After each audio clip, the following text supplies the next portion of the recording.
We got everything? Got everything. All right. Oh, sweet. bring the tripod. Oh, true.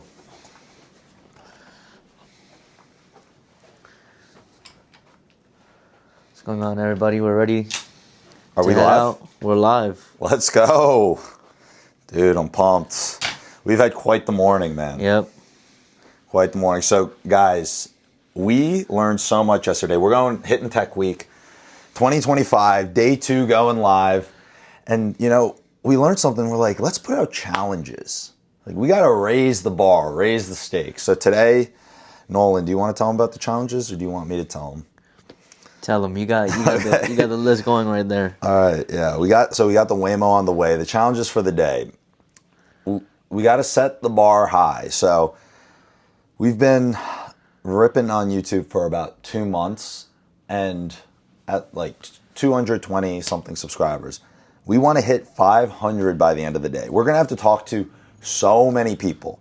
So who knows if we're going to be able to double in one day, but we're going for 500 subs. So we're going to, because guys, this is who we're trying to talk to and meet. Like, we want to meet other builders, other people in tech. And so that's exactly who's at the event. So we're just going to try and talk to as many people as possible, get up to that 500 subs. And then outside of that, we're trying to focus on the 2 companies, Sazmining and MyWorker, set mini goals for each of these. So for MyWorker, we want to get 1 new customer by the end of the day. I don't know if you think we can do it. I think that we should be able to do it. So get 1 new customer. And then for Sazmining, this one's like a stretch, a reach, because in AI, it's very different than if we were at a Bitcoin conference. Even at a Bitcoin conference, it's like, okay, can we sell a Bitcoin mining rig? That's a goal that would be much more achievable. Here, these people probably aren't mining Bitcoin. And so we're going to try and tell them about Sazmining and then get them to purchase like a $5,000 mining rig. So can we get them to purchase a $5,000 mining rig? Can we get a new customer for MyWorker AI? And can we double the subs in this 1-day stream? Who knows? The Waymo's about to be here, so I think that we should head down. All right. Let's do it. We have until 5 o'clock, because that's when you have to leave, right? You're going to the airport? Yeah. Okay. So the Waymo's here. Everything right? Yeah. Everything okay? Oh, my jacket. Uh-oh. It's here. Oh, guys, we're rocking I thought I forgot this yesterday, the MyWorker AI hoodie. Damn. Yeah, I'll put it on later, but I think we're all set. All right, let's get it. Let's go. See, dude, the exact same thing. Remember this morning, I couldn't speak. My voice is like I'd lost my voice. It's coming back again. Yeah. All right, you want to check the stream level on there? Yes.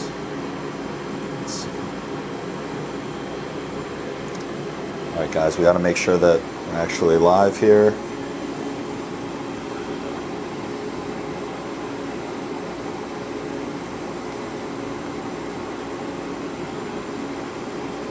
All right, we're live. Should I check the audio Yes, please. while we're waiting for the elevator?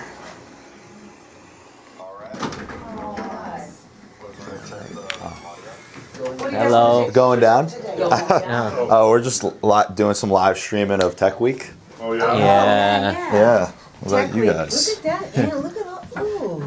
Yeah, he's got the gear. Yeah, you do. Where are you live streaming it? A couple different platforms like YouTube and Twitch, some others. Oh. Yeah. We actually just went live. We're about to head over, so we're checking the audio and everything. All right. After you guys, All right. yeah, have a great time. Yeah, Great yeah. trip. We just went live, so my grandson was telling me about somebody who, what is your name? William Samasegi? Is that what you go by on your? Yeah. Yeah. That's my grandson. All right, take care. We're going. All right, so I think the Waymo's out back.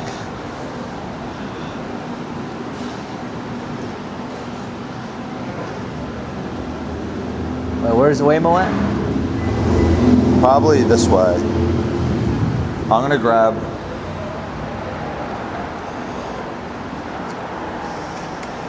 Oh, you know what? Waymo might have. I'm not.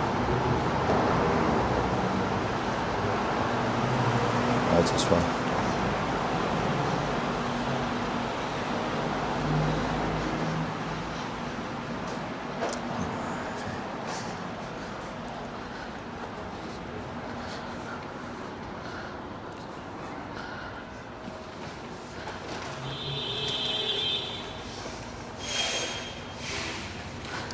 Waymo put in this new feature that's pretty cool, where it shows you exactly to walk for your pickup. Nice. I don't know why I placed the pickup over here, but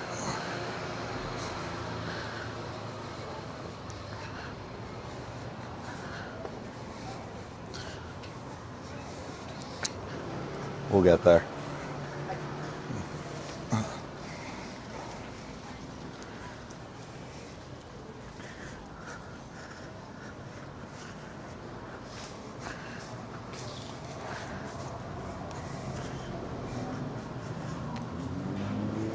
All right, guys, so big day ahead. Day 2 of our tech week. Sir. Oh, the one other piece that I forgot to mention when we were in the room. Nolan doesn't have a ticket to this event. Nope. Very last minute, trying to get tech week pulled together. And so we're gonna hope that Nolan gets into the event here. We don't know if he's gonna make it in, but Let's see. we can only... I'm also going to toss this in the backpack Okay. here. Guys, Waymo has such a great user experience, guys. Definitely. If you don't normally take Waymo, I highly recommend taking Waymos. After this ride, they'll probably be on the Waymo game. Definitely. Would it be okay if I put this in the bag? That's fun. Just Yeah. for carrying purposes? Okay.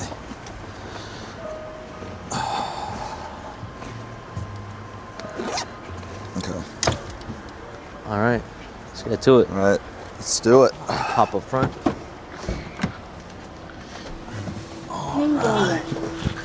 Oh, get a load of this Waymo. Get a load of this Waymo. All right, we got to buckle up. That's important. Else, whenever you're in a Waymo, it will go crazy and start beeping and beeping and beeping until you get buckled up. Exactly. So. You think you can hold this one for me real quick? While I Yes, buckle up? sir. All right.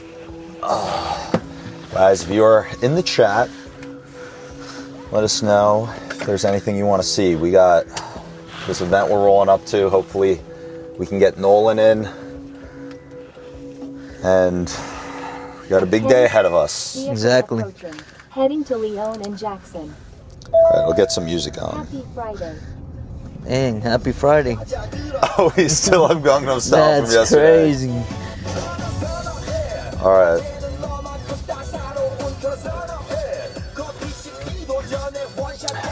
So, today, Nolan, you got any ideas in terms of how we might run the show here? How are we going to get these, the MyWorker customer, the Sazmining customer, and the subs?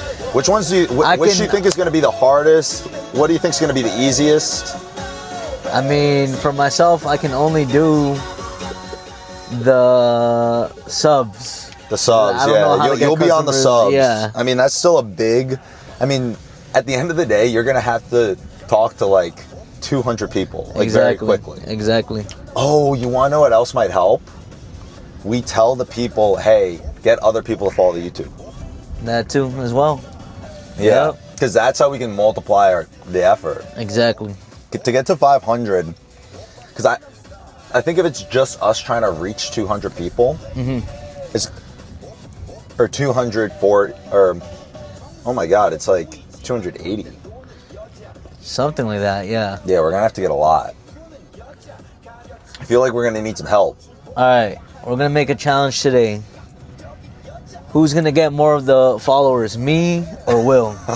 Yes, I like that. I like that, Nolan. Who will get more? We'll know? get based off total and based off how fast you can get in 1 hour. Yeah. Yes, I like that. Like a little challenge. Yeah. Yeah. Well, you know, I feel like it's gonna be like a really good yin and yang, but I feel like you're gonna be able to be a pretty good closer, guys. Yesterday at the event, Nolan was just so popular. I didn't have to say anything. I didn't have to do anything. Girls and men just come up to Nolan and just want to chat with him. It's unbelievable. It's the camera. It's the camera. Or maybe I just have aura. I don't know what it is. Could be a little bit of both. Yeah, maybe a little bit of both. We'll see. We'll see today. We will see. But I am really excited. So whenever I go to these Tech Week events, it's like a mix of like having fun, and then also you meet a lot of cool people, and maybe there's like work to be done. But I really like what we were talking about, which is, okay, let's kind of at least have some guiding compass of what we're moving towards, you know? Definitely. And we set the bar really high, Exactly. like very high. I don't know. This is a new way of mixing work with pleasure. Yeah. You know. It was really fun yesterday. Yeah, it was. We did a lot. Yeah. I do think that, I do think that we're going to be able to do at least one of them. Yeah. Yeah. I think that we're going to hit the MyWorker customer first. I think that before we reach the 500 subs or a mining rig sold, I think we will get a customer for MyWorker. Before the 500 subs. I think so. All right. I think so. Do you think we might hit the 500 subs first? Honestly, I'm willing to bet on it. What's that betting site they have? He's willing to bet on What's it. what's the betting site that they have? You can do what is it? Parlays? Random parlays. There are Yeah. many money line parlays. Yeah, exactly. Yeah, there are a lot of options. Okay. You know, that maybe we could actually, you know what? You know how there are decentralized betting marketplaces as well? Yeah. That let you bet on stuff that you normally can't bet on? Yeah. If you see Andres later today, ask him about if he bet on the presidential election. Because he really wanted to. He really wanted to bet. There's an app for that now. It was they paid for advertisement on a South Park episode. Oh, really? Yeah.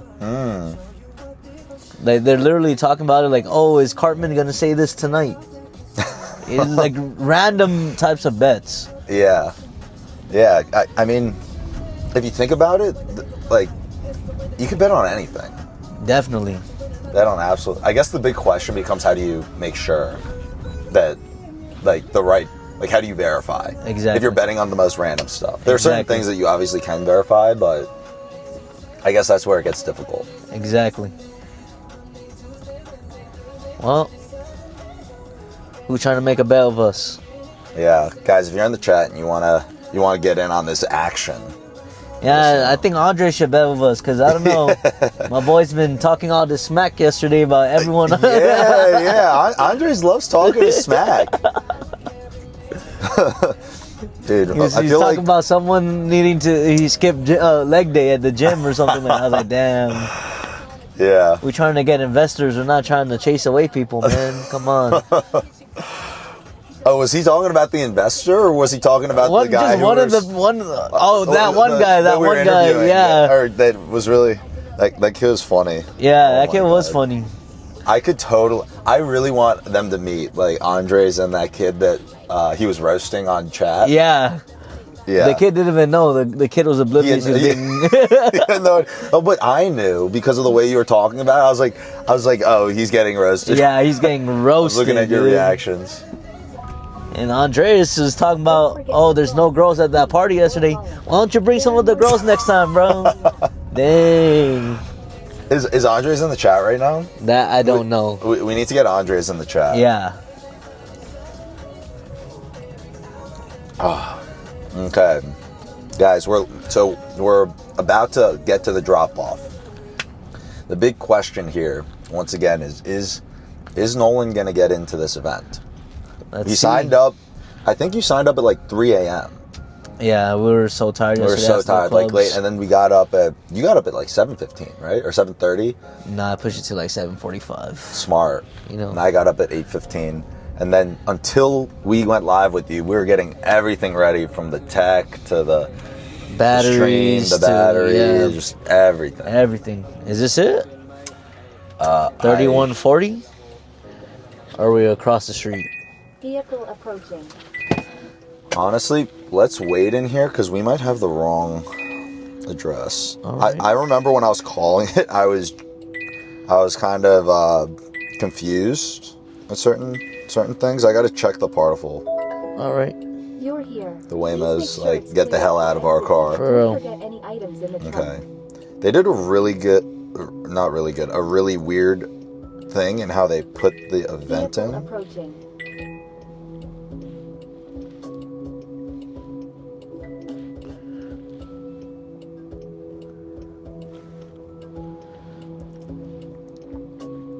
Yeah, the address that they Vehicle approaching. have in here.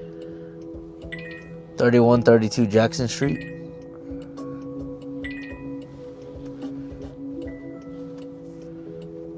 I wonder how long until Vehicle someone comes on approaching. support and kicks us out. Oh, wait.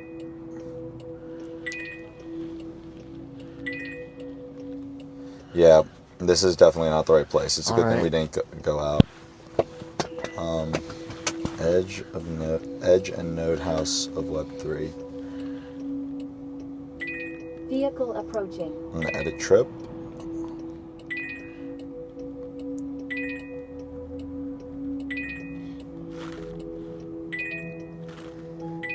Vehicle approaching.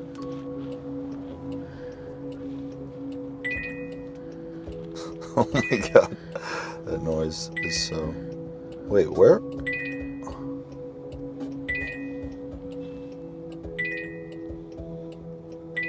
Yeah, we're in the Pacific Heights location.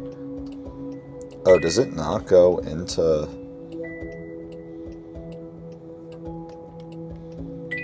Vehicle approaching.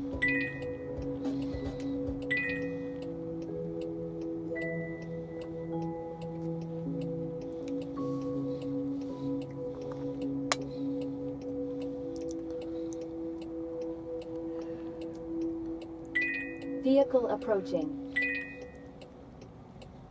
Building 103.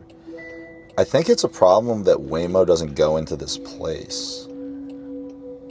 Because this would be a little bit of a walk here. Does it not go in the area? Vehicle approaching. Yeah, that must be it. It just won't go in the area. I think you can edit drop off. Yeah, well, when I'm editing the drop off, but guys, who knows if we're gonna make it to this place? We might be at a point Connected to where rider support. Oh, Okay. there you go. Call There you may Well, go. be that's rider recorded for support. quality assurance.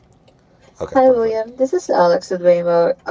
We're just calling in to check on you because I've seen here that you arrived at your destination. Do you need any help? Yes, I would love some help. I'm running into a problem where I'm trying to go. I can give you the address, building 103 on 103. Hold on. Building 103. Yeah, 103 Montgomery Street Okay. in San Francisco, California. Okay. And that's your correct address, Vehicle right? Like approaching. your desired address? Yeah, building 103. But whenever I type that into Waymo, it's just giving like 7 drop-off points, but none of them are like exactly on the map where that is. I just wanted to double check the zip code to you. It's 94129, right? Yes, Vehicle that's correct. approaching. Okay. Let me see what I can do here to help you out on this one. Thank I'm you gonna so try to much. adjust that's not a problem. I'm gonna try to adjust your Vehicle destination approaching. here, okay? But I wanted to make sure first. Oh yeah. Like double check here. Vehicle approaching. Please bear with me. All right, yeah, thank you. You're welcome. Vehicle approaching. It keeps saying vehicle approaching and blinking. Maybe that's from. Oh, okay. I think it's just warning us just not to get out. Yeah, because there's a lot of cars passing by. Yeah.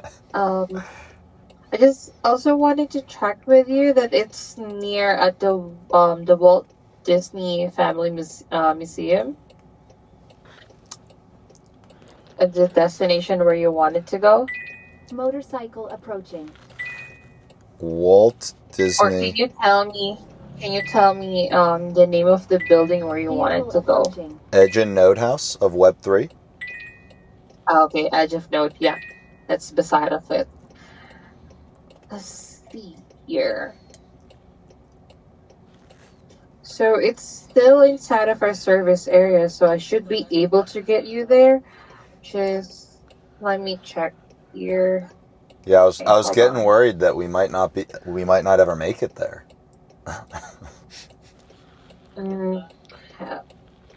Yeah, I have checked it on our end. So, I mean, Waymo Vehicle cars approaching. can. I mean, supposedly we'll be able to get there, but just one moment, okay? Awesome. Thank you so much. That's okay.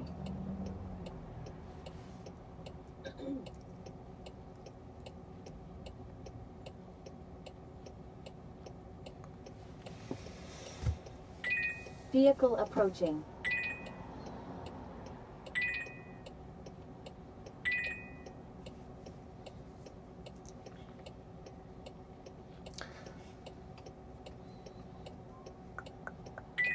Vehicle approaching.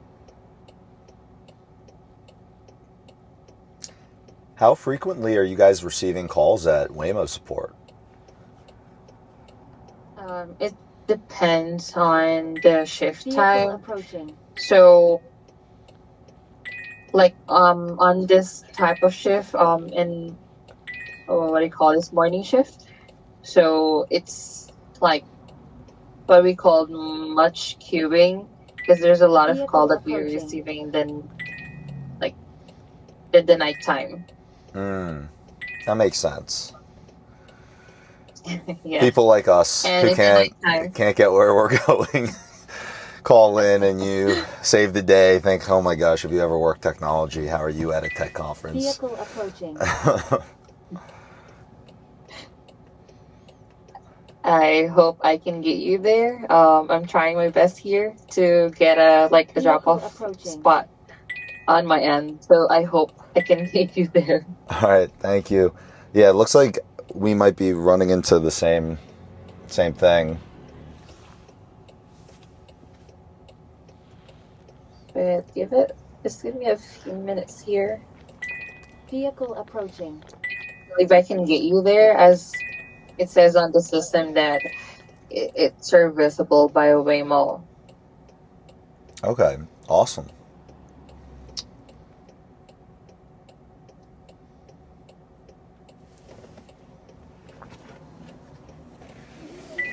Vehicle approaching.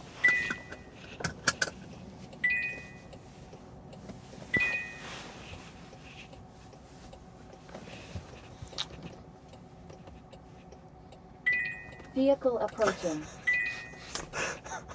Getting a lot of vehicle approaching alerts here. A lot of cars in this A area. lot of vehicles are approaching. Yeah, it's really gonna chime like that as long as Vehicle there's approaching. cars passing by. Imagine if I still somehow messed up. Like imagine if someone still messed up after all these alerts and just got Yeah. out with the vehicle approaching sign. I believe people Vehicle don't like to approaching. listen, so I'd be having nightmares about the vehicle approaching. Vehicle approaching. William, I do have a bad news for you, because I said earlier that the location where you wanted to go is still inside of our service area. It's just that I have to double check on my end. Right now, it's like a red tag on our end. We don't know why it's inaccessible as of now. So Waymo cars is not able to enter. That's also the reason why you're not getting any drop off. You can't pin anywhere nearby on that location. So it can be because our report was sent to us to Vehicle approaching. block that area for now. So I suggest that you get like an Uber or a Lyft to get you there, and I will be taking care of your fare. Okay. Are we able to get dropped off closer? Cool. So, I should. You mean you'll take care of the Waymo fare, or the fare to the final destination? Yeah, I will be waiving your fare, so you will not be charged. I see. Okay. I'm so sorry. Vehicle approaching. I'm just very confident earlier because again the location was supposedly serviceable because it's inside of a service area. But then I had to double check. I just saw right now that there's a red tag on that location. Vehicle approaching.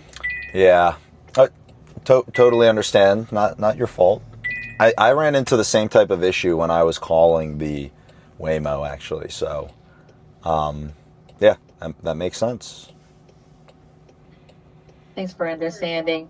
I'll just what do you call this? Are you from here in San Francisco? We're here for Tech Week, so there's an event happening at the location, so we're just on our way to the event. Vehicle approaching. Okay, so that's actually one of a possible reason why the car is not able to get on that location because there's an event. Maybe it has been called to us to put a block on that area.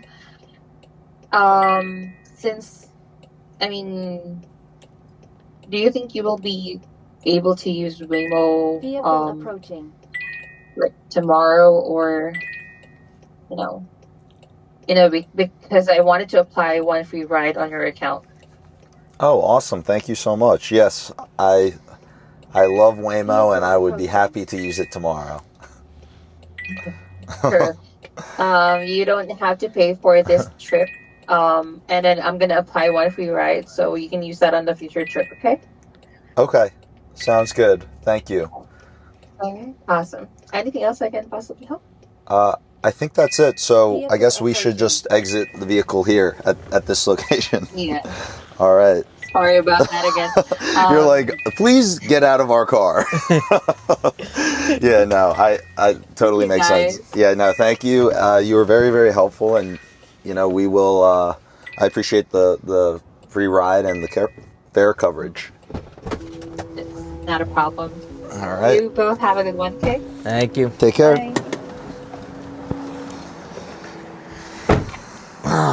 All right, so while that was going on, we called a lift. So we will make it there.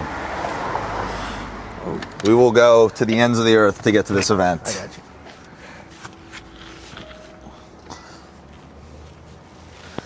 They should have at least took us closer to the event. I don't know how much. Yeah, wait, what the heck? Yeah. Maybe this was the closest we could get. Right.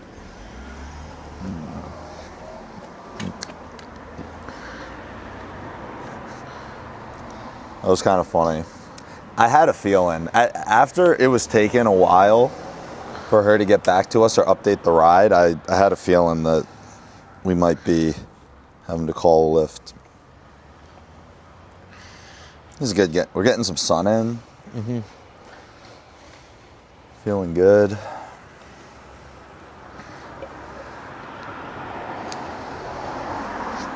What are your thoughts on that, Nolan? How do you think Waymo handled that? They handled it well. Obviously, it's obvious they're gonna give us a free ride and then add more on top of that. What do you think would have happened if I was like, that's not acceptable? Like, what else do we have that we could put on the table here? Well, We were missing a very important event She that could've- Nolan was not accepted into Yeah. yet. we had bigger chances if I got there earlier. Yes, Yeah. exactly. I'm like, I'm not sure if you understand the situation, but our cameraman Nolan is not accepted into this event. Yeah, exactly. And our odds are dropping off a cliff Yep. every second we're late. Will we make it? I think. Will we make it? Will Nolan get into the event? We'll see. We'll see. We will see. I think her troubleshooting, she could have been like, you know what, we can actually take you. We'll take you closer, as close as we can. Yeah. That would have been a lot better, and then. Yeah. Well, this dude is almost here. We're looking for... Oh, he's got the same name as me. William. Yeah, William. He's in a Prius. William in a Prius. Does he run an AI company? I don't know. We'll have to ask him. True.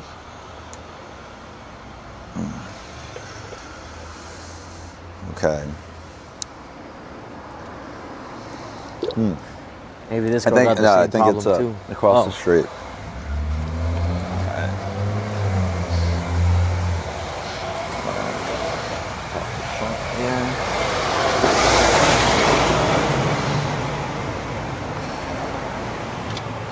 All right. To pop my stuff in.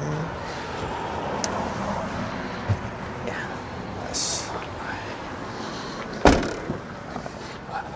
Hello, for William. How are you? Good, yourself? William for William? Yeah. Nice name, sir. Nice name.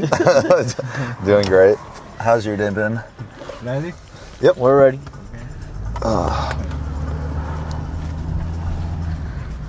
Can you hold this 1 second? Oh, yeah, for sure.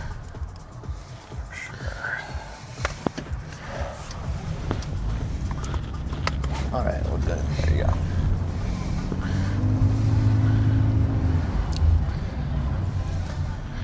We were just gassing up Waymo. And, Yep.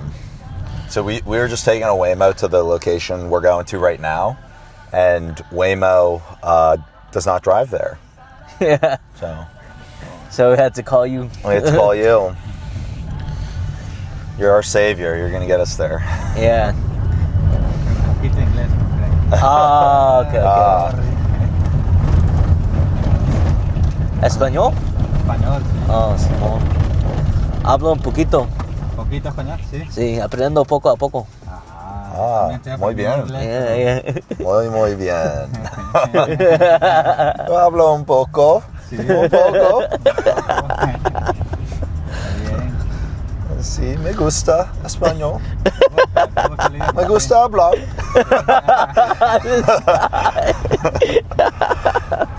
Bueno, qué bueno. Gracias. Yeah, I took Spanish for a few years in school, so All right. know my way around a couple phrases. There you couple go. There words. you go.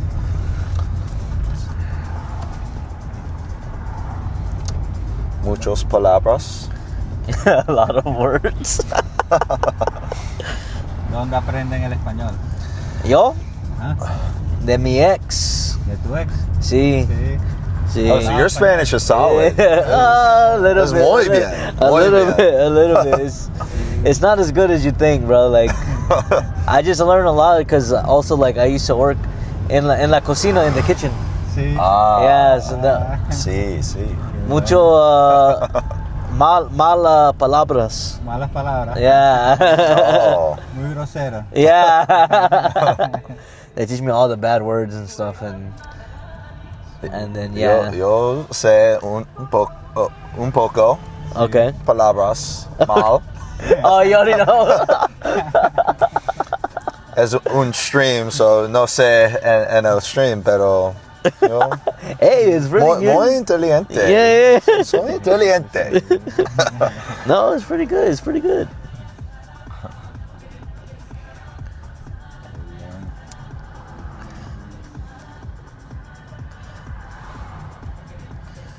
No, my parents, they freaked out when when I went to go visit my sister in El Paso. They didn't know I can speak Spanish like that, and a homeless person came up to us at like a fast food joint, and he was speaking Spanish. So I told him the same thing. I speak a little bit. And I was like, you know, like, what do you want to eat? So I'm having a whole conversation with him, just very simple stuff. And my parents are like, In Spanish? Yeah, in Spanish. And my parents are like, what the hell? You know how to speak Spanish? This and that, blah blah blah. That actually would be very surprising. Yeah, If yeah. all of a sudden you had a kid and then randomly they just started like another language. Yeah. Like, imagine them starting to speak German or something. Yeah, Like, exactly. Wait, you know Like, German? yeah, exactly. Exactly. Yeah, that's funny. Yeah. Puedo hablar en español, pero muy lento. All right. Okay. All right. Sí. Está bien. Está bien, sí. Puedo aprender un poco, Okay. pero necesito muy lento.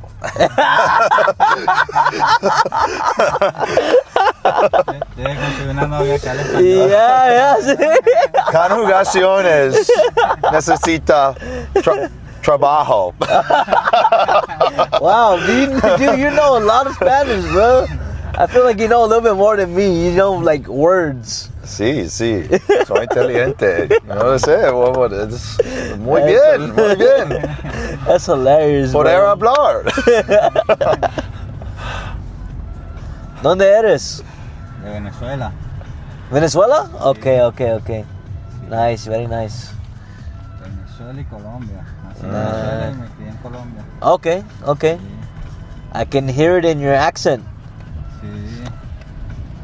¿Gustan? ¿Han ido a Colombia? No. Yo, no. No. My ex, she taught me Mexican Spanish. De México. Yeah, de Mexico. Sí. Sí. You probably hear the accent. My accent is Mexican accent. Sí. Ya aprendiste las malas palabras mexicanas. Yeah. Mucha chingadera. Yeah, pinche chingadera. Pásame la pinche chingadera. Or if you're ever playing Call of Duty, they'd be like, pinche campero. I've learned that one. Yeah, you heard that one before? Yes. Sí. That's the number one. Oh, there's a golden... Let's see if I can get that Golden Gate Bridge. Oh no, barely. Very nice. Damn, where are we? Is this a... They actually have a lot of events. Is this a school? Where we're going. I don't know what it is, but I've been to like 4 events in the building that we're going to. Oh, nice. Yeah. It's like a pretty frequent spot. Okay.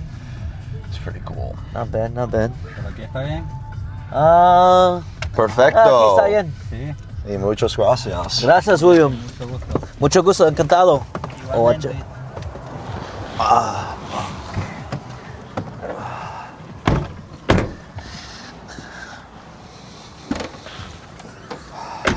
Gracias. Alright. Bien, que tengan un buen día. Hey, gracias. Buen día. Igualmente. All right. Gracias. Hasta luego. Hasta luego. Hey, let me pop this on the tripod. Start putting. Oh yeah. Oh, I pop it down right here, Yeah. real quick, in the shade. Yeah, got it.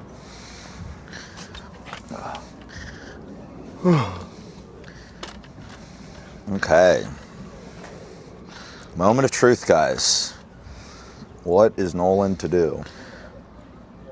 Oh wait, I have an idea, guys. While Nolan's getting this ready, I'm gonna tell him, because we're streaming from Nolan's phone. I'm gonna say, "Hey, here's my ticket. He's my cameraman." Let's go see if I get We're the- afraid that it'll take down the stream. Let's Because we go. are afraid of that, you know? That's Will true. it take down the stream? Anything can happen. Anything can happen. All right. Just plug in this.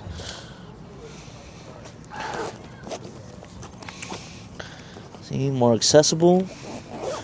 Bang, bang. The fit's looking good. Thank you. Yes, sir.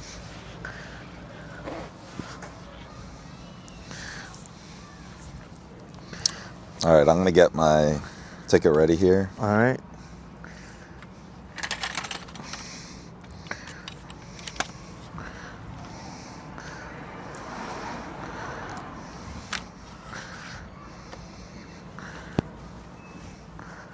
All right, guys. Will I be able to get in or not? Moment of truth. All right. You all set or you need Just a anything else? little bit. Just a little bit right Okay. here. So, game plan, assuming we can get Nolan in, we'll be here for a few hours. I think we got 3 other events on the docket, and then Nolan's going to be flying back to LA and be hanging out. And then I would say 10% chance that we end up streaming tomorrow.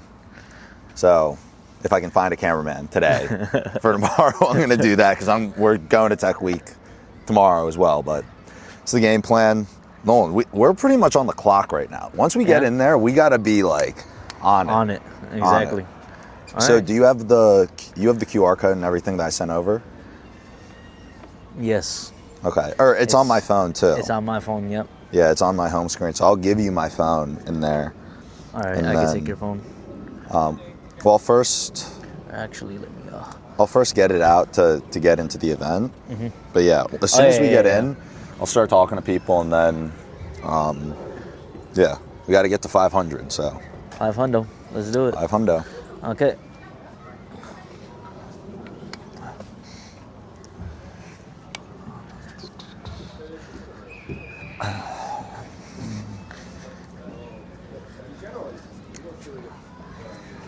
How's it going?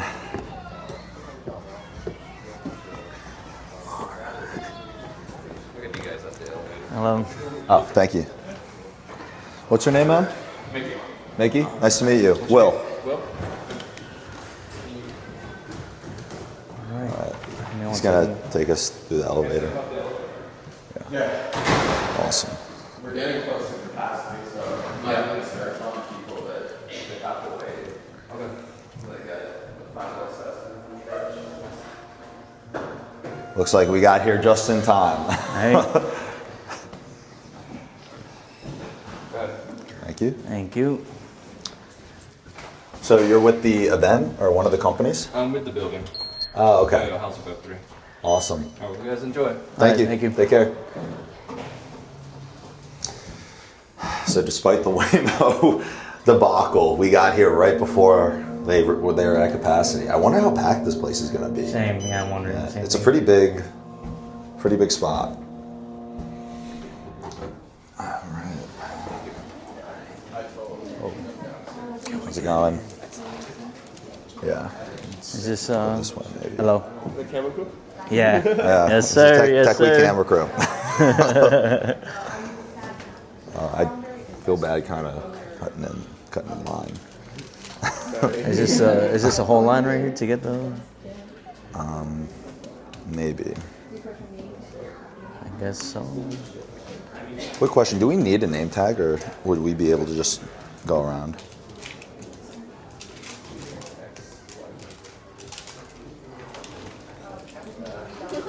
Her name.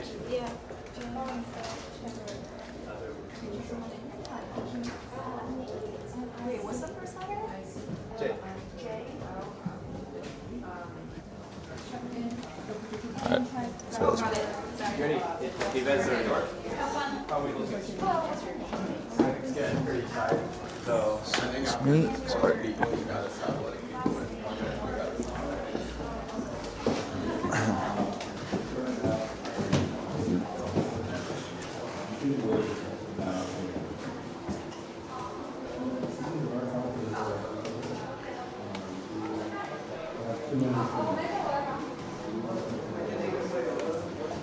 do a quick recap. Let's go somewhere quieter. Way better. Like we're keeping improving this the whole thing. Like we were like pushing. It's almost like when you guys So this is the Node Web3 building. Also Nolan. Let's go. See, this kind of just this kind of goes to show the power that Nolan has. You know, Nolan walks around. Nolan does what Nolan wants to do. So that's So now, guys, we got the challenge. You guys know the challenge. We get into it. Let's do it. Hey, how's it going, man? pretty good. William, Matt, nice to meet you. Nice to meet you. Video? Yeah, dude, it's totally cool if you don't want to be. Yeah, we're just going around. Yeah, just going around Tech Week, bringing people behind the scenes, and chatting with awesome people, figuring out what they're building, and what you're excited about right now. Would you be down to answer a few questions? Yeah, of course. Sweet. So come up. Cool, bye. Yeah, go ahead. So are you living in SF or are you? No, I live in New York. Okay, dude, At the nice. moment. Came out for the week. Yeah. For a few weeks, actually. Okay, nice. Yeah. Like Airbnb and like spending time out here, raising around, like No, finding customers. Okay. Yeah. What who are the customers that you're like your ICP? I'm looking for people who are training diffusion models or training multimodal networks. So this is the place to be. This is the perfect event. Okay. Yeah. Nice, man. Cool. Well, I wish I was doing that, so because then I could potentially be a customer. But what's the company called? Data Suite. Data Suite. Yeah, we just launched a week ago. Nice, man. Congrats. Yeah, thank you. Datasuite.dev. Datasuite.dev. Yes. Okay. Nice. And how long have you been working on it? You just launched? About a month. Okay, so Yeah. Datasuite.dev. They got to launch moving fast. Exactly. Yeah. It's the Okay. YC thing, right? Yeah. Awesome, man. That's sweet. So, I guess at this point, like, what is there like particular like a little bit more about the ICP? Just breaking it down, let's manifest it. Let's I toss it out wish there. we could break it down more, but it's so early It's still for early, us. yeah. Like, We're still throwing spaghetti at the wall. yeah, we're trying to figure out where to find people who are training neural networks. I come to things like this, and it's surprisingly few people. I calculated that there are probably at least 5,000 people who have trained diffusion models, because every university has 3 or 4 labs, and that are working on AI and images, and in those labs there are probably about 20 people, and there are maybe 300 universities, and NeurIPS is 20,000 people. Okay. But industrially, I don't know, probably quite a few more. So last question I'm curious about. Sure. In terms of, everyone's talking about future of work, AI, what this means for job security and stuff like that. If you were to predict what jobs are safest in the next 3 to 5 years, which jobs do you think are safest? AI researcher is probably pretty safe for now. I think that we have a lot to do. I think also like scientific researchers on the ground doing lab work are pretty safe at the moment. I've spoken to a lot of people about building cloud labs, and it's just an insanely difficult thing, because like literally the process of research is you come up with a new piece of equipment every day and do that. Okay, so you basically are like, we're going to go for the highest IQ intelligence role, and then we're just that one's the safest. I'm not sure lab work is the highest IQ intelligence role. That's a good point. Yeah. But no, a lot of also roles that you just need a human connection, like masseuse. I'm not going to want an AI to give me a massage. It's true. It's true. Yeah, like salesperson, like a lot of these roles, they're phone call roles, but some of them are still like you have to go to a golf club. Like, we're not at the point where we have AIs going to golf clubs, and we're not going to be for probably 10 years. If I could download golf skills into my brain, that would be awesome. Like, kind of chip it in. Yeah. I've been trying to learn golf recently, and Go to the Olympic Club?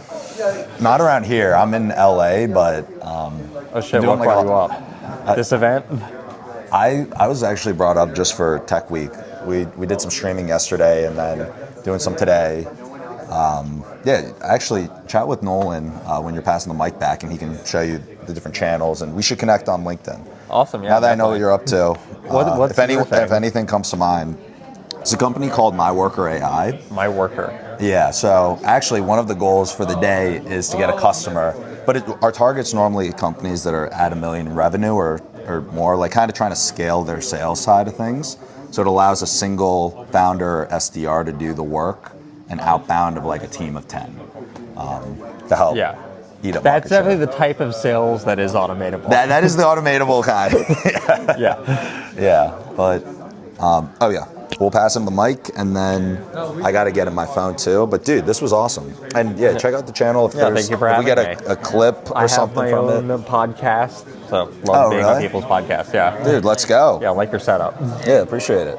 Simple run and gun setup, you know? Yeah. Yeah. Thank you, bro. And then I will give you my phone, so you just have that for the future. Yeah, so I put it on just on the home screen. So, yeah. All right, sweet. Oh, yeah.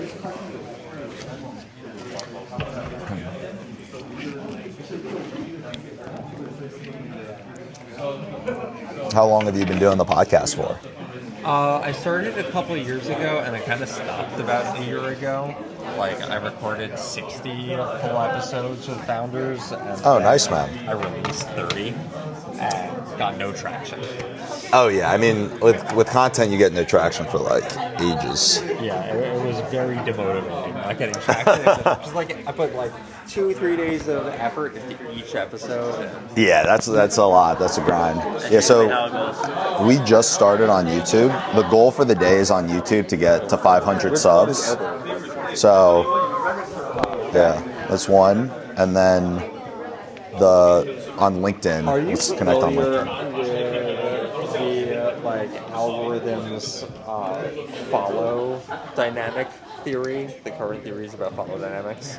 Follow dynamics. No. Yeah. What Basically, is it? The way that they promote content is they show your content to like 10% of your followers, and if your followers like it and interact with it, they show it to 10% of their followers.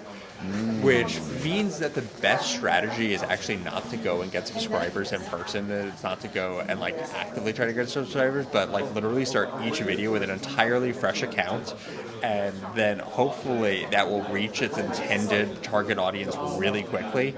And because it does well among the actual perfect ICP, then it blows up. That's actually so smart. It's funny because one of the things that we're getting ready to do is try and get like some clippers, like basically hire out more editors that will. We're gonna start a bunch of fresh accounts, and then they're each gonna post like, their own edits of the live streams and everything to go out basically. But then that would kind of be exactly what you just mentioned, which is fresh accounts, seeing who it hits. I never knew that follower.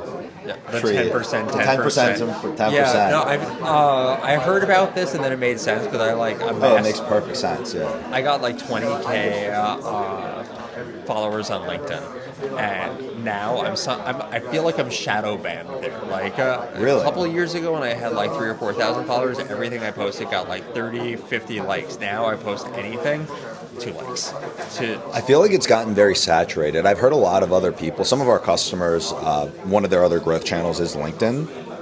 And one in particular, she was saying the exact same thing as you, where she feels like because everyone's talking about building in public now, so everyone's going on and going to LinkedIn is like step one. And there's so much like content coming onto the platform that it's just so hard to actually get traction. It's just you can't have any disconnect at all between who would like your videos the most and who's following you. It has to be literally the exact same group of people. And for me, I know that it's not. Like, for me, all of my followers are like college students in India. And they don't know shit about the AI stuff that I'm posting. So they'll like it as like a favor or like to try to get like attention from me. But when it's just passing their feed, they're like, I don't understand this. Yeah. Dude, I'm so happy that we met, man. This was fun. Yeah, enjoy the event and good luck finding the ICP. Thank you. All right. Let me check how it sounds on X real quick. All right. Hey, how's it going? I'm Will. Nice to meet you. We're just going around to up to people at the event and seeing if they'd want to talk a little bit about what they're doing or AI or anything. Yeah. All right. You down? Yeah. All right. I don't want to interrupt anything if you're busy at the moment. Okay, yeah. I'm a founder there. I'm basically just helping him to organize everything. Oh, okay. Yeah, our like AI is like video understanding. AI, I would say like infra. So we basically can help other like business to understand the video if they want to use our infra or the database because we index a lot of videos, so we can also help them to feed our data to train their models if they want to use our data. Would you like a mic? I'm sorry. It's okay. I'm just. Alright. Yeah, no worries. Yeah. I mean, you have like a lot of good information going on. You said you're. What's the name of the company again? Memory story. Oh, it's Memory Study. Oh, okay. Is this like a booth type thing, or? Yeah. I see. Okay. I see. Yeah, we haven't even explored the rest of the event hall yet. All right. Yeah. I guess it might be kind of loud out there though, so this might be the best place to. That's true. Stick around. Yeah. Yeah, but when your founder comes by and if he wants to talk about it about Memories AI. Oh, okay. Right there? Oh, sounds good. Well, whenever he comes over, if he wants, go down. Thank you. All right. See these different companies here. Composio. Memories. Volume's good, by the way. All right, nice. Orbifold. I don't know what these companies do. No QR code? No QR code. Oh, just one QR code. All right. Hey, how's it going, guys? I'm Will. Bonjour, nice to meet you. Nice to meet you. Are you doing recording? Oh yeah, we're streaming. Just chat with people. Oh, you don't want to be on camera? It's fine. I'm just saying. What will you do? I'm just going up to people during Tech Week and trying to get their thoughts on AI and see, like, what are your thoughts on the future? Any predictions, hot takes, things like that. So, like, one of the questions I've liked asking is, like, are there any, like, roles or jobs in the future that you think are most safe? Because everyone's talking about AI job displacement and all those things. So, yeah, I'm asking people in tech, like, are there jobs that you think are particularly safe from AI? I think a lot of jobs are pretty safe. Oh, okay. Like any in particular, or just like in general, a lot of them? In general, first of all, I think AI, like agents tools, are currently mostly to help to empower experienced people, not to replace experienced people. So this is first, and then second, I think, I forgot what I want to say. Do you have anything to add? Sorry, so what was the question? What kind of jobs are safe? Yeah, what kind of jobs do you think are most protected from all the improvements and tools we're seeing in AI? Oh, I remember what I want to say, and especially I think those jobs who like make real people connections. I think that was hard to people connections. Like people connections, for example, like investors. That's a good point. Yeah, that's a good one. Because the importance of this is to like not only about like investment judgment or like understanding research. It's about like whether I get to know this person and whether I can, especially for investor founder relationship, and investors sometimes need to also empower and help to realize the founder's potentials and to help him to grow. So it's not only based on like maybe desktop research or something. So it's about how you connect all the information, connect the resources that you have, and also to empower the like founders to grow. That's a great point. Like the relationship-driven roles, that's something that definitely is going to stick around or be safe. Those types of roles. Yeah. And what are you guys working on? Investors. Investors? Oh, you're investors, or you? I see. We hope your jobs are not replaced. Yeah, I feel like investors in particular are one of the roles, or I guess like areas where you guys are very. It's a very relationship-driven thing, so it's a good place to be. Yeah. What type of companies are you trying to invest in, or who are you trying to connect with coming to the event? I think mainly that's in like AI applications, early stage AI applications from seed to like maybe Series B round around. Yeah. Okay. Yeah. Nice. And are there any particular things you look for as an investor, or like a thesis and how you approach investing? smart founders. We look for very intelligent people. Very intelligent. Yeah, that's actually a really good Yes. screening mechanism. Yeah, and also maybe intelligent people who like haven't had very concrete ideas, and we can also like talk to them how to brainstorm and co-create something together. I see. And are you two partners in Yes. the we're teammates. teammates? We're Yeah, teammates. teammates. Partners. Okay, amazing. What's the firm called? Or you don't have. Confidential. It's a confidential firm. It is a little bit sensitive, so we would Okay. rather not discuss. Yeah, totally get that. Well, thank you so much for chatting. This was fun. You guys have very good ideas. Very intelligent. See, now if you were investors, you would invest in yourselves. The intelligent people. Search for intelligent people. Thank you. Great meeting you. Nice meeting you. Yeah. And also, if you guys want to talk to Nolan here, he can. If you want to add each other on LinkedIn or add on LinkedIn or anything. Oh, sorry. If you want to connect on LinkedIn or anything like that. Tolan? No. If we want to connect, because if search us in the LinkedIn, will know the company. Oh, I see. Good, smart people. Okay, that makes sense. What would this like be like? So we're on like YouTube and a couple of other places, and also on LinkedIn, just on a number of different channels. Yeah. Okay. Yeah.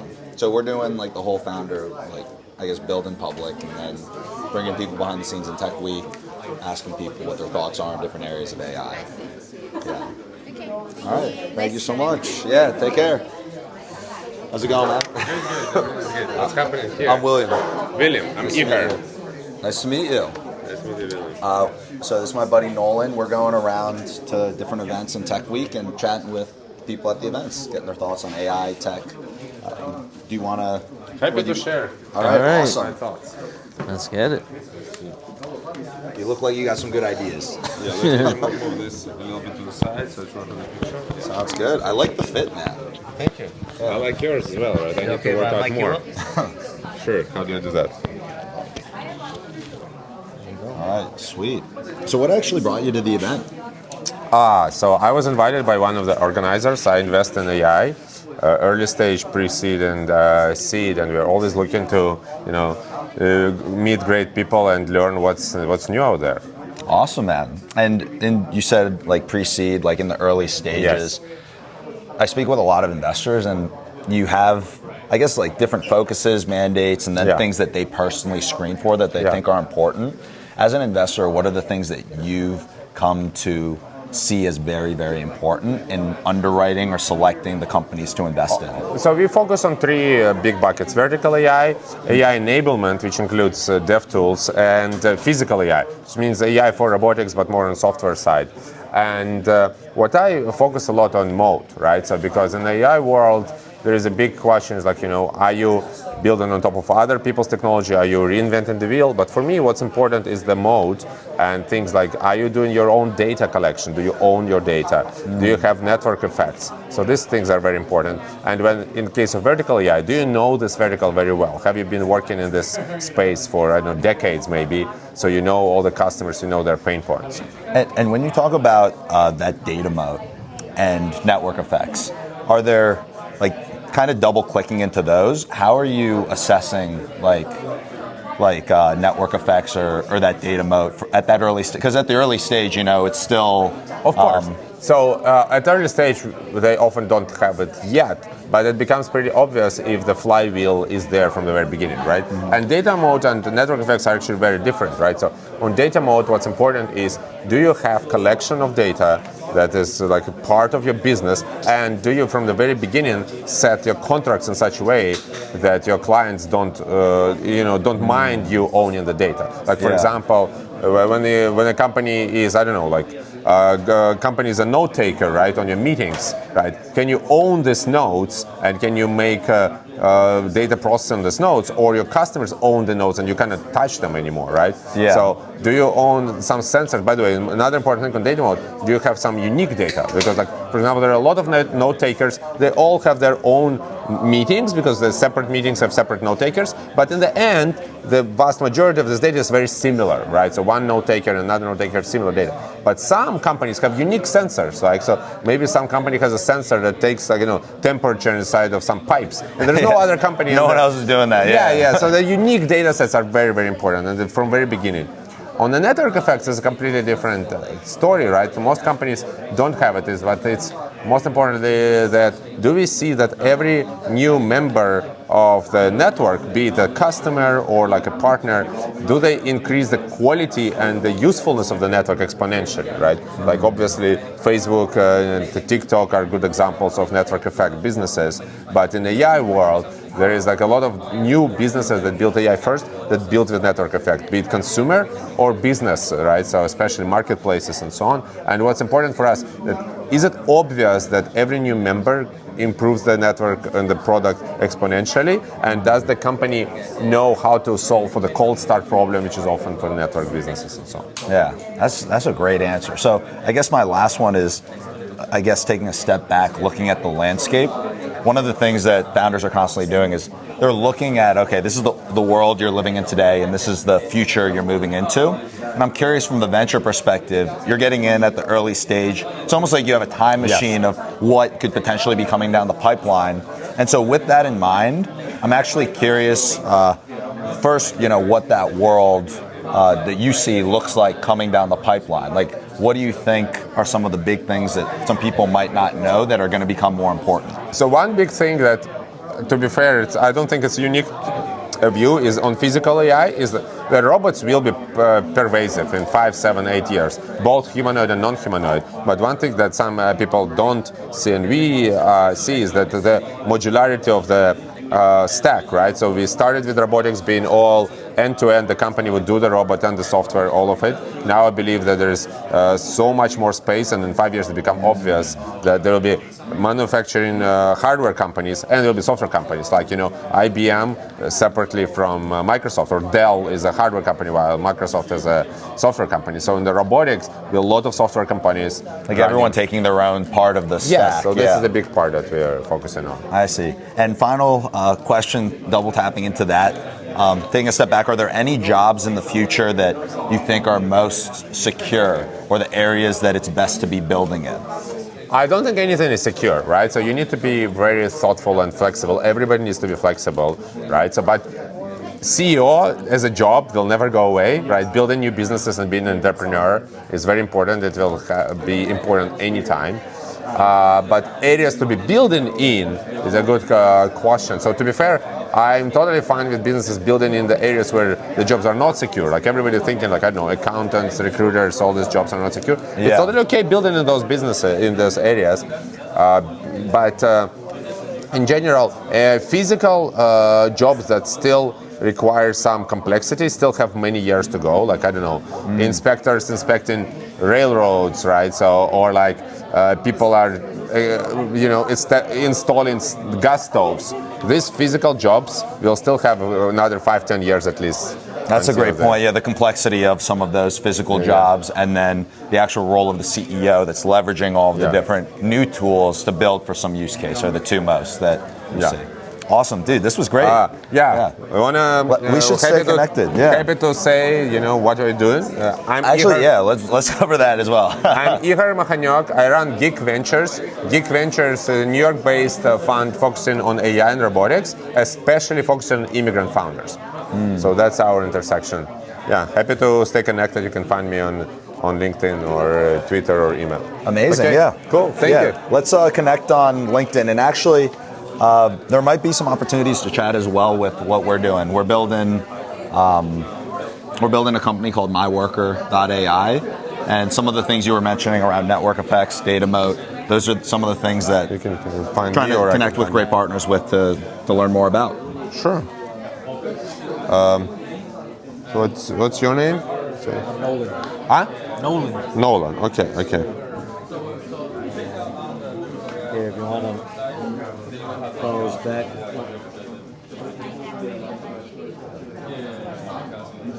Yeah, that doesn't work. There you It's a very finicky thing. Yeah, no, I don't see it. No, it doesn't connect. Did you send me a LinkedIn request? I'll accept it right now. Yeah, let's do that. And then what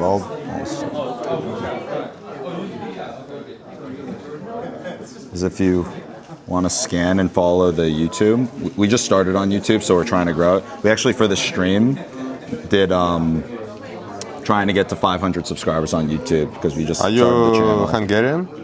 Yeah. Yeah.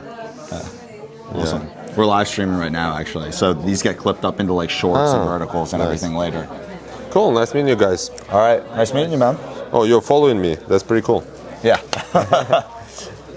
Cheers. Thank you very much. Cheers. Oh, did you get the mic? Oh. Yeah. Go grab them. Let me get this mic off of you, so I have a... Oh, yeah. Otherwise, I was going to the restroom. We don't want that. We don't want that. I just realized that what might help is I just have the photo up. All right. So you just go to the photo. I got you. Everything looks good. Sounds great on. Yeah, it's a lot quieter. In here, Yeah. so it's a lot easier. Should we go somewhere else now? What do you think? I think this is a good spot. I mean, it depends if we want to pull it over a little further somewhere else. Yeah. Yeah. Maybe a little bit further somewhere else. I'll get your phone just in case. Yeah. All right.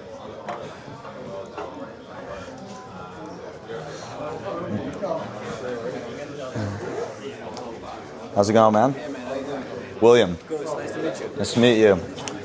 We're walking around the event for Tech Week, seeing if people are down to chat about AI or what they're building. You be down? All right. Awesome. Let's do it.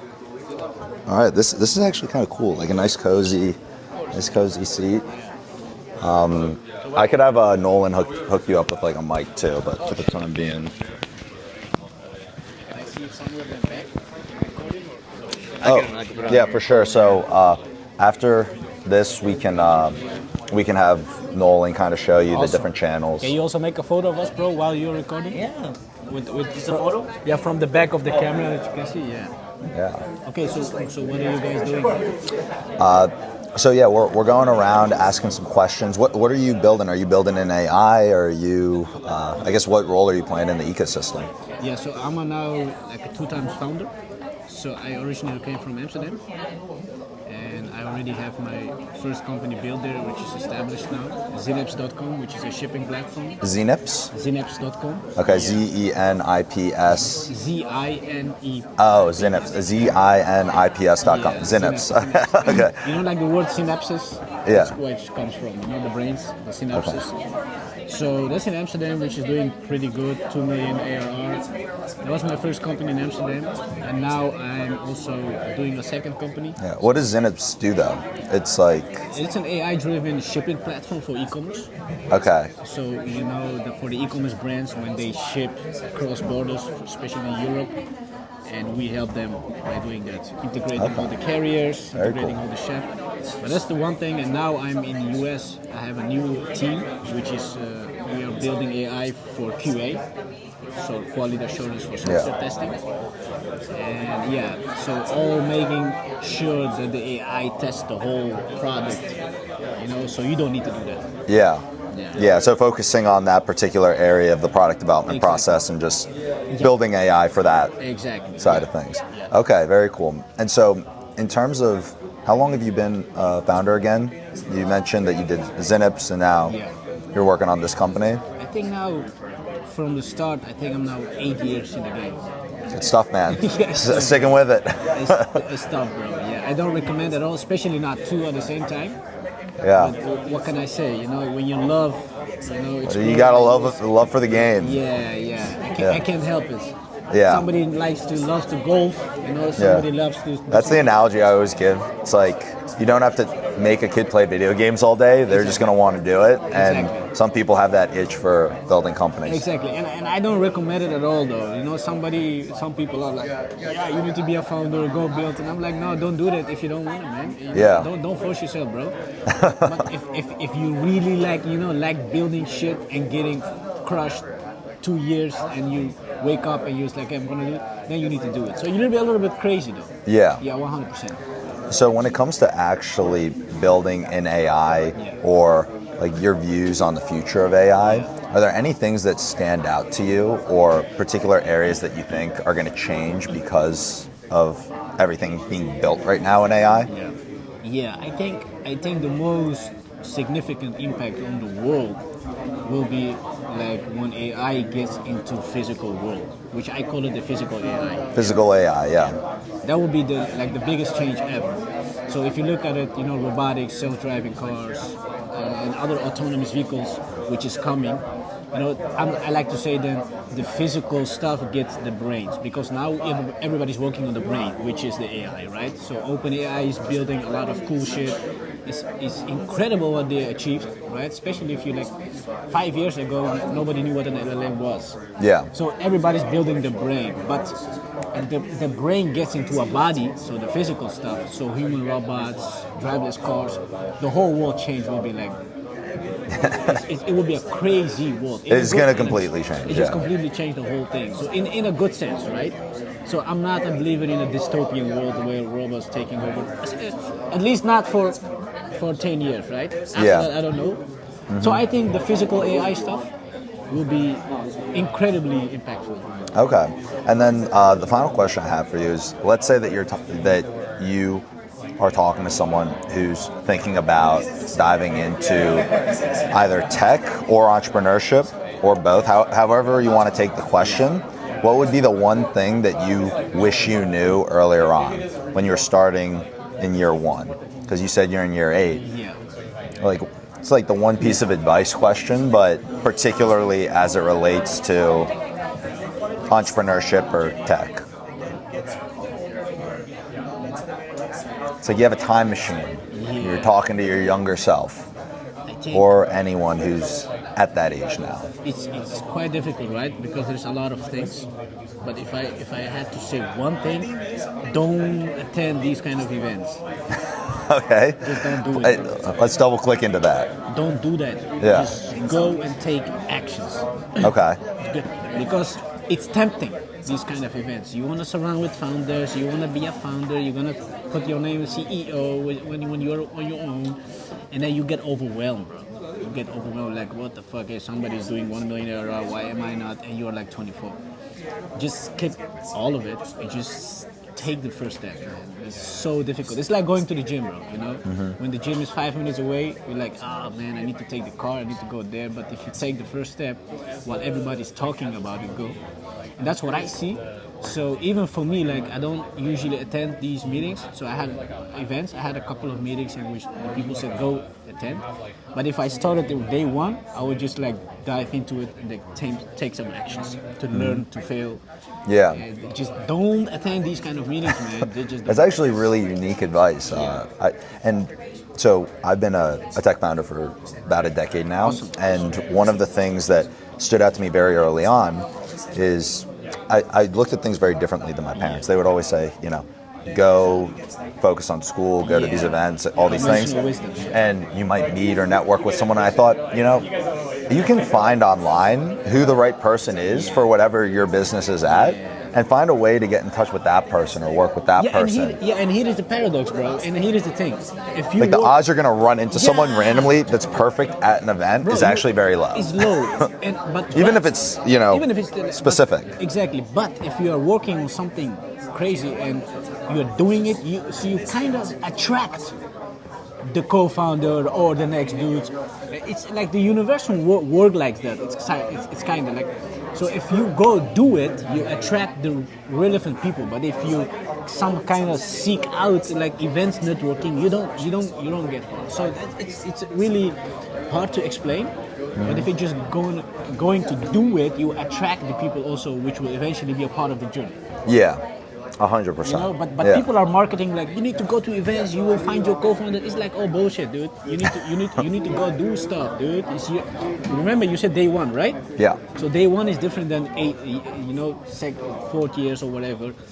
You know, so for example, for Elon Musk, if he attends those meetings and he gives interviews, it's good for him because he can promote. He's already established. He's a billionaire. Yeah. Right. But he's got the microphone. What the fuck are you doing there, dude? You need to go there and just deep dive into the struggle, and you need to feel like, oh fuck, I need to now build something. I need to crank. I need to get customers. I need to do shit. And that is, I think, a paradox because. You know, these kind of events, everybody's laughing, you know, everybody's taking pictures, but it's not your journey though. So I would say, day one, holy shit, just skip don't listen to your parents. Don't listen to your parents, bro. I agree, yeah. Don't listen to them because they love you, though, but they don't, especially if they are not, you know, entrepreneurs and building stuff. That's a kind of conversative, it's a different kind of advice. Yeah. That is what I will say. Awesome, bro. This was fun. Thanks, man. Yeah, this worked out. Yeah, let's stay connected. Nolan's got all my contact info, and we can make it happen. What do you do, man? So what kind of company do you do? Yeah, so similar to you, a lot of what you said resonated because I'm doing very similar amount of time, but also working on 2 companies right now. Awesome. Except the first one that I started back in 2018, I don't operate anymore, the operation. So most of my time's going into the new AI startup. The last company is a Bitcoin mining company, operating on 4 different continents with Bitcoin mining with renewable energy. Actually, you know Coinbase, of course. So do you own Bitcoin? Sure. You do? Okay. Well, the reason why, do you mine Bitcoin? No. So this was one of the big things that I noticed in the mining industry is like a lot of people own Bitcoin, but not a lot of people acquire Bitcoin the way that Satoshi did through like mining Bitcoin. Original thing. Yeah, so what we did was just like Coinbase made it easy to buy Bitcoin, at Sazmining we made it easy to mine Bitcoin, and you don't need a PhD in power, you don't need access to manufacturers, but you can operate in the same facilities as like the publicly traded miners and turn electricity into Bitcoin below the market price. Okay, cool. So we've got like hundreds of over 400 customers across the world. Well, what kind of customers are they? Individuals or companies? What is it? Both, yeah. Both. But you know, someone like earlier today I was just checking the group chat, like someone had just bought like 10 rigs, for example. Yeah, what is that 10 rigs? Like a Bitcoin mining rig. Okay. So a Bitcoin mining rig is a piece of hardware that it's kind of like put in a data center. It'll process for the Bitcoin network. So it'll turn that electricity into Bitcoin, basically. Yeah, through the Bitcoin mining process. What is the cost? What is the cost of turning? What kind of cost can I, in terms of electricity, can I turn into a piece of Bitcoin? Yeah, actually, if you pull up, just so I don't give you the wrong numbers, because it depends on the price of Bitcoin, and it depends on. So if you go to Google or something and go to sazmining.com, SAZMINING.com. Sazmining. Yeah. Sazmining like that. SAZMINING. Yes. .com. Yeah.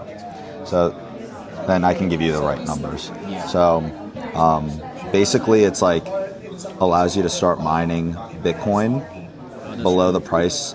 Okay, so this is like the electricity cost to mine that Bitcoin with Sazmining.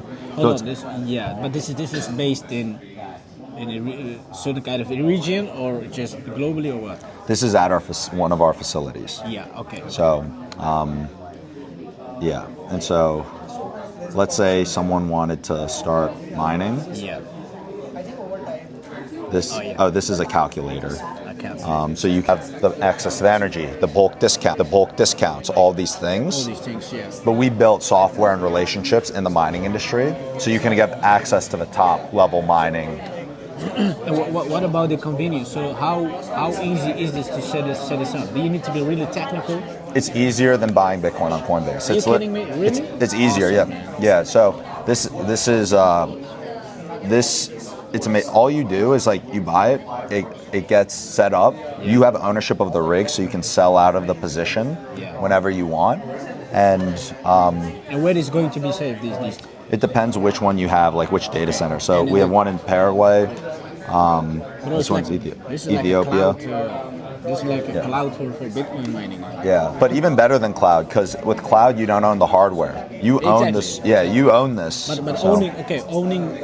But it's like in the data center, so you have title over it. Okay, so does it mean you need to maintain it also? Nothing. Okay. It's fully maintained by some of the best operators in the world. That's crazy. That's a big idea, man. I like yeah. it. Yeah, the mission of the company is improve humanity's relationship with money and energy, doing this through Bitcoin mining. So all of these are renewable energy powered sites, all like some of the lowest cost energy in the world. Like for example, Paraguay by the Atapu Dam, it's gigawatts of excess power, just wasted. It's like mine some Bitcoin, you know. So how do you think? Another question, right? So how do you think? Because in my opinion, so Bitcoin mining it gets. Because the mining it gets slower because you need to mine more or you need to like more miners come online, exactly. It makes it more difficult, exactly. which should lower the payout over time. And so that's one of the big keys in terms of why mining's not accessible, because the people who get competed out are the people who are not accessing the cheapest miners and the lowest cost energy. So if we're at sub 5 cents for the electricity, the people, the infrastructure, everything, and someone else just for the electricity is at like 12 cents or 10 cents or 8 cents, you are like less than half the cost to generate the Bitcoin per electricity. So you're right, as more people come in over time, it does get more competitive. But the big thing is, and you can look at the historical data and run it through the calculator, but as long as you are always in that bottom cost center, then like the Bitcoin miners can do better. But if you're in the lower side, you're going to do worse. You know, it's like I get it. Yeah, there's a lot of nuance there, but I mean, a lot of people, it's like when you actually start. Oh, actually, that was huge, dude. We should have done that earlier. Oh my God. You see something in life when you fix it? Yeah, dude, I could see the entrepreneurial mindset. He's like, you know, we can actually fix this instantly. Just fix it, bro. Like, just fix it. Yeah, but you know, we should definitely stay in touch, stay connected on LinkedIn. I'm gonna connect you on LinkedIn because it's interesting, though. How long have you been doing this? I mean, started in January 2018, so almost 8 years. Yeah. The team running it right now is absolutely amazing. I pretty much stepped into the president role because like you'll get this as an entrepreneur, so it's actually a very big lesson. You want to put people in the best position for success and the people in the right seats for the company. It's like you don't want to put LeBron on your bench. 100%. And this guy, he had 9-figure sales targets previously. He'd been through the scaling phase, all this stuff. And I worked with him and I trusted him and I knew he was smart. Realized he's the best CEO in the world for this company, in the world. So I'm going to have him, you know, be the CEO. He's the best CEO for the job. I'll step into the president role. Yeah, so, or the founder, right? Yeah. He was actually the guy who pioneered rooftop, like residential solar. So he sold the first ever residential solar PPAs, like people having solar panels on roofs. He was one of the leaders at Sunrun. Really? I met him because I was on the podcast for, there's like the number 1 or 2 solar podcast called the Solar Maverick podcast. And the host, they knew each other because he was one of the Thai guys at Solar City, and then the other guy was Sunrun. They're competitors.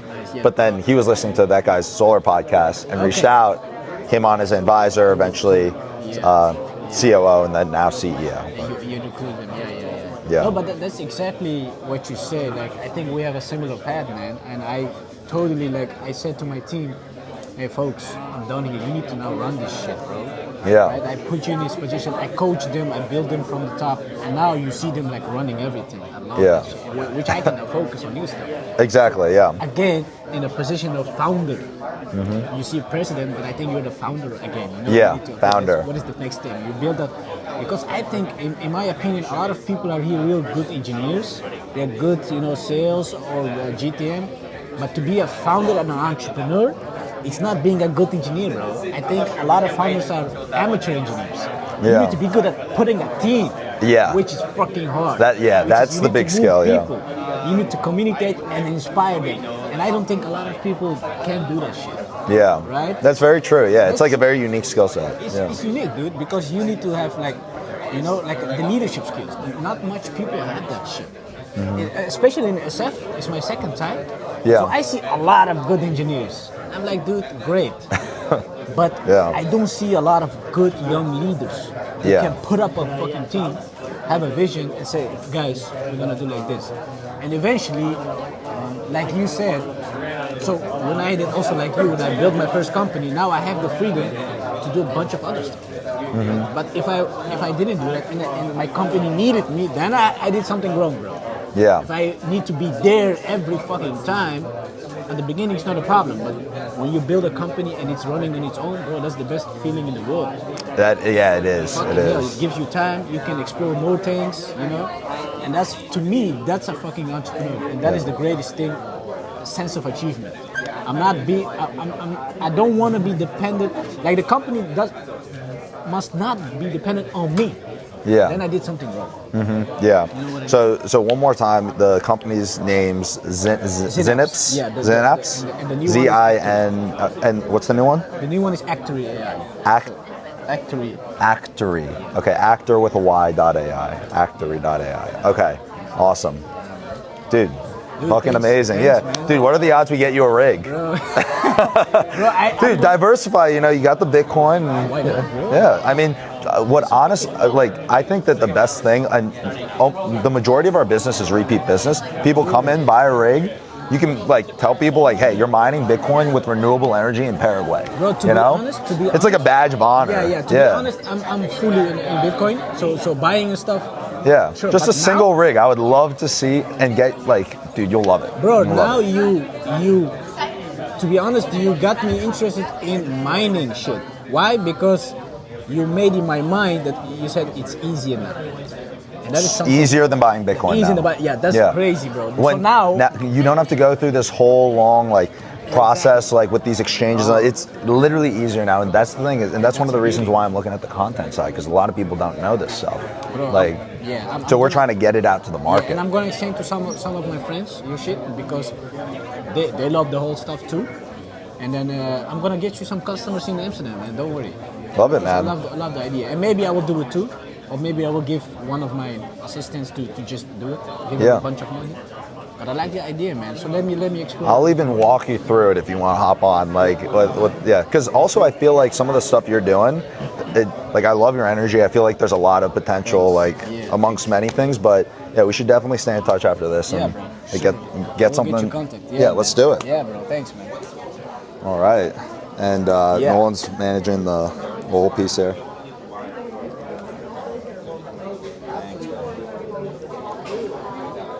Yeah, this is the link tree.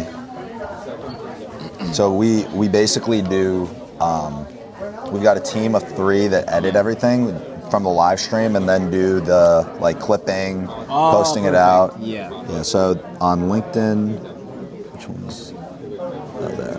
Let's add each other on LinkedIn. Yeah, perfect. I'm gonna connect with you. Yeah, and then if you want to follow along on YouTube, then we're trying to get to 5. We just started the YouTube. It's a new channel, so we're trying to get to 500 subs on YouTube. Nice. So it's just building in public. We're shipping a lot of content, but right there, dude. Hey, nice, Yeah. man. Nice, bro. So anyway, bro.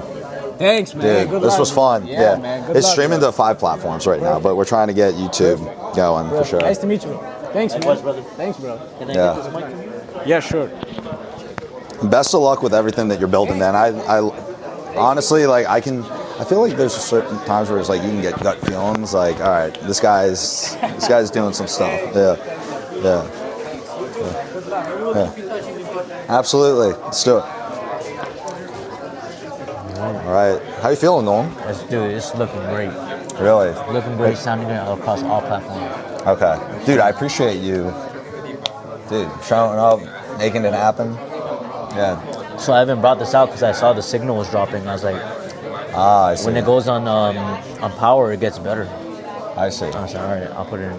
Okay. But yeah, Nice, man. Cool. looking good. Dude, let's get like a different change of scenery. Maybe like the other corner or something. All right, we can do that. Yeah. Just give me 1 second. This thing's gonna. Or actually, maybe like even here, like side, getting people in the back. What do you think? Your call. You're the camera expert. That one looks more aesthetic over there. Okay, yeah, let's do that then. Some plants going in the corners. Yeah. Let's do it. Look at that one. That one got like a light on the side. What else is over there? How's it going, man? Good. I'm Will. I'm Johnny. Nice to meet you, Johnny. Nice to meet you. What brings you to the event? I'm a VC and we just cover some projects here. Okay. Yeah, some related AI. Nice. And I'm the main focus on AI hardware. Okay. Yeah. Well, Just like Ford. we're going around, the event, chatting with people, getting their thoughts on AI, their views, and things like that. Would you be open to talking for a few minutes? Wait a minute because someone is waiting for me. Oh, waiting for you. Yeah, go. Yeah, I'll see you around later. Yeah. Take care, man. What do you think? I still think that we should get the background. Yeah, for sure. Why not? Hey, how's it going, Dan? Okay, how are you? Good, thanks. I'm Will. What's your name? Will. Will. Nice to Yeah, meet you. Will, William, go by a couple different names. What brings you to the event? Well, I wanted to learn about the tools that are available. You have a company I started to develop a platform for live music. So we're trying to help the venues who have live music or musicians who want to perform live music, provide them all the tools that they can do it easily without spending a lot of money, and they don't understand the technology. So we want to make it all in one platform. So Nice. Well, we're going around talking with people at the event, seeing if they want to chat about AI, tech, things like that. Do you want to get mic'd up and we can ask a couple questions? Sure, yeah. Nice and quick. This is my buddy Nolan. Hello. Nice to meet you, Nolan. Nice to meet you. And you are with which company? So I am a founder. I'm working on 2 companies right now, one in AI and one in Bitcoin. And yeah, we're doing some streaming and then we edit it and toss it on social media. Oh, okay. Yeah. Maybe you want to go in the back room, Yeah, maybe? maybe we go to this background back here. Because I remember you were like somebody came to grab you. Yes, that's right. Oh, you were together with us. I was like, All right. What do you think right here? Yeah. I think you want to post up here. I scoot back a little bit? Yeah. Maybe a little quieter, a little more space. Yeah. Well, when we were coming in, they were saying that it was near capacity, and so they started. You mind if I mic you up real quick? Yeah, sure, go ahead. Yeah, we got in literally just in time. Yeah, I came in a little early so I could find a seat, but now it's just real crazy. So. Yeah. So have you been going to a lot of the events here during Tech Week, or is this one of your first ones? This is actually in this week. This is the first one. I try to choose the ones that have the stuff that I need to hear about, and so I live in San Francisco, so it's a lot easier for me to just drive down here. And one more time, what's the name of the company that you're working on? It's called Zexa.live. Zexa.live. It's ZXA.live. ZXA.live. Are you recording now? Oh yeah, it's going. Okay, I mean, good. Yeah. Yeah. So. So what does Zexa.live do? Yeah. So we created this platform to help musicians perform live music, and also music venues be able to, have more live music performances and provide them with all these tools that are available. Some of them we develop, some of them we use through API from other vendors, and so that's one of the reasons I'm here, to find out who's doing what and how we can incorporate their product into ours. Okay. We don't need to invent everything. We want to just create a platform that is easily accessible and usable by these performers. And so, what's one thing that you think about AI that many people might not know or might disagree with you on?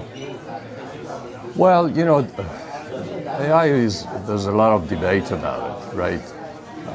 Generally, if you're talking about, okay, what is going to do to all these jobs? That's one of the issues. Yeah, one of the big questions. Yeah. What jobs are safe? What's going to happen? Yeah. One of my thoughts in that area is that, it's going to create a lot of disruptions, but then maybe we don't have to work as hard as we do now. So who knows? So it might change the society in a lot of ways. But besides that, in terms of what we do and how we use AI, is basically put them into in a format that general people can use.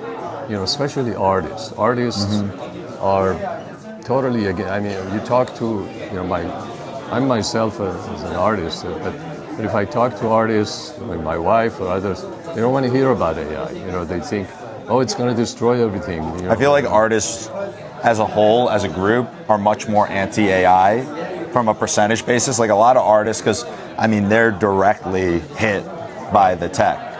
So they're being faced with it. Imagine you work on something your whole life, and then all of a sudden this new tool can do it. It almost is like it's an identity crisis in many ways. That's correct. So what we do is, we do not, the tools that and the platform we created is not to replace artists, is really to help them, because all these tools, they might replace some of the aspects of what you do, but they also can help you.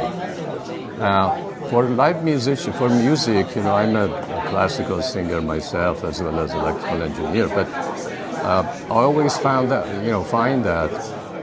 the only way for musicians to make money is to perform live. From Spotify and all of those guys, you don't make any money. You can't sell CDs anymore, you can't sign these record deals and all that. So the only way is to perform live music. So I said, okay, what do I do to make it easier for these musicians to perform live and make money from it and don't spend money? So you guys help these musicians perform live with your tools, is what you're saying? So one of the things we did is an AI camera. Like this camera over there is watching us, right? Now, if we were performing live music, without touching the phone or moving anything, it would find out who is playing what, which player I should zoom in, so we do all of that with our tool. We created all of this, which is our AI camera, right? And it makes it a lot more dynamic, more interesting. Yeah. Without spending any money. And then they get a nice recording of their music. And the other thing we do is we go through this maybe 1 hour of performance and figure out what's the best 60 seconds of this recording. And we create that for them automatically, and they can put it in their social media. So there's a lot of stuff like that. Awesome, man.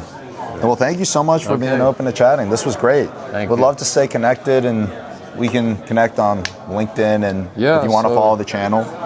Yeah, if you want to. I can, just toss it in. So I guess YouTube and LinkedIn. Okay. Yeah, well, I can I give you my LinkedIn and you guys... this will take you to both, actually. Oh, okay. QR code.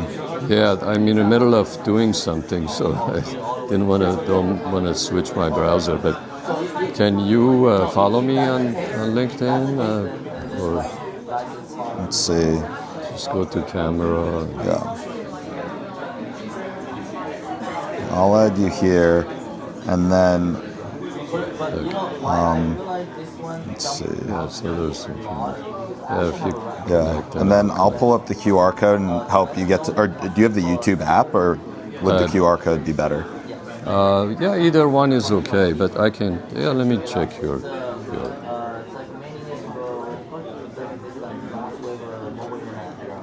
And then it's the. this one. And then that. Oh yeah, it's not subscribed. Or you have the YouTube. All right. Sweet. All right. Thank you so much. All right. Thank Great meeting you, man. Yeah. Thanks. Take care. That's my copy of your. Yeah, absolutely. Sure. Go ahead. I got you, no worries. Thank you very much. Thanks so much. Yeah. Thank you. Thank you. How's it going? We're doing this live stream to YouTube and a couple other platforms right now. Just going around Tech Week, hearing people's thoughts on AI and different things. Would you be down to chat? I don't want to interrupt your pizza or anything, but I was like, I'd actually love to, but can I have like 30 seconds? yeah, take your time. Yeah, take your time, man. No rush. Yeah, dude, who knows? Yeah, it's been. What's your name? Will. Will Jack. Good to meet you. Nice to meet you, man. Are you based in SF? No, I actually live in Boston now. Ah, okay. Very cool. So we're out here. We actually got in Wednesday, and we're meeting with some investors. People were considering hiring. We're considering moving out here. We'll see. I feel like that'd be a good move. I mean, I'm in LA, so we came out, or I guess we came out different days, but yeah, we were filming yesterday, today, and then I'm looking for a videographer for tomorrow. He's heading out tonight. Oh yeah. Yeah. They got me at a lot of gigs. It's busy. You don't want to stay for the air show tomorrow? I wish. I mean, there's just one place you can go to, the air show too. You mind if I mic you up real quick? Oh yeah, go for it. So you got here on Wednesday? Yeah, I got here on Wednesday. Nice, man. I feel like you just give off the vibe that you've been a founder for a while. I don't know why. It is the third company I've started. Okay, so I was spot on. Oh yeah, I was spot on. Yeah. I nailed it. See, I can tell these. Yeah, things. you like a little bit more comfort to, like I've been around the block. Yeah. Right? Well, I think that the big thing, and I think what gave it away is you're very personable or good at introducing yourself, which as a founder you have to do a lot, and you like naturally will. We built that up for a couple of years, and then sold it to a company called Roomy.co, and then a second company with the same good friend and co-founder called One Pager. It was a fintech company we built up in New York. We're acquired by a bigger fintech company called Stonks.com at the time. Okay, yeah, nice. They rebranded to Sandhill Markets at one point, and now we're actually back to Stonks.com. Okay, that's a good name. Yeah, it was a great name and an incredible domain. Yeah, I was gonna say at the right time. Yeah, and so did they have to buy it back, or they held on to the domain? And they held on to it. Okay, they just, good. As we were kind of moving to sell to more sophisticated investors. Stonks. People were confused by the name more than they actually got it. Yeah, that's funny. But it was, killer, and they're still iterating and changed the business. They actually are mostly based in LA now and sell to creators. Nice. But at that point, they were live stream investing company. Really? Which is actually super interesting, and still great relationship with the founder. Nice, man. But yeah, and so that kind of leads up to what you're working on today. Yeah, what are you working on now? Yeah. So that leads to today. We're building infrastructure for companies that build agents. Okay. And backed by my co-founder's research, who's a research scientist at MIT, we developed a way to run agents for much longer periods of time to automatically prune its own context and use tools really efficiently. So basically what we've done is solve a lot of these fundamental problems with agents at the model and runtime layer, and then we provide this really simple developer experience to build super long-running agents. Interesting. So I'm very curious. So I'm right now working on a company that actually sounds very interesting too. So it's a company called MyWorker AI, MyWorker.ai. And the one-liner is that we're an AI sales team as a service for Series B founders and onward, right? So like an AI sales team on autopilot, instead of needing to go and hire like 10 reps, a single rep could do that much work. So we, as part of the product, have a lot of agentic like work being done. And my question kind of comes out to, what does that conversation look like when you're talking with companies who hear about what you're building and then think about, okay, well, you have this world of tools and things that you can use in your product and to deliver a great experience for your end customer. Like, what's the, I get, how are you having those conversations with the customers, and kind of where are you at with that? Yeah, definitely. So our take is that agent infrastructure today is, everything is framework based. You have language model API calls pieced together by software at the app layer, right? And the onus is on the developer to solve a lot of really complex problems, like how do you deal with really long context? When do you call tools? How do you call tools in parallel? How do you make this, fast and efficient and at a cost that actually makes sense? And what we've seen is that teams kind of can identify what they want to build. They see the promise of what they want to build, and then every team is reinventing the wheel to handle those problems I talked about. Yeah. But then are kind of technically limited by what's context available. and like all these other things, they can't do exactly what they want to do. Exactly, and these are problems that have only existed for 2 years that every team is independently solving, because the way language models work and the way that these tool libraries work is you have to solve them at the app layer wherever you're building your agent, right? And so what we do is we solve a lot of those problems natively under the hood, actually at the model and runtime layer. So the way that you serve your model, that's usually just generic infrastructure, but we've rebuilt one of the big open source inference runtimes to prune the context automatically, so you don't have to worry about context, and to call tools really efficiently.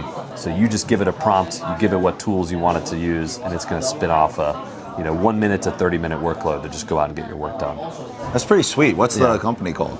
It's called Subconscious. Subconscious.dev is our domain. Subconscious.dev. Okay. The place to go build agents. The place to go. Subconscious.dev. Have you seen that one, the show, like the Tech Roast show on Instagram? No, I haven't seen it. Oh my God. Yeah. Oh my God, it's so funny. But there's this one clip of this guy. So they roast people in the crowd, basically. They're like, what are you building? And then, And then people are like, fuck, like, what am I? And then and then even no matter what they say, they're all very funny, like comedic, and shit on whatever's being built. Yeah. I went to one of these in New York once. Oh, really? Where it was like a comedy show, but you had to be working on something, and you will get roasted at some point. Yeah. So it was in one of the shows. There's just this one, and no matter what question they asked, he would just say the name of like his URL, and he just to everything that they're asking. We're like, dude, what are you doing? Like, and he just kept promoting it, but it blew up and everyone's like, this guy's a marketing genius. He probably is. Yeah. Subconscious.dev. Subconscious.dev. There we go. Yeah. That was funny. Okay, awesome, great, man. Yeah. So I guess outside of all that, like last question I got for you is, based on what you're building, this is actually going to be a very in-depth question. So I took a step back and was trying to guess how much compute was going to be coming online in the next 3 years based on like first principles thinking. Like, this much in data center infrastructure, this much in compute, like this is what the world looks like in 3 years. Yeah. And the outcome of that was just unbelievably more powerful infrastructure and, way larger context windows and all of these things. I'm wondering, and I know I just gave that background, but how are you seeing things progress, and kind of how does your company fit into that world? Because one of the big things that it sounds like you guys are solving for is like, these context limitations, all these things. If the base AI labs have so much more compute going into the models with larger context and everything else, how are you seamlessly integrating into that world where you have much more compute online? Yeah. So we think we fit really well into the future. And the main thing that we really believe is that the models are going to get better, they're going to get faster, they're going to get cheaper, right? Yeah. And so what happens next? Well, we want to build all of these agents that are persistently running for us in the background, at scale. And you need infrastructure to be able to do that. You need infrastructure that's really developer friendly, and you need something that solves these challenging problems under the hood. I don't really think there's going to be a 10 billion parameter context window where you can just put everything in at all times. Like, it just doesn't make sense logically from a how would you get the data there and manage it all perspective. It also just, models get slower as you add more context. But what we think is that somewhere in the 100,000 to 10 million token limit is where models are going to sit. And as it gets faster, cheaper, better, the next question is, okay, how do we manage our context at scale across like a number of problems, and how do we just build them more quickly? So we're trying to handle those technical problems under the hood, make it really easy to configure them, and then we think these GPU data center infrastructure companies are going to love us because we're going to fill their GPUs with long-running processes in the background. That sounds sweet. Yeah, my last company was in, before this one, was in the Bitcoin mining industry. So dealing directly with data centers. So kind of, that was one of the big things I saw, which was, all of this compute. I saw how it worked for Bitcoin mining, but then seeing firsthand, I was running GPUs back in 2018, mining Ethereum, It's a good business. Just seeing that whole progression, it's been really interesting. So dude, amazing. Thank you for coming up. Amazing chatting with you. This was great. I really appreciate subconscious.dev. Subconscious.dev. I mean, I I'm should going to have answered every question that way. Subconscious.dev. Yeah, that was great. We should stay connected on LinkedIn and definitely, whatever way. And then the channel too. We're starting to grow the YouTube, so if you want to follow there, would love to. Is this LinkedIn? This is the link tree to all of the. Oh well, that makes it way simpler. Yeah. And if you want to start mining some Bitcoin, that's what my last company does. Sazmining. Yeah, it's kind of like a precursor to working on this. I was actually working with a venture incubator on. The plan was to build modular data centers in places where energy is really cheap. Yeah. And run big training workloads on them. Because if you lower the cost of electricity, you lower the cost of training. The trade-off would be occasionally the wind's not blowing or the sun's not shining. So it had to be something that was interruptible, and training workloads are actually a really good fit for that. Yeah. We just found holy shit, the chips are actually expensive if you're not one of the big players buying them. If we were going to buy less than 10,000, NVIDIA didn't even really care about us. They didn't give a shit. And then they just majorly artificially deflate their prices. Yeah, that whole world on the mining side was very fascinating. Just seeing how volatile, the price cycles up and down. It's crazy. Very volatile. Thanks for this. Hey, thank you very much. Here's the other thing. So then we looked into. It's really hard to just get the power to put these online. So there's all these Bitcoin companies getting acquired, right, by data centers and stuff. We talked to them. That was like, do you guys want to build? They were more we'll hire you guys basically. We don't want to acquire you. Yeah. But you'll run this team within our team. It's a crazy space. Yeah, absolutely. Well, good to meet you, man. Yeah, dude, this was fun. Really appreciate it. Yeah, enjoy the rest of your event, and are you going to LA Tech Week next week, or are you heading back to the East Coast? I might go down there because we have a new investor I want to visit, but we'll see. Okay. Yeah, if you do, hit me up on LinkedIn, and Where can I find this content? Yeah, let's go. We'll chop it up. Honestly, we'll probably get some really good reels from that. You crushed it, obviously. So, if you pull up that Linktree link, I'll follow on YouTube, and if you shoot me a message, then I can just drop the clips. Shoot me a message on LinkedIn, and then I can drop the clips that come up. We're also live streaming to a couple platforms, but we're trying to grow the YouTube. Yeah, there you are. Oh wow! It's happening right now. That's awesome. Happening right now. I mean, not many people watch the live stream on YouTube, but who cares? For us, it's I'll post that content all over the place. Too, yeah. So. Well, that's the thing. If you open up the app, I can kind of show you how we do it. So we make one YouTube video a day and 3 shorts a day. Oh, cool. So the shorts are constantly coming out. Yeah. This is just from and then we're doing the videos stuff like that. So that's awesome. How are you generating the thumbnails? Is there amazing tech behind that these days? Yes. Well, actually, for the Sora the live thumbnails, all of these are with Sora. Just take 2 seconds. So I'm just streaming from my laptop and at my home office, and it just takes 2 seconds to generate those. So I just have a master prompt. I just change a couple of things, and then it turns out into a cool thumbnail. So, yeah. Nice. Yeah. I know the like automation there is crazy. We just have dove in.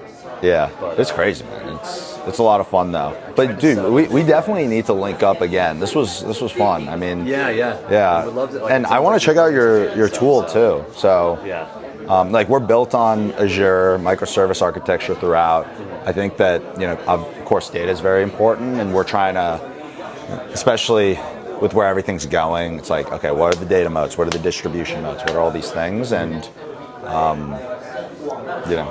how do we build with the best tools and software so a rising tide lifts all ships, and we can truly deliver the best product to the target customer. So I'm excited to check out subconscious.dev. We are very early, but we have some great happy customers, and we're making the product a lot easier to use, easier to understand. Also, just on investor intros and stuff like that, we could definitely probably collab there and see if there's any intros that might be helpful for one or another. One of my friends is building a really cool tool. He showed me it last night at a private dinner, and I'm going to be getting access. Today, I got to hit him back up, make sure I get access. Yeah. But he showed me an AI assistant that's tied into all of your chat, data, everything.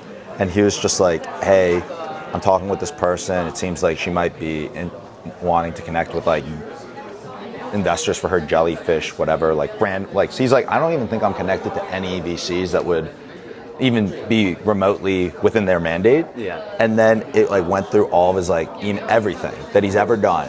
And then it listed 7 potential intros. He's like, could you send those intros? And then he sent all these intros for this person. Yeah. And then one of those people invested.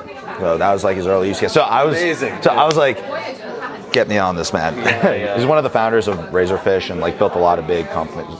Had a product at Samsung. Previously, but it's super cool product. Super cool. I mean, I wish I had that 6 weeks ago. We just we're closing up our fundraising process now. So if you have any interest in people, we talked to a whole bunch of people. Yeah, cool, man. East Coast, a lot here. Come over today. Yeah. Well, dude. Good stuff. Good to meet you. Good luck on the rest of the round. Great to meet you. Yeah. And see you around the rest of the event. Killer. If I go to the live stream, I can yeah. Later. We're gonna be going till 5. Oh, awesome. Yeah. Good to meet you guys. Hey, likewise, brother. All right. Just switch to part 2. Switch to part 2.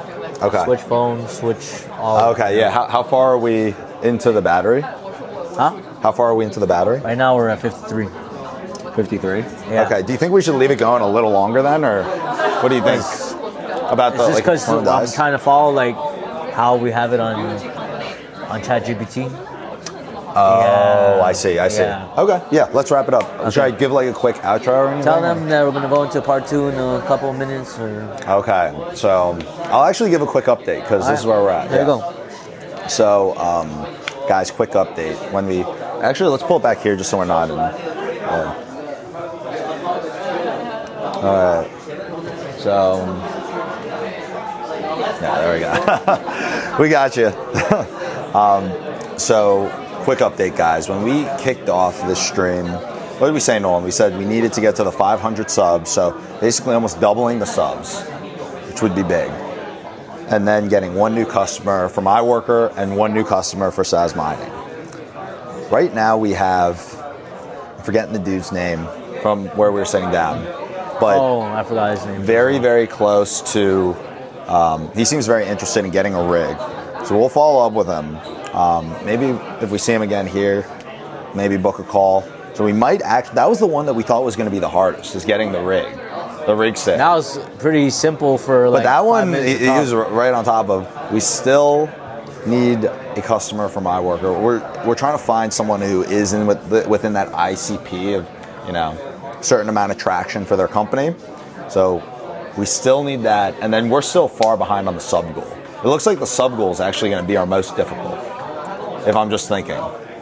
So it's almost like inverse. What we thought was going to be our easiest is turning into the hardest, and the hardest is now becoming the easiest. So we're going to wrap up part 1 right now, get the tech all changed out, and then stay tuned for part 2. See if we have. So guys, we are coming at you with part 2, okay? So to catch you guys up, in part one, we set out 3 big goals for the event for Tech Week. One, pretty much, are we going to be able to over double our subs in a single day, so get up to 500 subscribers. The other one was to get a Bitcoin mining rig sold, so make a sale, ideally like a $5,000 mining rig. And the final one was, get a new customer for MyWorker AI. So it's actually been kind of a reverse. The one that we thought was going to be the easiest, which was the subs, is looking like it might actually be the hardest. And the one that was that we thought was going to be the hardest, which is like getting a mining rig sold, looks like that one might actually be the easiest. So part 2, let's get it. We're doing interviews. Nolan, anything you want to add? Let's have fun. Let's have fun. All right, I'm gonna go. Thanks, people. All right. How's it going, man? Hi, how's it going? William. William, nice to meet you. Nice to meet you. Oh, you are interviewing? So we're actually going around, just looking for friendly people. I'm like, hey, this person seems really smart. Would love to hear their thoughts on AI. You be down to chat for like a couple questions? Sure. All right, let's do it. Nolan, let's hook them up. All right. Well, what brings you to the event? So I guess. Mic. Yeah. All right. It's super casual. Okay. Yeah. Do you have a social media account or post this or book podcast something like that? Yeah, social media. Oh, so I can. Yeah, we can add you. Yeah. Yeah, so actually, if there's anything you're working on as well, we'd be happy to chat about that too. Okay, cool. Yeah, but what brought you to Tech Week? So actually, I'm from Boston, all the way to San Francisco. Dude, I just met someone else earlier that was coming out from the area. Oh, cool. Because myself is an AI artist, so I create film installation, immersive experience. And yesterday, I have an artwork showcase in another event in nice. VC. So we turned their office into an immersive experience. And so I will stay in San Francisco for Tech Week for several days and going to LA because I'm also. Dude, let's go! I'm going to LA next week too. Yeah. Because I'm also running the MITI Film Festival, so I'm the chair of the festival. We are building MIT AI Film Festival. Yeah. So welcome to Boston. We just finished this year's festival last Friday. So I went to San Francisco right after our event. We are building a community that's bringing investors, startups who are working in the media content creation, like video generation, audio generation. Bringing them all to the festival. Yeah. Okay. And also creators, filmmakers. Okay. And so we support those startups and content creators to create the next generation of storytelling. How long have you been doing this? I have been running this for 3 years. 3 years. Yeah. All right. I must feel pretty good having it all come together. Yeah. And also, I think it's really important because right now the foundation model are very, very mature. So everyone can be a filmmaker. So the game is completely changed. The bar to entry or to creation has gotten a lot lower. Exactly. So we're basically focusing on two parts. One part is how to empower everyone to become a good storyteller. Another part is try to define the next generation of professional filmmaking. So I'm also trying to build the next generation of Oscar awards. Because it's a completely different game when you have these tools in terms of what you can create and what that looks like. Exactly. So professional studios also are integrating those kind of AI technologies into their pipelines. So it's not like AI completely replace actors, playwrights, but how they can empower those, how they can save money for those visual effects, for Avatar or those kind of very large budget, large costs. So I'm really curious. So when you started this 3 years ago, it was a completely different landscape in terms of what you could create. Exactly. Recently, Sora 2 just launched, which have you had a chance to play around much with Sora 2? Yeah. So I'm really curious to hear your thoughts on Sora 2. Yeah. So our event is right 3 days after the Sora 2 launch. So an OpenAI team reached out to us, and OpenAI reached out to you guys. Yeah, guys. There you go. OpenAI reached out. OpenAI reached out, and they said, oh, they want to support our events and give us a bunch of Sora invites. So I tested that. I think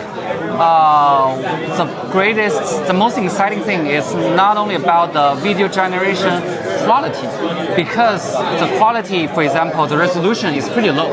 It's not for professional filmmaking. Yeah. It's more like a social app. I think the social app and copyright. I think Sam did a great job. He gave up his copyrights and made him a kind of like global IP. Everyone can play with his face and make all kinds of memes. So I think that really revolutionized how people interact with each other in the AI world. So I think it's the meaning. It has much larger meaning in this way rather than in the content itself. It's like how people interact with each other and how they interact with the content. That is super exciting. Interesting. So I'm really curious, before I even I don't want to bias your thoughts on it, but where do you think this is going? If you had a crystal ball, 3 years ago to today, you've seen a tremendous amount of change. If you're talking to yourself in 3 years to today, what do you think that future you is telling you the world looks like? That's a good question, because 3 years ago, there's basically no very mature video generation models. So everyone needs to really hack their pipeline to create AI film in 3 years. And right now, basically, you can use very mature products, all kinds of products, AI agents products. You can.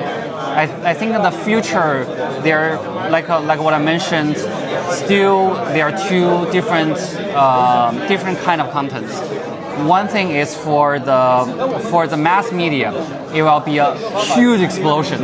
Oh yeah. In the future, it might create some problems because it's hard to differentiate what is AI generated, what is real.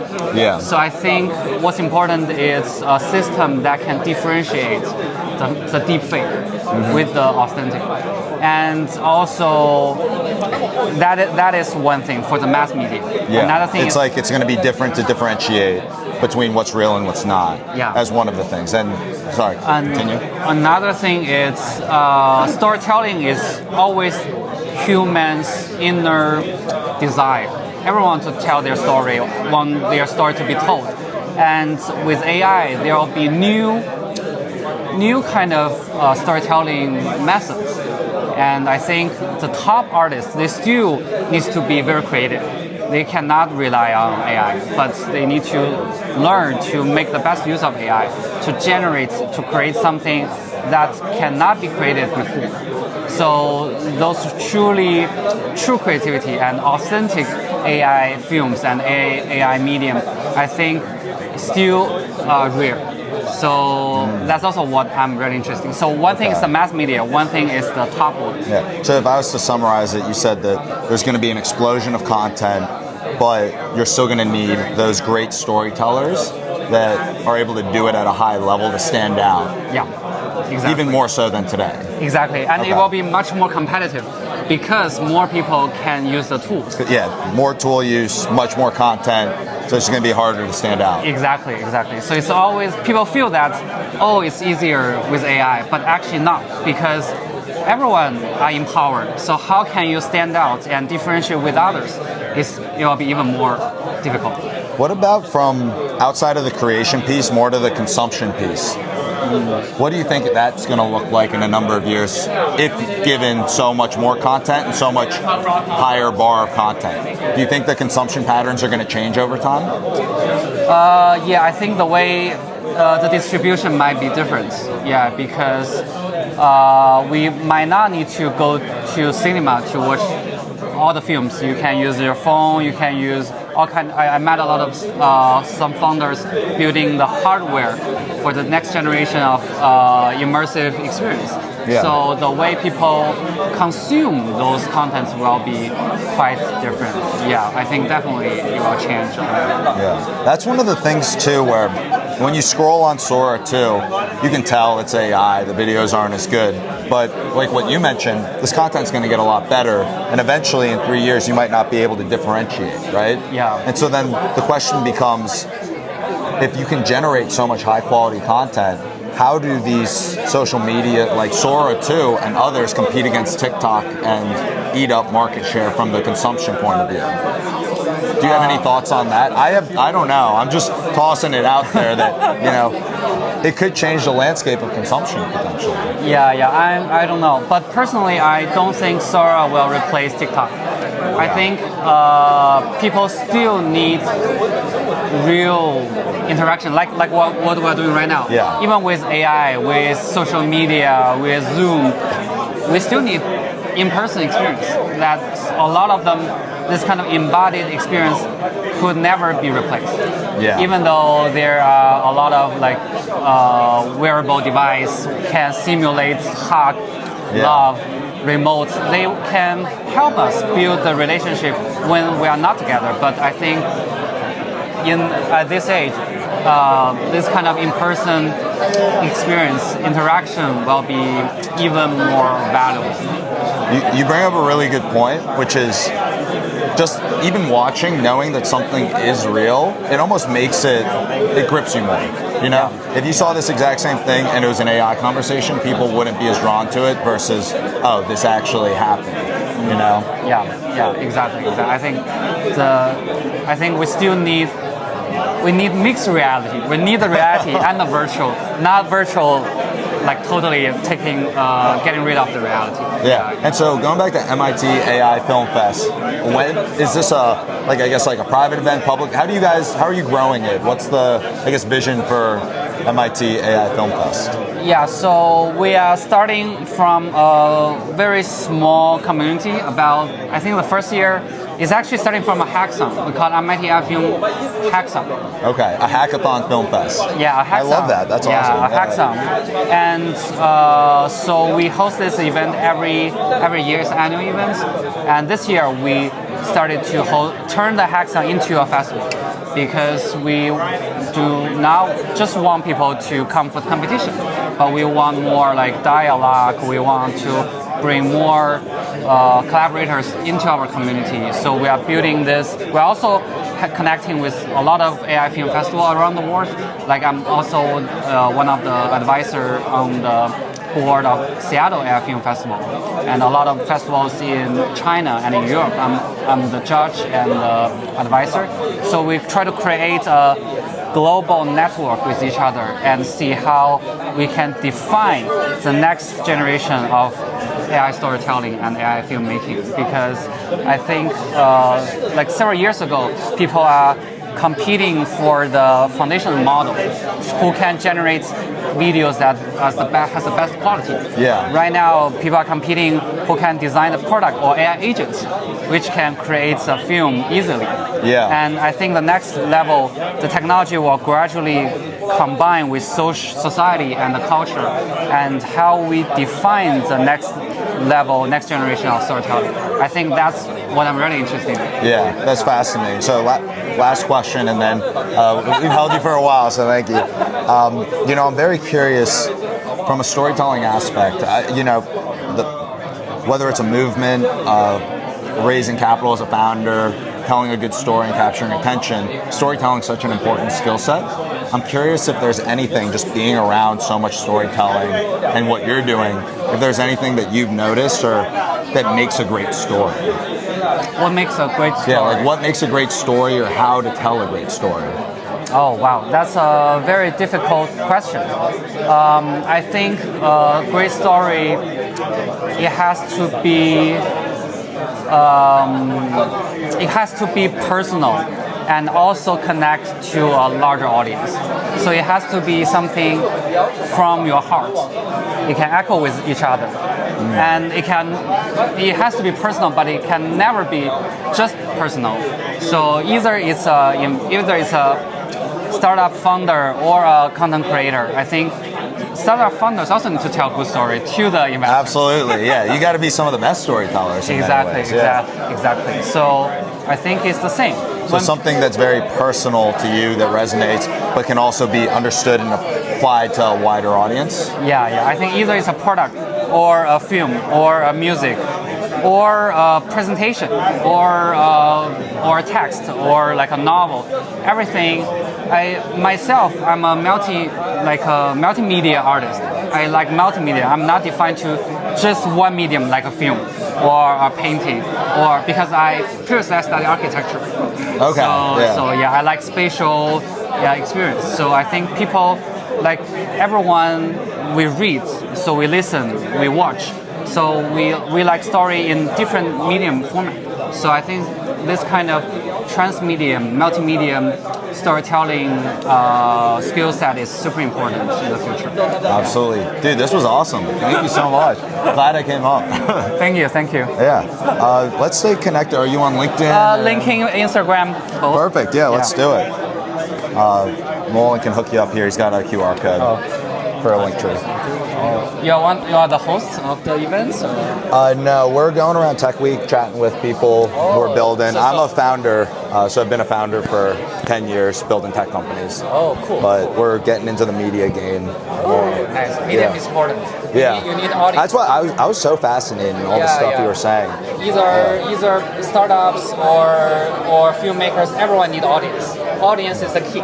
Yeah, it applies to everything. So medium is the key. Exactly. Medium is the key. Okay, so that's that'll take you to the link tree with everything. Oh, link tree. Okay, perfect. Yeah, so just camera and then.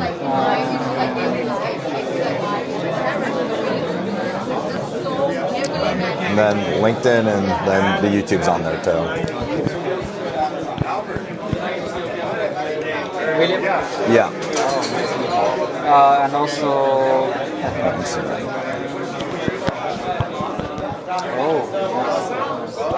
Cool. Yeah. Thanks so much. And then YouTube as well. We're trying to grow the YouTube. Oh, YouTube. Oh, okay, perfect. Yeah. How you doing? Hey, how's it going, William? Good.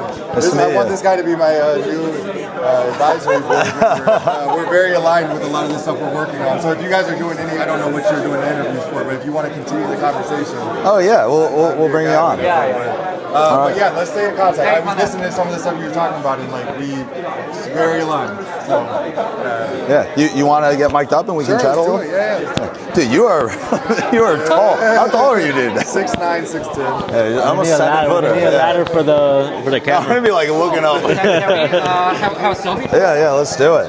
Yeah. All right. Okay, perfect. Perfect. All right, awesome. Dude, this was great. Hey, Thank you so much. I'd rather let me put this on you real quick. Yeah. Let's put it on his right side, and if he wants to go here, I'll go on this side, and then you can put it there. All right. Yeah, that was one thing I noticed, that like the mic was pointing the other direction. So. All right. And what was your name again, man? Landon. What's Will. your name? Will? Yeah. Nice. What brings you to the event, man? Networking, connecting, meeting cool people like this guy right here, and dude, it's so potential fun to team get members. out. I love it. I mean, it's so, especially when you're, dealing with technology that's moving so fast. Talking to people within the space is always so nice. Well, that's one of the things too, where it's like, are you a founder? Or Yeah. what's your? Yeah. So it's like always so difficult to figure out what you're going to balance, what you're going to spend time on.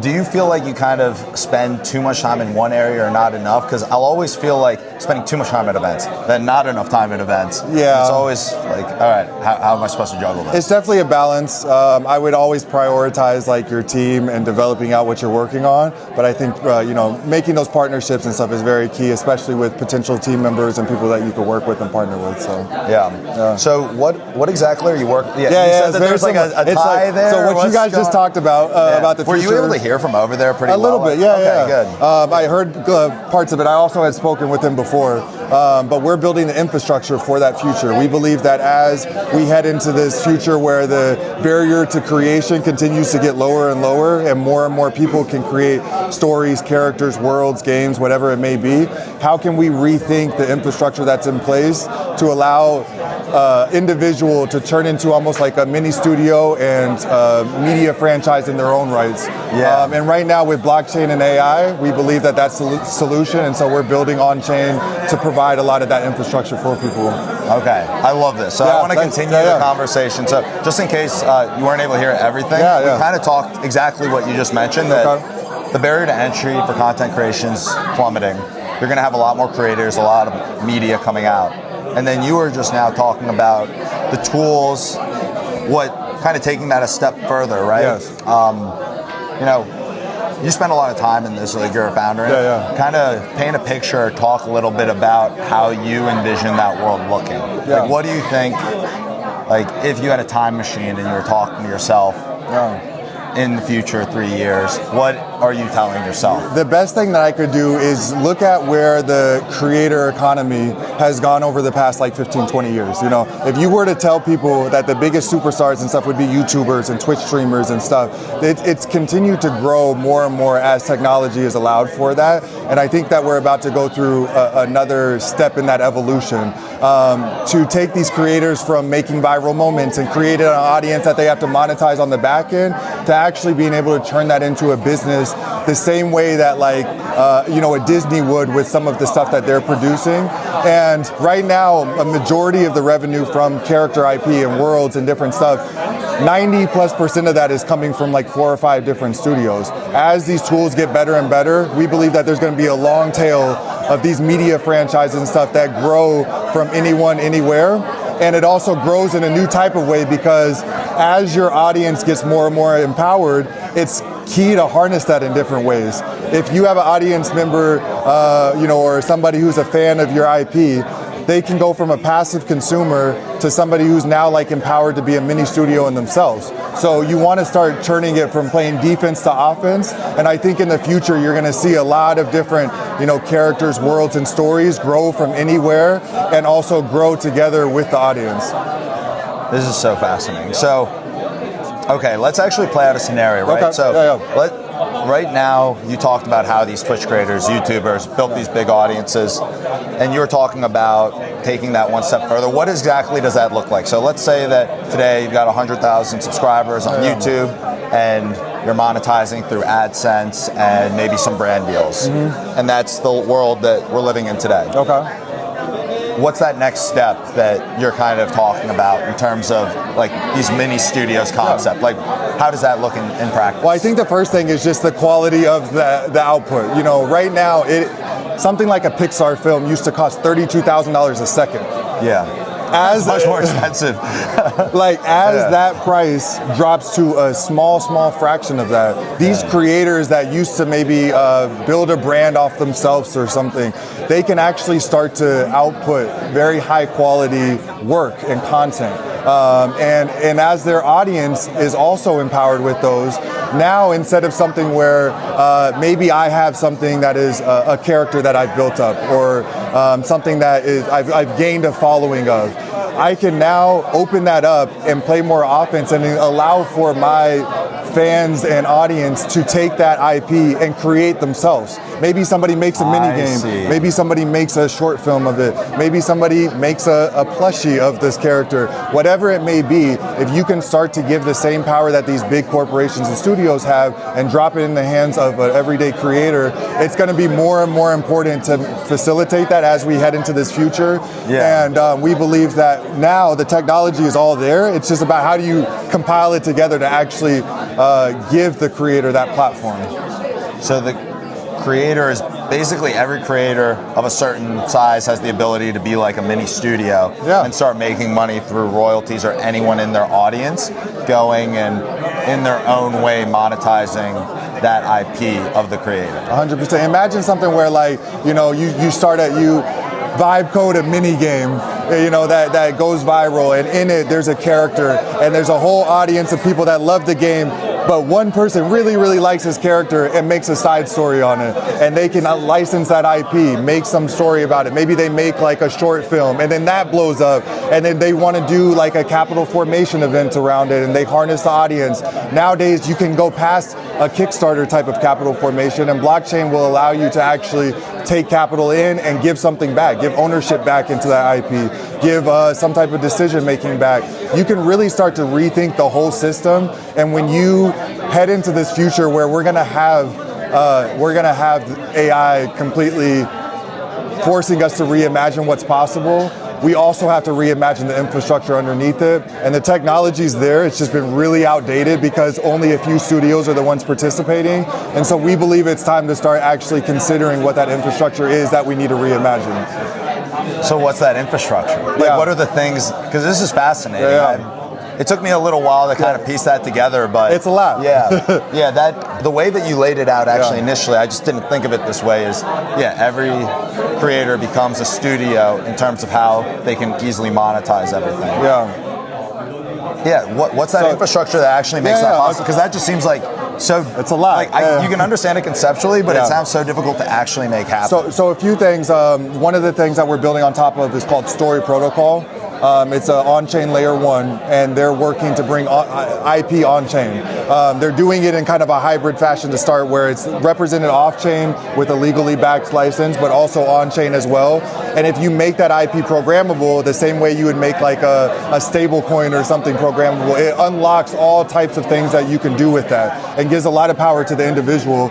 And so that's something that can open up licensing terms to be something where, as an individual, I don't need a big legal team to be able to structure and open up something I'm working on. I can actually do that in a way where it's just a few clicks of a button and I open it up for others to create. Another step on top of that would be like co-creation tools, something that one of our co-founders has won awards, top of the industry, working with teams of 150, 200 people on movies like Avatar.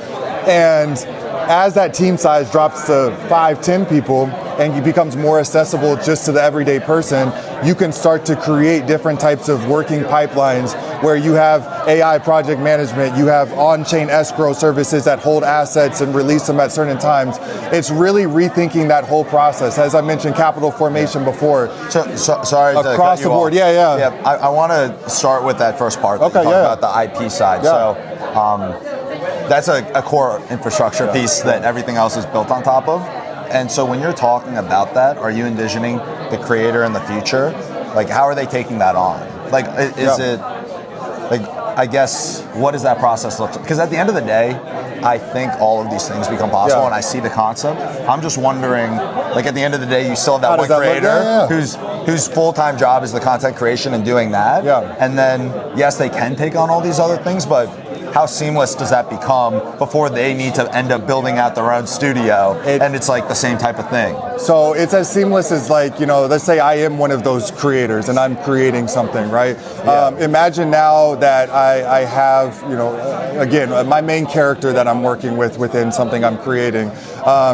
I can open up the terms and say it's free to use, but I want 10% of any future revenue that comes into this. Maybe somebody comes and makes a plushie of that character and sells it on Amazon.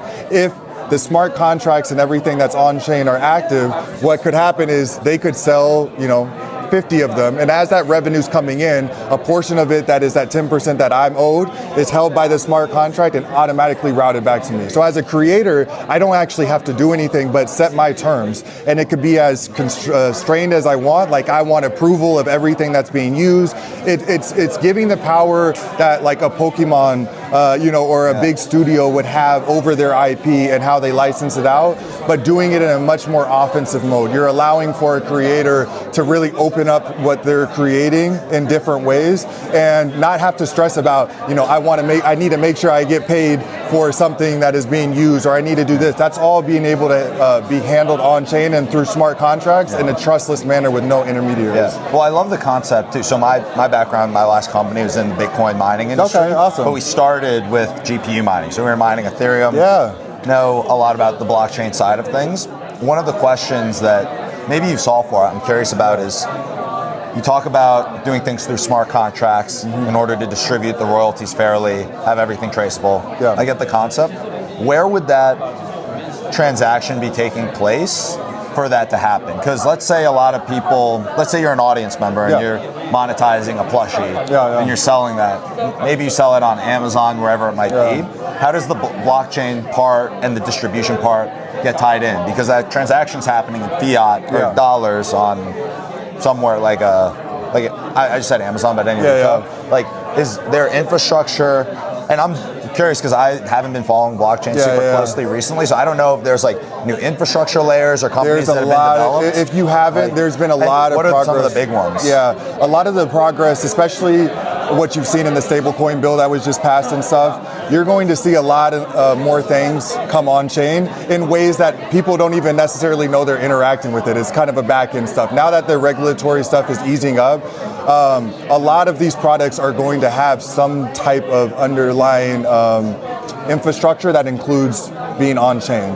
And as you start to bring stablecoins into play more, it opens up for possibilities so that somebody like Amazon could add an API in, and all it would take is to be able to register that this IP is being licensed. And now when the money's coming in, it doesn't matter how that money's coming in, whether it's fiat or other, but it can still withhold the amount that's necessary and then have that transferred in stablecoin to the person. I feel like a lot of the complexity around blockchain is going to be, it has already been figured out more and more over the last couple of years. And now with the regulatory ease over the next 1-2 years, it's going to integrate into people's lives without them even necessarily realizing as much or having to be onboarded. Like I'm sure in the early days, you remember a lot of the, how do we onboard Web 2? Yeah. It's just going to happen on the back end without them even realizing. As you're talking, it's fascinating because your mind, you tie together so many different things here, which is really interesting. You probably have like a knack for that from when you were young, just seeing like the way you connect all these dots. But what's interesting is you're literally like the perfect person to ask that question, like what does the future look like? Because you're layering on all these technologies. I think that the idea and everything, that sounds awesome. Yeah. I think it'd be really cool. I'd be very interested to see how these technologies continue to grow. For example, the on-chain legal IP side of things.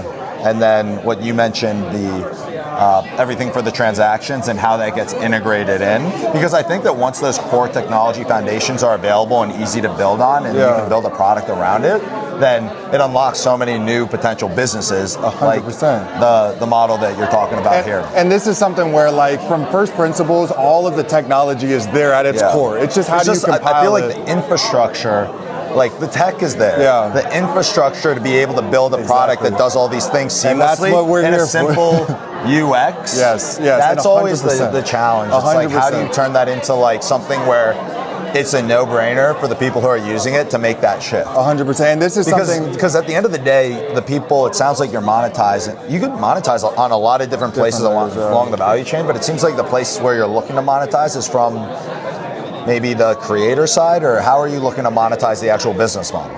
It's something that we feel like the biggest thing for us is growing the network. Because we're building this infrastructure footprint, if we can continue to expand, my personal belief is that the monetization options, like you said, there's so many layers you can, so it's not a priority for us early on. We're really trying to just build out this infrastructure more and more, and it's something for the last 3 years. I mean, the first time I realized this was in 2022 when Stable Diffusion came out, and that was the first kind of glimpse into these Gen AI models, and that was the first time where I saw there's a complete layer missing to this. How cool are these tools to unlock creativity in all these ways, but there's still a layer of attribution, a layer of ownership and stuff that is missing from this that blockchain adds a perfect solution for. And when I hear other people talk about this future that we're heading towards and the uncertainty around how you would handle that, I've never heard of an argument that beats out blockchain. It just makes the most sense. And as we head into this future, we believe that we're just heading in that direction. And so how can we kind of like meet the puck where it's going and start building for that future now so that when it arrives, we have that infrastructure built out. That's fascinating, man. Dude, I'm happy you came over. Yeah, I saw him talking. I was like, back to back, I figured like the last one, it like builds on top of 100%. Awesome. Well, it was nice meeting you, man. absolutely, bro. What was your This name is great. again? William. William. Awesome. And what is this for? What are you guys working on? We're streaming to like a few platforms right now, and then we create like shorter clips and YouTube videos. So yeah, if you want, we can connect. And let's connect. Look it up. What is this? LinkedIn? Or? Linktree. So it'll kind of take you to a bunch of them. Yeah, add me on LinkedIn, and then this one right here. There we go. Awesome. Man. And then if you want to follow the YouTube, also we're trying to grow the YouTube. Always happy to. What is the name of the YouTube channel? It's my full name, William, and then spelled SZAMOSSZEGI.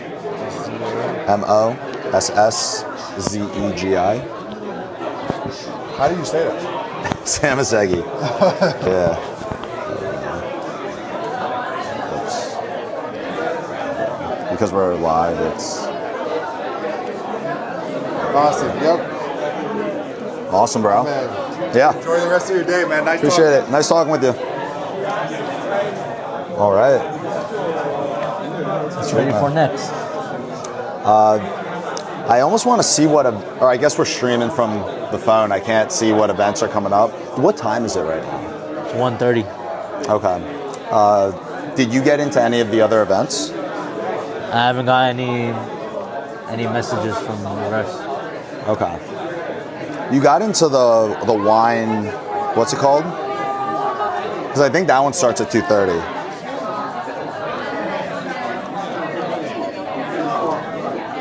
This one? I think this one.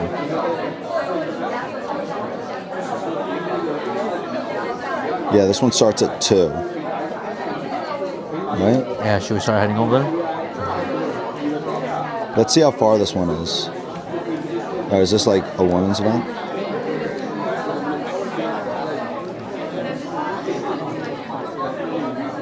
Okay, yeah, no, this looks good. Let's see how far that is. And then, What do you think about the stream? Should we end it right now, or? I think we have enough time for like a couple more interviews from some more people.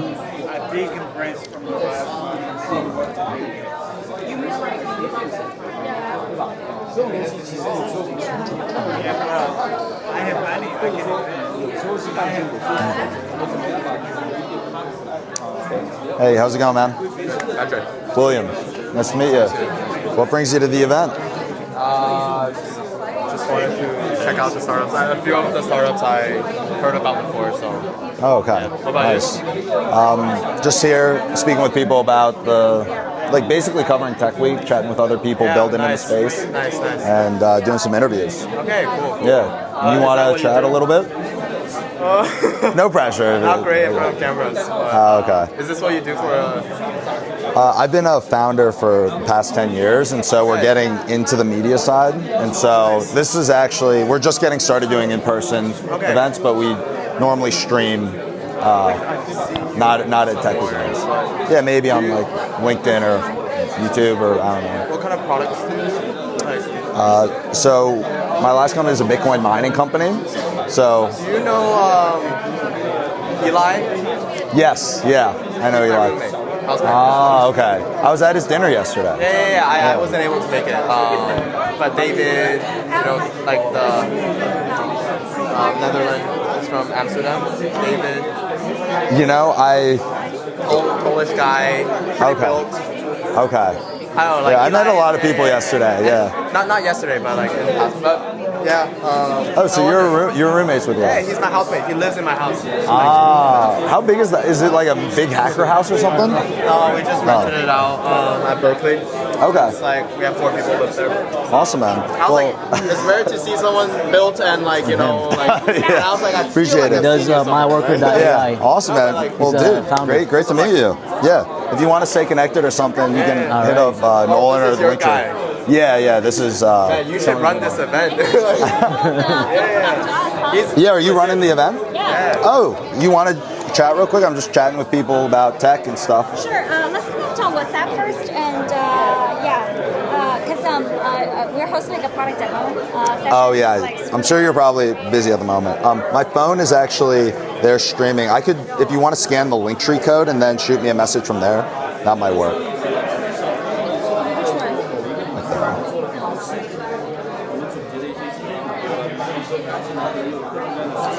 And then on LinkedIn would probably be the best.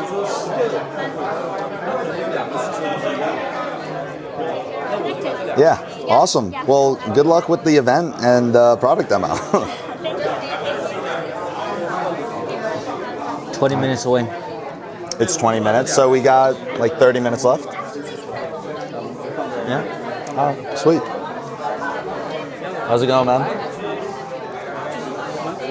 How's it going? My name is Tanmay. William. Nice to meet you. Nice to meet you. What brings you to the event? I actually just recently moved down to SF. I came from Toronto. And I started my master's just recently. Okay. So I wanted to just get an idea of what kind of startups are going on. Just get some insight from some of the founders and stuff. Nice, man. Well, I've been a founder for a little bit, and we're going around Tech Week chatting with people at the event, hearing their thoughts on AI, tech. You guys be down to chat a little bit about it? All right, sweet. Let's hook them up. I hear. All right. So you said you're getting a master's? Yeah, I'm getting Okay. a master's, yeah, in Nice. computer science. In computer science. And you? I'm getting a bachelor's in applied mathematics. Okay, cool. I'm Will, by the way. Nice to meet you. Okay, if I mic you up right here? Yeah, sure. And this is Nolan. Yeah, Nolan. Yeah. Christopher? Should we have it pointed? Pointed like up towards his mouth, probably. So did you guys know each other before the event, or you guys just meet now? We're roommates. Oh, okay. Yeah. Well, I was gonna say you guys look like you're friends. So I was like, you guys almost look like brothers, like in a weird way. Same ethnicity, same region, everything is the same. Yeah. All right. Very cool. So you're here, just seeing what's happening, building. Yeah, actually, this is my very first event here in SF. Dude, let's go. It's an honor to be able to chat with you. Yeah, it's super cool. Like, I was in Toronto for the last few years, and so I went to the University of Toronto there. I didn't get a chance to do as much networking or going to events as much. So now that I'm here, I want to like make use of the space and all these events. Yeah. And you guys moved out together, or, to the area, or? I'll hold this when you're talking. Actually. Yeah. So basically, I'm a transfer student. I used to study computer science in Moon Park Community College, and I came to San Jose State University just because I want to stay near Bay Area. And we were like looking for roommates, and like he was there. Like, yeah, sure. Yeah. And he was like, "This guy's perfect." All right, very cool. And so you guys have been in the area, like it's recent, the move. Yeah, it's been about a month. Okay. And you're just getting into it. You're Yeah. like, let's go hit some events. Like, do you just go onto like the Tech Week website and just start registering for a bunch? And Yeah, well, there's so many, so we had to like spend a good amount of time just figuring out which ones to go to and which ones not, and then register for a bunch. Some of them we got put on the wait list. Some of them, Me too, yeah. So it's like, well, I was signing up for all of them like last minute, like Yeah. right. It was a very impromptu trip. I'm very happy we were able to squeeze in because by the time we got here, I think they closed the doors initially, but then I think they just let us squeeze in, so it was nice. Yeah. I was Well, looking it's forward to this. kind of similar with us. We probably came in around the same time, where it was getting packed. We barely made it in just in time. So right now, what's like, let's say, when you were coming to the event, what was your hope in like what you were looking to do? Is there a particular type of field that you're looking to go into? Like what's like your ideal outcome, I guess? From the event itself, honestly, since this is the very first event, I don't have a whole lot of experience to base off of or like reference to base off of, but mostly just talking to people and like hearing about their stories, how they got started, like what they're building. Obviously, it's like one thing to learn stuff in theory in school and stuff, and then another to see how people are applying the technologies with their products and stuff. So that's kind of what I'm here to learn about, and then see if there's any opportunities they're looking for. Nice. What about you? What are you? Are you studying or working on? What's your focus? So I'm studying applied mathematics, and I'm mainly into the math behind machine learning. So I'm learning how the matrices are working behind the screen, So yeah, mostly over here, I just want to meet people, network with others, and like know about how they're doing things. Like this memories.ai is a pretty cool thing. Like just to know the ideas. I'm very curious. So I feel like you're the right person to ask when it comes to AI. And so based on, I guess, your background and how you see AI today, is there anything that you believe to be true or interesting about the space that other people might not know or might disagree with you on? Like broadly in AI, is there anything that you're seeing or that you believe about AI or think to be true that a general person you pull off the street might not know about? Yeah, so what I feel is that more people want more agents. And I think it's not about the agents, it's about your memory and your context.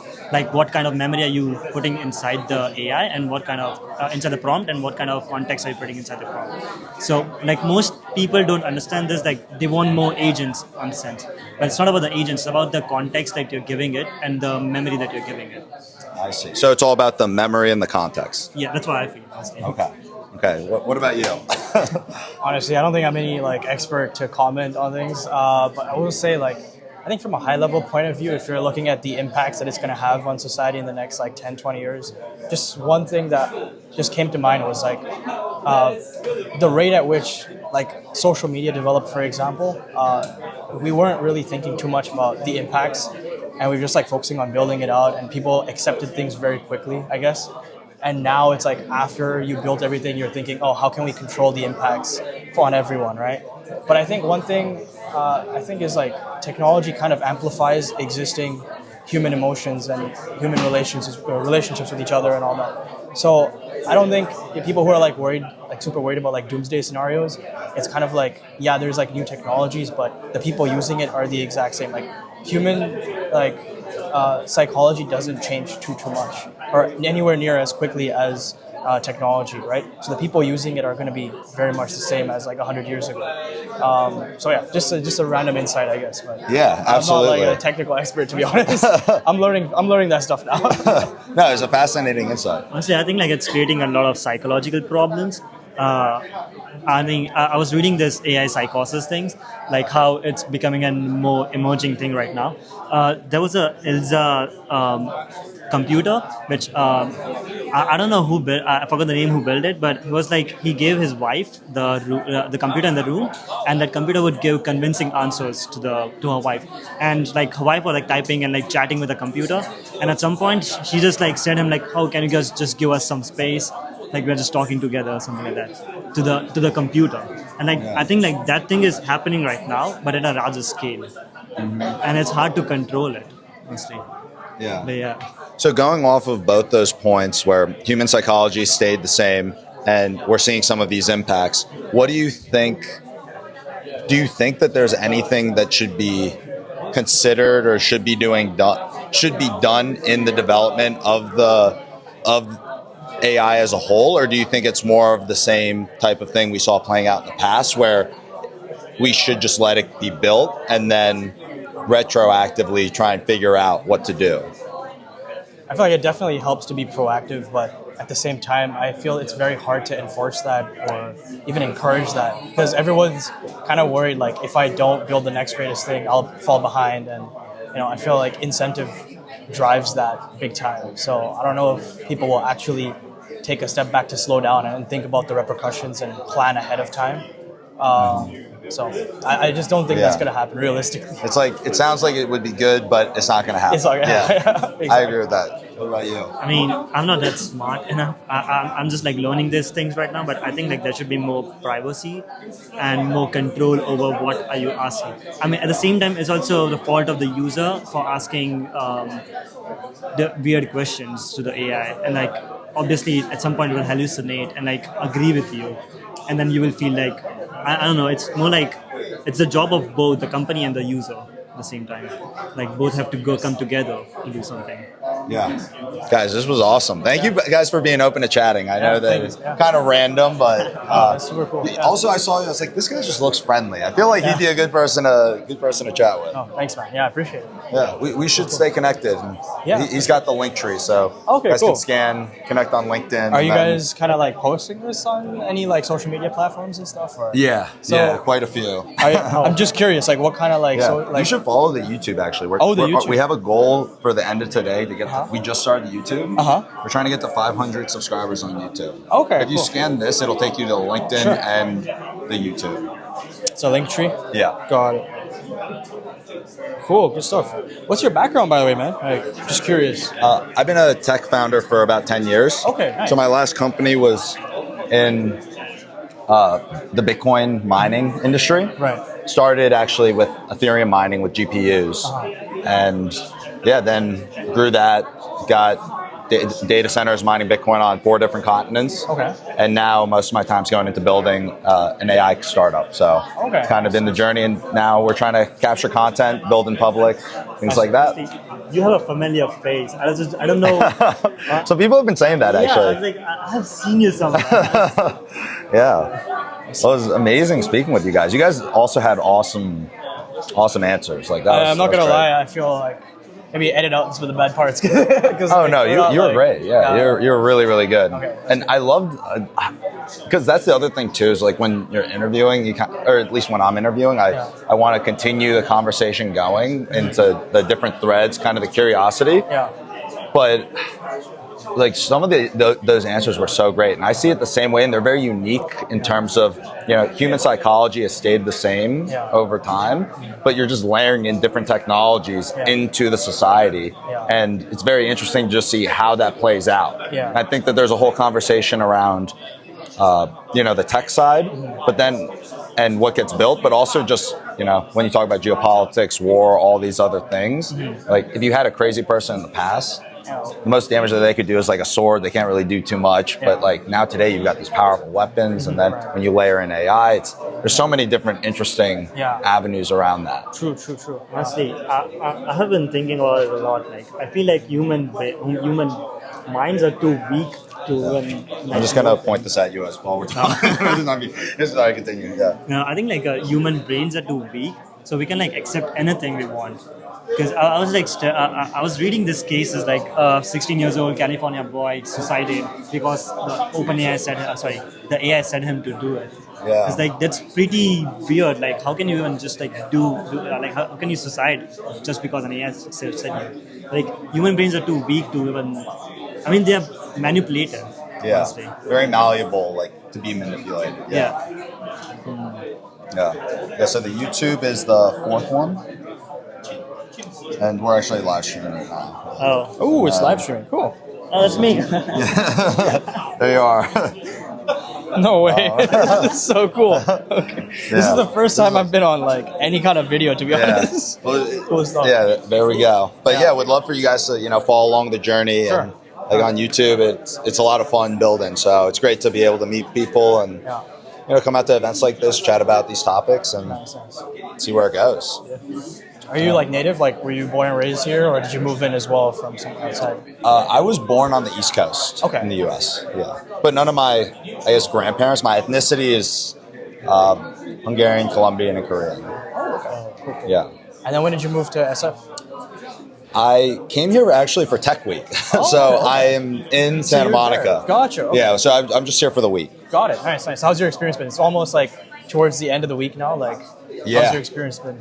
It's been awesome, man. I mean, I remember last year was my first Tech Week, and I just wish that I'd gone to more, many years while building. But it's fun, and it's as an entrepreneur, there are certain times where you're very isolated. You're not like going out to as many events, and then certain times where you get to go out. I'm definitely in a phase where I want to start going to more, doing stuff like this. Got it. Nice. Yeah.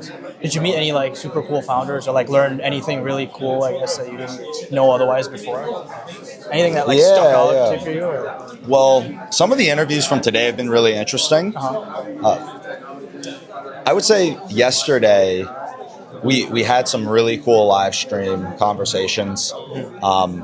Met the guy Corporate Bro, who's I love watching his videos on Instagram. That was fun. And then I met a lot of people from Apollo. So our product leverages their API. Okay. And so got to speak with the COO there and some of the other people at the event. They just made a big announcement yesterday. So they had this big event. Yeah, it was super fun, man. It was a good time. Nice. And then I think today we put a couple goals out when we started the stream. We're going to try and get to 500 subs on YouTube. Yeah. We're going to try and sell a mining rig for Sazmining, and we're going to try and get a new customer for MyWorker AI. Sorry, what was the second point? You're going to try and get. So my last company, we make it easy for anyone to start mining Bitcoin. Right. Okay. So just like if you own Bitcoin or buy it on Coinbase, you could go and become a Bitcoin miner and start mining below the market price with our company. Got it. Okay. And we make it easier than buying Bitcoin. Got it. Okay. Makes sense. So that was the other goal. Got it. Cool. Try and sell a mining rig. Nice. Yeah. That's really cool. Yeah. Absolutely, man. Well, thanks again for chatting. This was great. Can you get the mic off? Yes. All Do you have any roles for me in the future? What time is it at the moment? Do you guys have that? About to be 2. 2? All right, sweet. So I think we might want to maybe keep the stream going, but just on the way to the next event. The thing is, the mics are dying. Oh, the mics are dying? Okay. Yeah, we can cut the stream off. Every interview we've been using it a lot. Yeah. Sounds good. All right, so do you want me to actually let's bring it outside and then we can charge it.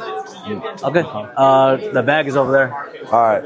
Sounds good. All right, I'll catch you guys later. Do you guys shoot over the connections on LinkedIn? Yeah. Let's do it. All right, peace.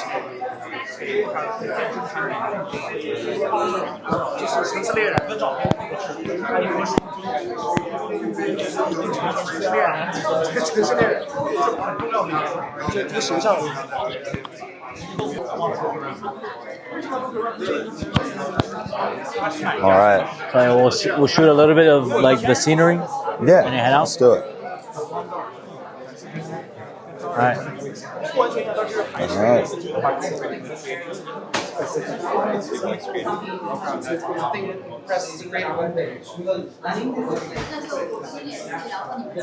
Oh, you know, we should get like one quick view inside. Let me spit out my gum.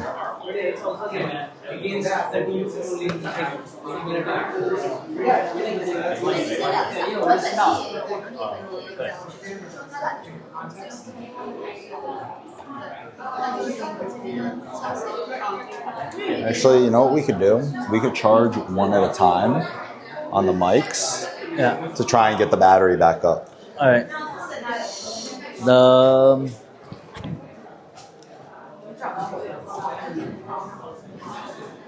Here, the case is right here. Oh, okay. No. Oh, keep going. I made it easy access.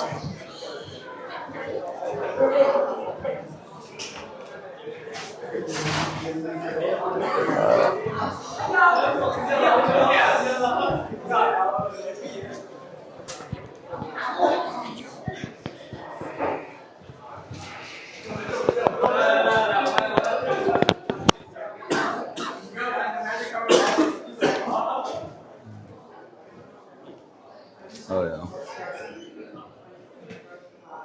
Yeah. Let's go and check out the main room.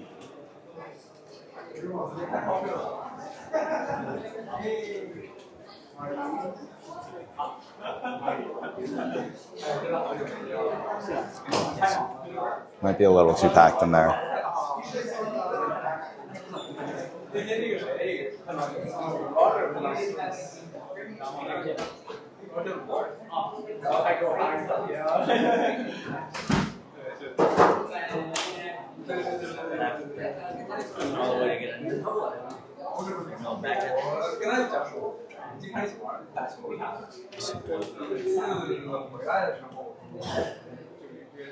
It's a little too packed. Yeah. All right.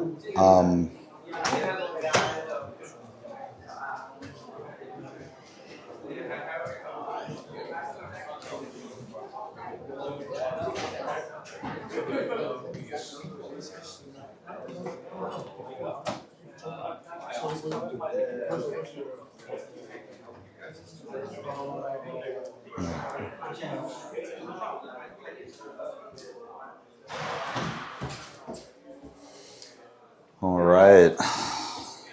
We grabbed some coffee on the way out.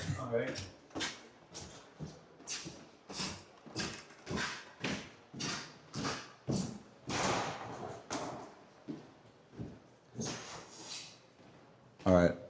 I think, how about we do this? I gotta grab the Waymo on the phone that's streaming, but I think the stream will still be up. as long as we don't exit out, right? No, sometimes it goes out every time we go out of the app. All right. It's not stable. Let's try this. Let me hold this. Let's see what I can do here.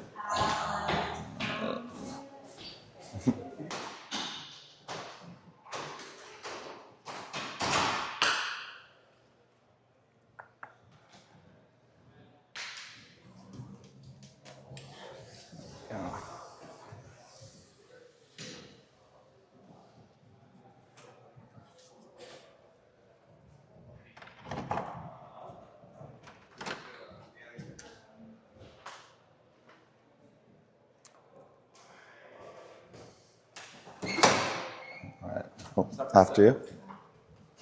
All right, man. We're heading out. Great meeting you.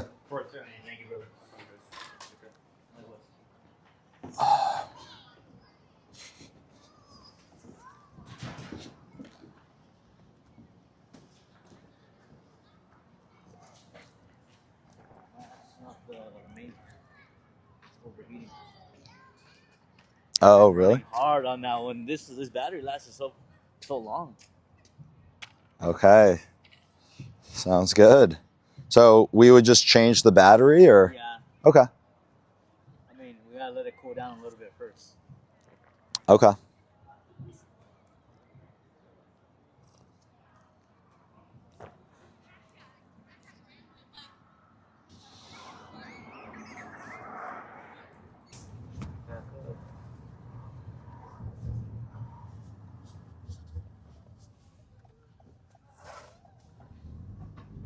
Alright, it's going.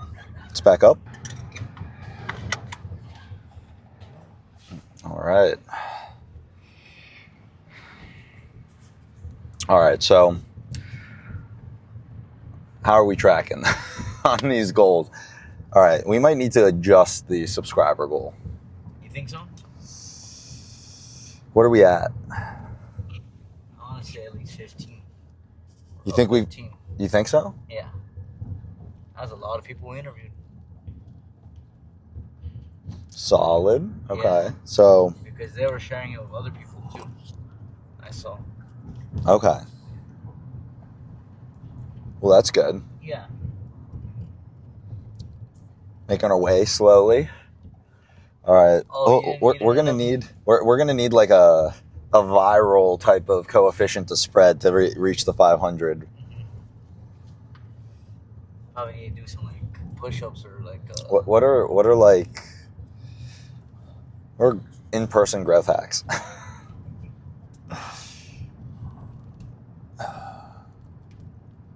Because at this rate,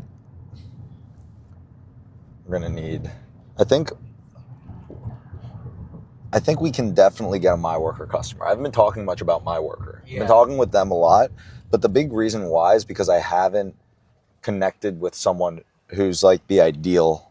Like, none of these people seem to be at the stage of product market fit that we're screening for. So we almost have to keep what do you think about in terms of the conversations before I say anything? What are your thoughts on them?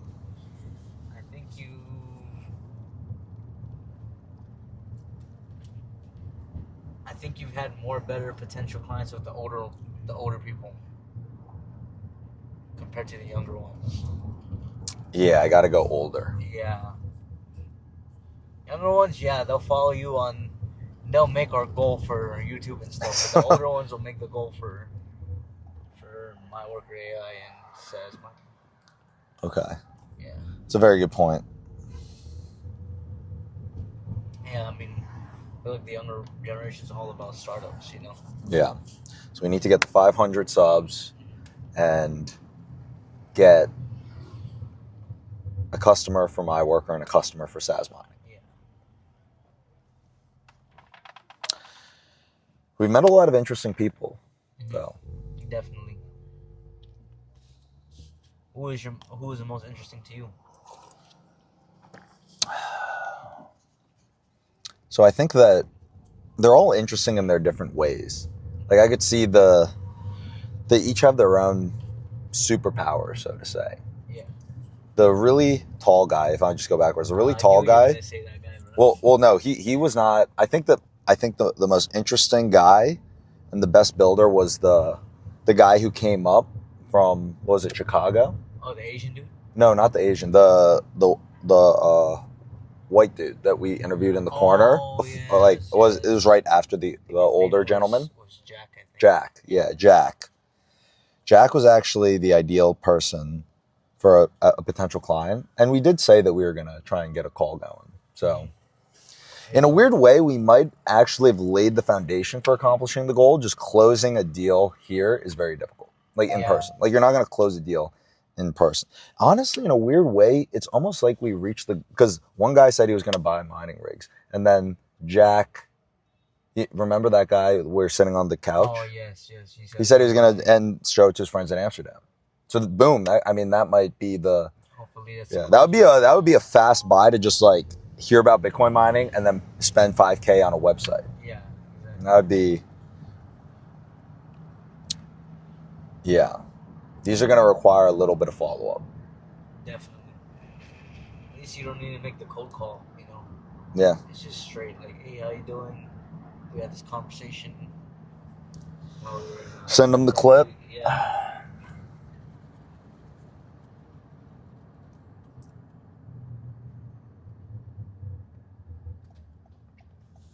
Is there anything that, and you can be honest in terms of like, I think that like you should be doing X, Y, or Z, or if like nothing comes to mind, but is there anything that you think that like I could be doing better?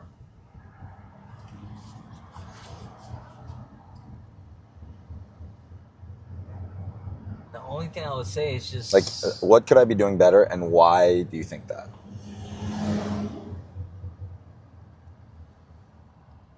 I'd say a lot of the times it was getting, I mean, I don't know if there's any other way, but it was getting like repetitive when you're like, hey, you want to talk, and you know, like when you do the interview and stuff. I don't know if there's like a better way to do it, or if that's the only way.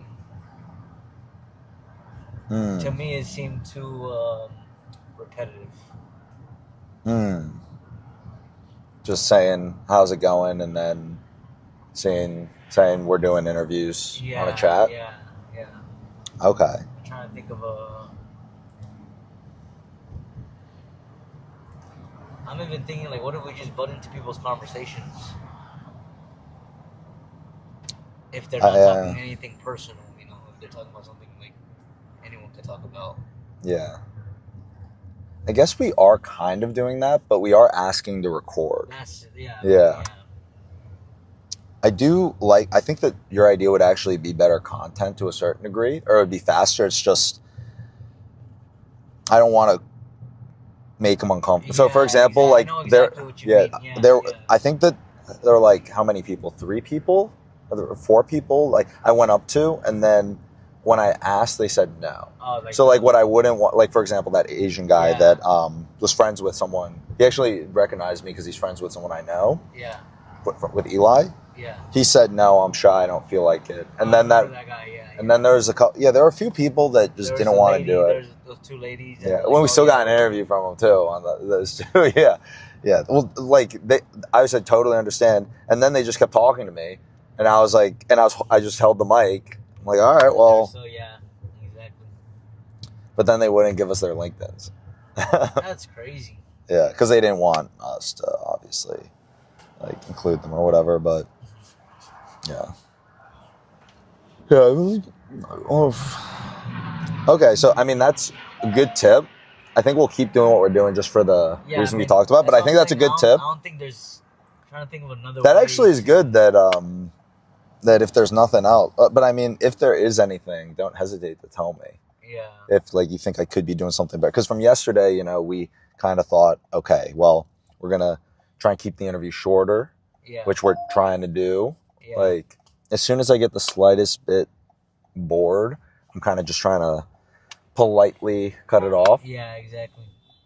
No, I can see, I can see the way you do it too. You're like, hey man, I appreciate it. yeah. That's a good way of doing it too, you know what I mean? Yeah, just, you know, we got to get out of there gracefully, of course, but that is, That is one thing. Exactly. I'm trying to think if there's anything else. It's because it's hard for me because you're watching it. You know, like you're viewing it. For me, I'm just kind of. I don't get to be in the conversation where I'm like. Yeah, well, I'm kind of. Yeah. So for me, it's always interesting to hear the feedback side. I'm also waiting for people. Man, people are not messaging today like they were yesterday. Oh, not as many messages? Yeah. I'm like, man, maybe like if we did it like how we did it today. Yesterday, that would have been. It would have been perfect. Yeah, maybe because the first one wasn't as good. Maybe those people didn't tune in. Exactly. Yeah. Yeah, because there was no audio and they couldn't really follow along. Yeah. But today we got twice as good today. Actually, more so because we didn't even have the audio yesterday. Yeah. Dude, the audio, like every time I was searching all the apps, I'm like, dang, this thing sounds clear. It's loud in the room, but on the camera, it doesn't sound. It sounds good. You only hear you two speaking. Yeah. Yeah, that's a very good point. Yeah. So the audio has been sounding clear all day. All day, dude. I really like how we have both phones, you know? Yeah, exactly. Because then you can constantly just always have an AirPod in or something, like listening. Now I'm checking in like every 3 minutes, literally. Yeah.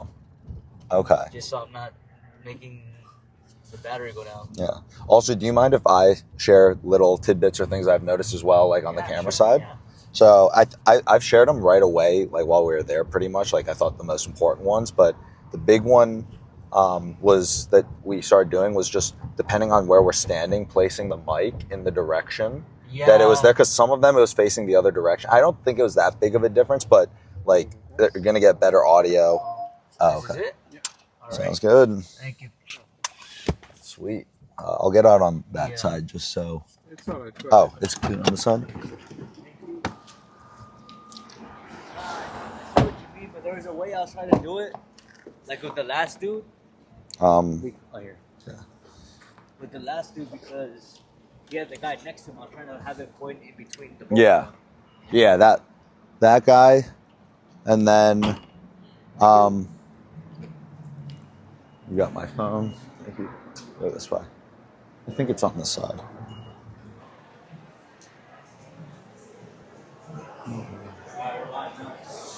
All right, guys, we've been on an adventure since we last chatted with you, but we are rolling with the punches. We left the hot spot inside the lifts, and our driver is not able to return it. We didn't hear back, so we're going off of the mobile hotspot. All right, so the rest of the stream, we're trying to get to the 500 subs. We're trying to get a customer for Sazmining and a customer for MyWorker. All right.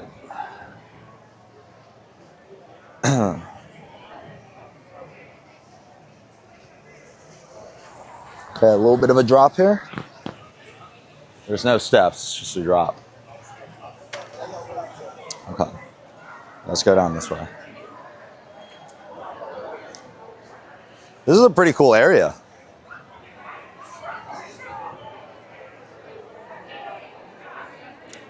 I'm guessing that that's the event. All right.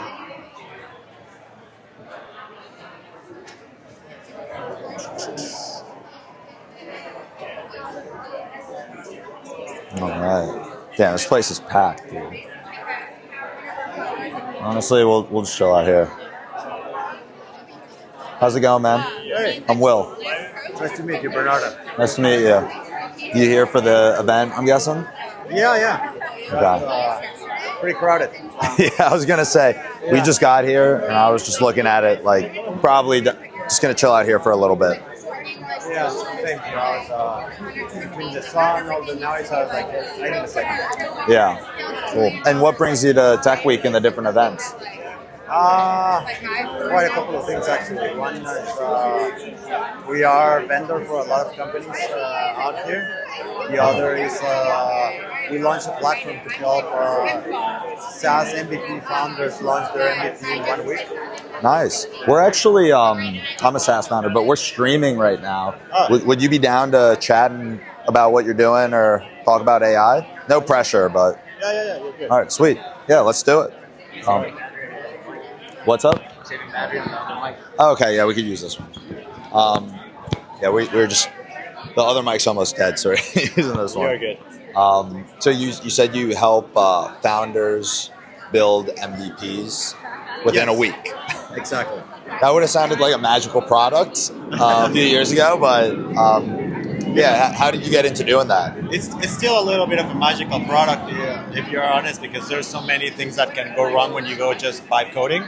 So the idea is that my main company is AI software development consultancy. So we've been at it for 8 years now. So we built, like 50 or 60 different MVPs. So we put all of our learnings from that into a single system that we know works, is scalable, and we've done that before.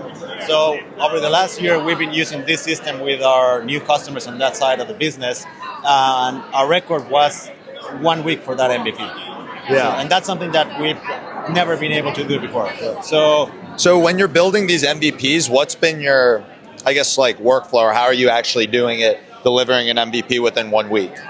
So there's a lot of things that come to mind. First is like you really need to define the MVP and what is your core business and how you want to get started. And once you get that definition, there's a couple of other things that come to mind, like what is your go-to-market strategy? What is your branding going to be? Like once you have all of that, it's very clear what your MVP can be. And then it's just like, ready, set, go. And at that point, it's very easy to just deliver that MVP. All right, very cool. Yeah, so how long have you been working on this? Is this like first company? Have you started a couple companies? No, You could talk a little bit about your journey. I didn't even ask you your name when what was your name again? Bernardo. Bernardo. Okay, Yes. Bernardo. William. Nice. So this is my incorporated second company. I've been doing business since I'm 10 years old, selling candy at school. And I started coding when I was 13. So it's been, quite a journey. And yeah, now the idea is to put all of those learnings into something that can help other people scale. Okay. Yeah. One more thing is actually this Tuesday we launched a community for first-time founders along with Stripe. So it's also something else that we're doing. So breaking news. Yes, breaking news. So last question. A lot of people are looking at all the advancements in AI, and many people are worried about the future of work, job displacement, things like that. Are there any particular jobs that you think are safe with all the advancements happening in AI? I mean, anything that is human involved I think is going to be safe, because even if you can say that you can replace some of that with AI, the reality is you might be replacing, but it's not really replacing the core of it. So the idea that things should be taken is that it will be enhanced by AI, but not really replaced. So as with, for example, watches, you have the end of the scale, for example, an Apple Watch is completely digital, and then you have, Swiss watches that are completely handmade.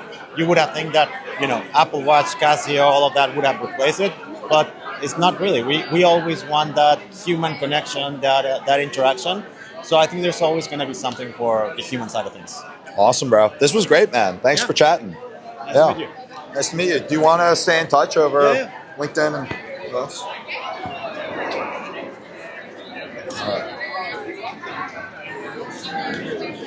So I didn't ask you, what do you do? I'm also a founder. So I've been a tech founder for about a decade. And my last company was in the Bitcoin mining industry. So Coinbase? Yes. So just like how Coinbase made it easy for you to buy Bitcoin, we're a market leader in making it easy for you to mine Bitcoin. Okay. So we've got data centers on 4 different continents, and you go to Sazmining.com, make it super easy to just, easier than buying Bitcoin on Coinbase to mine Bitcoin. I remember at one point there was a script that you could put in websites to do distributed mining. Yeah. A long time ago. You got the... So how long you been doing this, streaming or recording? So we've been streaming for, I think this is day 54. Oh, wow. But we started, the live streaming in person is a little new. Okay. Yeah. Got it. So if you scan this link, it's a link tree. It's actually probably ideal. Oops. Hold on. Oh, my bad. Sorry, I was on the LinkedIn app. Oh, okay. That didn't work. Yeah, I was like, oh, is our thing broken? Yeah. So the second one's the LinkedIn, and we're actually trying to get to 500 subscribers on YouTube. Trying to grow our YouTube, so if you'd follow along on YouTube, that'd be sweet. What are you just doing, like the short form content, or? So we're streaming it, and then we clip it up afterwards. Yeah. Oh, damn. Oh, there we are. That was fast. Yeah. All right. All right. Awesome, man. Nice to meet you. Yeah. And yeah, let's stay in touch. Maybe Yeah. we can. There could be some opportunities together. Yeah. Let's do something for the community. Yeah. Sounds good. See you. Lady wants to do something over here. All right. Yeah. Let's do it. What did she want? You gotta talk to her. She was asking to make a video over here with like signs. Oh yeah. What was her name? I don't know her name. It's a blonde lady. All right.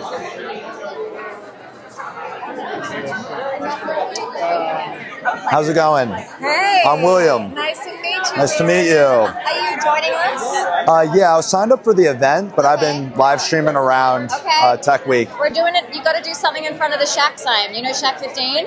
I do. Shall we? Yeah. Let's go over. With me? Yeah, I mean, why not? What's your like? My what's it website around? So I've been a tech founder for about a decade, and the live streaming's a little newer for us, but we're just going you don't around want to Tech Week. interview me though. I feel like it'd be great. About Shack. Yeah, let's talk about Shack. I'm not a founder. That's okay. Yeah, tell us about Shack. You want me? No. We're gonna find you. No. All right. We're gonna find you an interesting person. Okay. Whoever you want to interview. Yeah, Who let's are do you it. Looking for like what's your demographic? Yeah, so we're speaking with founders, investors, honestly, anyone who's building in tech who's got an interesting perspective or wants to chat. We've spoken with a lot of cool founders today, some investors. Okay. So let's find any, you two people. yeah. I've got two founders that are building. They've just created like this beautiful portable monitor. A portable monitor. Like for those that want to work, but be able to like carry it around, slip it in their suitcase. Do you want to hear their story? I would love that. Or anybody? I can tell. Who do you want to hear from? That sounds awesome. Dating app. Dating app sounds great. So realistically, like the more like later stage founders, if they're at Series A plus, that would be ideal. Okay. But earlier stage founders, Let me we'd be find- happy to chat with. Don't move. We're gonna find you someone, and we're gonna do it right here. Awesome. Let's do it. Thank you.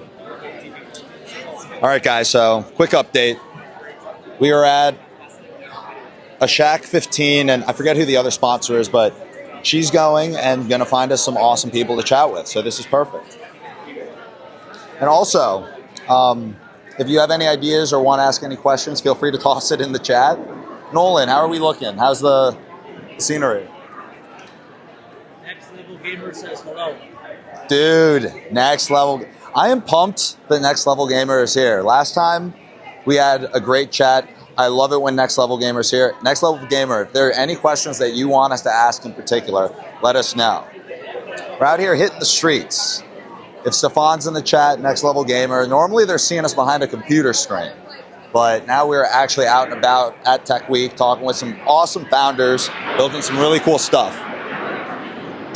Do you think that we will have another mic, or we should just use this one? Use that one for the next 10 minutes. Okay, because the other one's almost dead. All right, sounds good. And so for those of you guys who are wondering, we put out some of the goals for the stream, subscriber goal, customer goals, but the big thing that we have coming up, we dropped a little bit of information about MyWorker and the new product launch that we're going to be doing, the new product line. I'm going to have more details on that over the coming weeks. But the other exciting thing is we're getting ready to go and hit the streets in LA as well. So we're in SF Tech Week, but next week we're hitting LA. Nolan, we got to get those final dates locked down. Got to get those final dates locked down for SF Tech Week.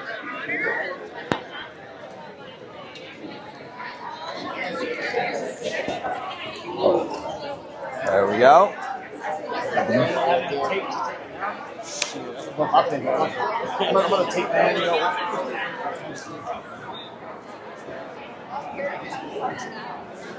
All right.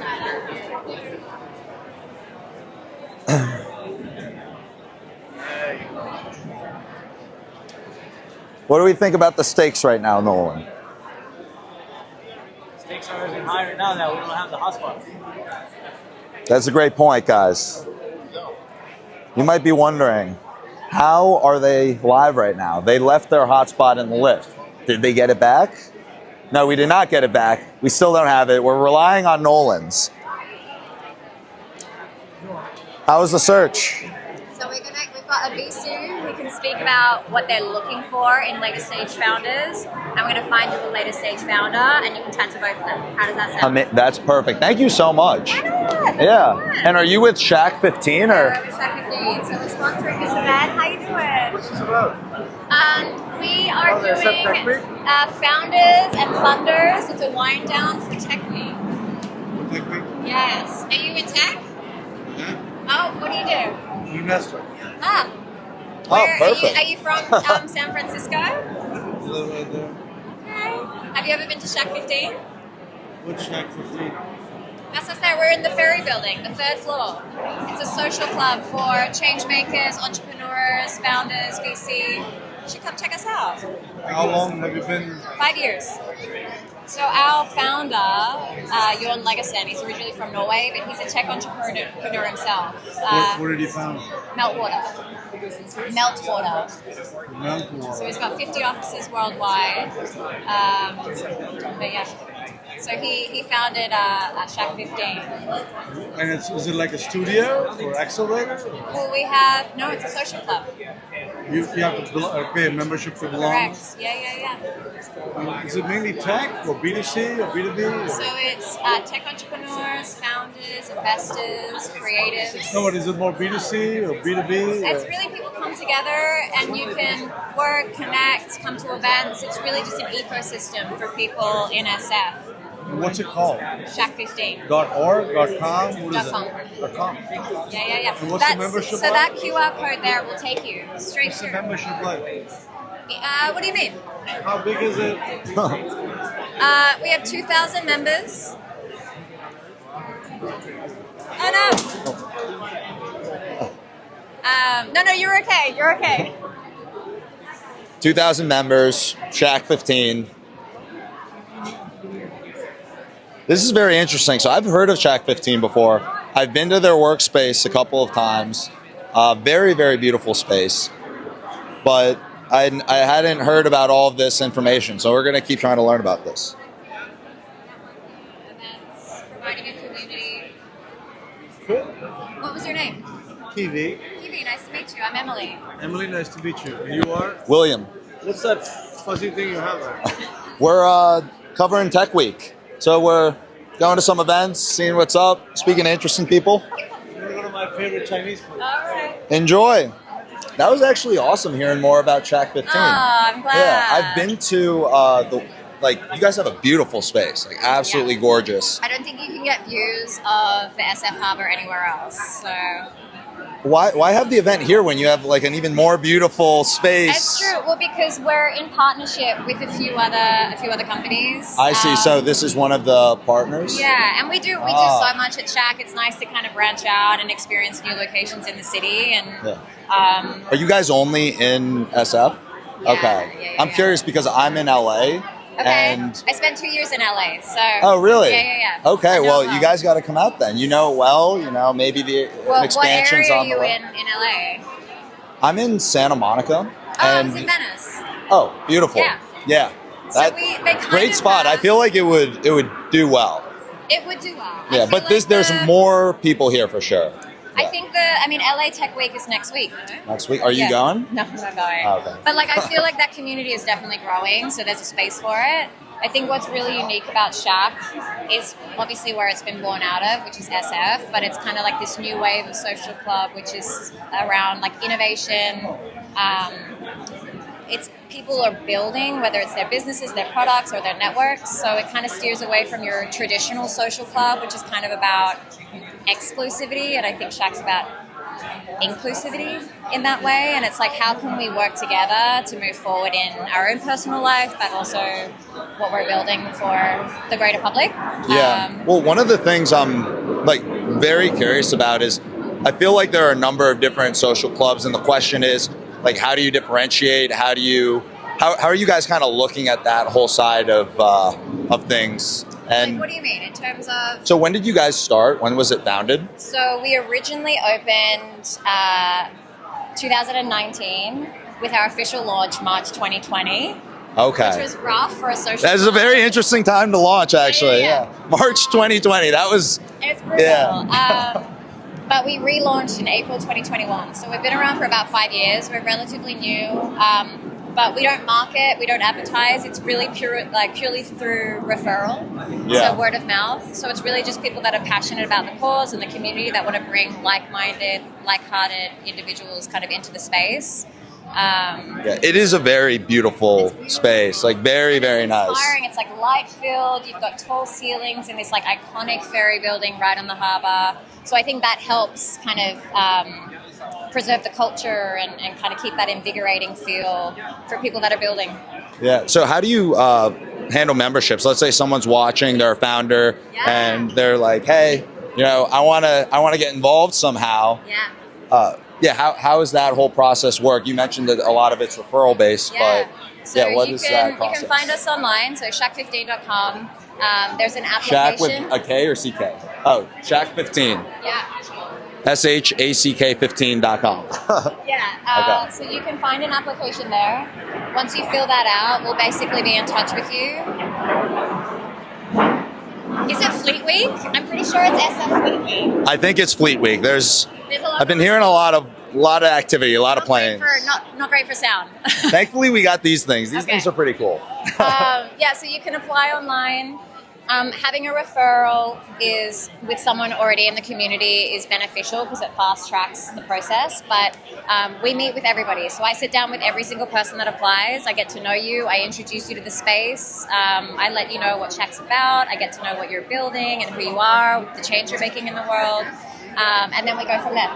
So is it only for founders who are primarily based in SF?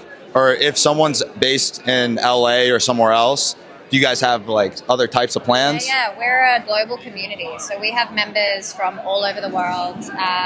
We have an out-of-town membership. So if SF is not your local hub, but you need a base here, the more the merrier. We have people from Australia, from Norway, London, you name it. So. Okay, very cool. And last question on Shack15. So in terms of what that looks like, if out of curiosity, me or another founder who's out of town wants to go in, how is that structured? Is a certain number of days a week maybe or a month? In terms of out-of-town membership? Yeah, out-of-town membership. Yeah, you get up to 8 visits a month. 8 visits a month? Yeah. Okay, and it's purely a workspace. I'm kind of talking to myself. Yeah, I'm genuinely curious because I've heard of you guys for a while, and then there's the difference between, at least from the founders that I speak to, just maybe this is interesting for market research. So the question is, and I've talked with some other founders about this, value of going with a private place versus a WeWork, for example, where you might be able to go to more places and have a workspace there versus certain bases that are different where it's hey, we're going to a Shack15 in this location. How do you speak to founders about that? Or, what would be the comparison between a WeWork and a Shack15? I think what builds your business, as a founder, is community. It's your intentional network that you're building around yourself from people who support your vision. And a WeWork is primarily an office space that people go to get work done. Shack is a community where you're surrounded by like-hearted, like-minded individuals who want to see you succeed. And they're across all different industries, be it a founder themselves, they're a VC, they're a creative that might just spark a new inspiration through a spontaneous conversation, academics. So it's a diverse community that hopefully inspires new ideas, new conversations that can push you forward in your career and in your business. Yeah. So, so on a bang, we're finishing on a bang. So instead of just joining another workspace or office co-working space, you're joining a community that can help bring your vision to life. Yeah, and it's a social club, and so we have events and incredible speakers and live music and culinary experiences. So it's really a whole ecosystem for people to be a part of. Awesome. Well, thank you so much for speaking with us. Yeah, we should stay in touch and Jack 15 guys. Out of town membership for you. Yeah, we're gonna have to chat about that. We will. We will. Thank you. Yeah, absolutely. Nolan's got the contact card and everything. So, oh, actually, I forgot. It's in my pocket. I got it. Yeah. We're never gonna have any luck with those. Yeah, I think those are gonna keep falling down. So I'll pull this up. This is to the link tree, Oh, cute. Okay. and then if you pop me a message on LinkedIn, Yeah. or I think. There you go again.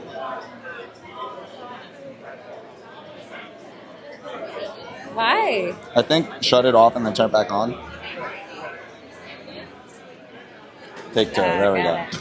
Okay. Yeah, and then LinkedIn message me, and then we have a goal where we just started on YouTube. So we're trying to get to 500 subs on YouTube by the end of the day. Let's do it. Which we're kind of far, so Okay. the fourth one's YouTube. But yeah, shoot me the message on LinkedIn around the about the membership, and I'd be curious to chat more. Let's do it. Yeah. Are you gonna join us for a bit? Yeah, I think so. I think so. Hey there. You want a VC? Hey, let's chat. She knows all things. To Wow. check in with you guys about the background. Their and what field, we're their- looking Yeah, at. absolutely. Oh, right now. Yeah, it's live stream, right? It's a live stream, yeah. Yeah, we're just we're just going around Tech Week, chatting with people on what they're working on, and meeting some Well, thank amazing, you for interesting coming to our people. event. What's your name? I'm William Samasegi. William Oh. Samaseki. Did I say that right? Samasegi. Awesome, Yeah. cool. I'll Thanks actually for put this down right here. Yeah. Nice to meet you. Wait, Yeah. what's the name of your? Is this a podcast? So it's a live stream. A We're live streaming stream. to 5 different platforms, I think. I think 5. And then we've got a editing team that'll clip 3 shorts a day and then post it to like TikTok, YouTube, Instagram. All right. Well, tag us. And Send us some. I'd be happy to. Yes, absolutely. Yeah, and so the company that you're working on is VC. What's it called? So we are Vada Season. We're one of the hosts today. This is our event. We're hosting with Emily from 15. Yeah. So And thank you for hosting no. such an awesome event. Yeah, it's great. So we're here. We're co-hosting with Cultivar, beautiful wine bar in this beautiful location. It is very like aesthetic. Like very. As we were walking down, I was thinking this looks like the event, but also just very like it's gonna have great vibes. It really does. It really does. And we're so lucky to be in such a beautiful place and have so many people here with us. And it's what kind of just- got you into like the event side and venture and all of Yeah, that? so we are not like an events team, although we are lucky to have people who just like hosting events. My background is actually in media. I started my background at We CNN. love that. Yeah. Really? My first job, I was 21 years old. I got a job at CNN International, and we were broadcasting in over 200 countries on an entertainment show. Which was There we super go. cool. So I hung out with a lot of like artists and musicians, even before they were famous. And I was like, and then I would listen to their music, and I was like, man, I remember sitting on a stoop with you in Atlanta, smoking like a Parliament Light. Like There those we were the go. days. Like that was so cool. So what kind of took you from that world of CNN into what you're doing now? Yeah. Was there a bridge or was it just straight lead? Yeah, no, there were a few bridges. So I went from broadcast media, had been on different platforms, primarily in international media, working in Atlanta, in New York, in Washington, D.C., actually into a lot of like international work, working on a lot of like international negotiations, diplomacy. So I represented the United States. Oh my God, you did a lot of different things leading up the venture. U.S. administrations across time after 9/11. I'm a New Yorker, born and bred, so I was asked to go help. So I did, and I was asked to do that because I have a media background. So they were like, you seem to be able to talk to people like you are able to. Well, I can definitely tell so- as soon as we start talking. It's like, this is going to be good. This is going to be you good. guys are so cute. Yeah. Send us the likes. Hit the like button. And remember to subscribe for more of this. Yeah. Subscribe to our IG. Yeah. There's our social media. Yeah, actually, what are the handles? Right here. This is on. Oh, Come say love hi to On. On, get in here. Come say hello. Yeah. Come We're join live us. streaming. We're live On. streaming. Yeah. On. Live streaming. This is what's happening. Hi. Get in the photo. Get in the picture. It's like she's So taking we're, over like, the on interview it. now. Yeah, take over the interview. So how did you guys meet initially? So we met through UC Berkeley. UC Berkeley. Yeah, go Bears. So I was just talking about the transition from media to diplomacy. So this is a perfect segue into VC. So I went to business school. I started working for VC funds, so primarily pre-seed through Series B funds. Your earlier questions to Emily about like what are people looking for? So at the earliest stages, really team, traction, and future market, right? So there's not a lot of like revenue forecasting, a lot of like pre-revenue, pre-sales. People are looking for like, how do you storytell? What you're going to have to pivot multiple times. Like if you've ever seen the original Airbnb deck, what it was called then and what it is now, those are very different things. Very different. But they've done very well, right? And the thing is, it's the resiliency around the founder journey, how people get there, how they pull their team together, how they build a complementary team. That's, people are investing in people. And it's a people like looking for that grit. It's a people-to-people business. And this is also why I really believe, we've got the Blue Angels here with us. We got all these, You guys got to get some aerial shots.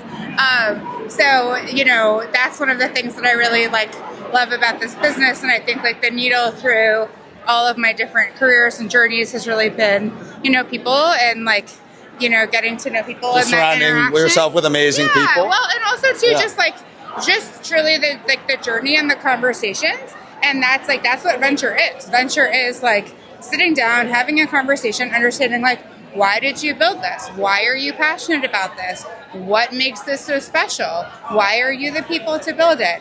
Incredible, right? Yeah. And there's gonna be pivots and iterations around the way, and that's okay. And then finding the right founders and funders, and maybe Just putting together the dream team. putting together the team, and things are going to iterate and change, and that's okay. And so we are Vodacies, and we are a venture services startup. Oh, hello. Yeah, that's been falling down all day. So we help companies with fundraising, structuring, organizational strategy. And how big is the team? So you guys have been working together for how long? I got introduced to Julie probably when I was still in grad school, so in April. So I've been with Julie since April. Okay, since Yeah, April. And how's 7 the months. experience been? It's been really nice. I mean, I love working with Julie. I think it's really incomparable mentorship, and also my team is amazing, and also she was able to get one of my classmates to join, so We recruited one guest lecturer away from success. Yeah. I was like, that is a full sweep.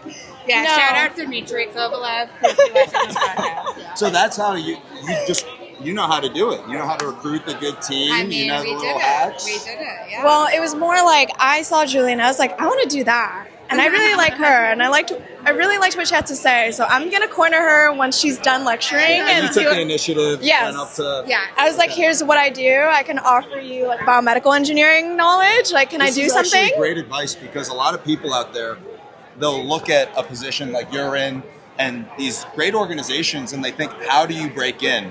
And so, I mean, you've done it, and a lot of times you want to see the track record. So what advice would you give to someone if they're still a student and they're trying to figure out, how do I break into venture, or how do I put myself out there in a winning position with the right company?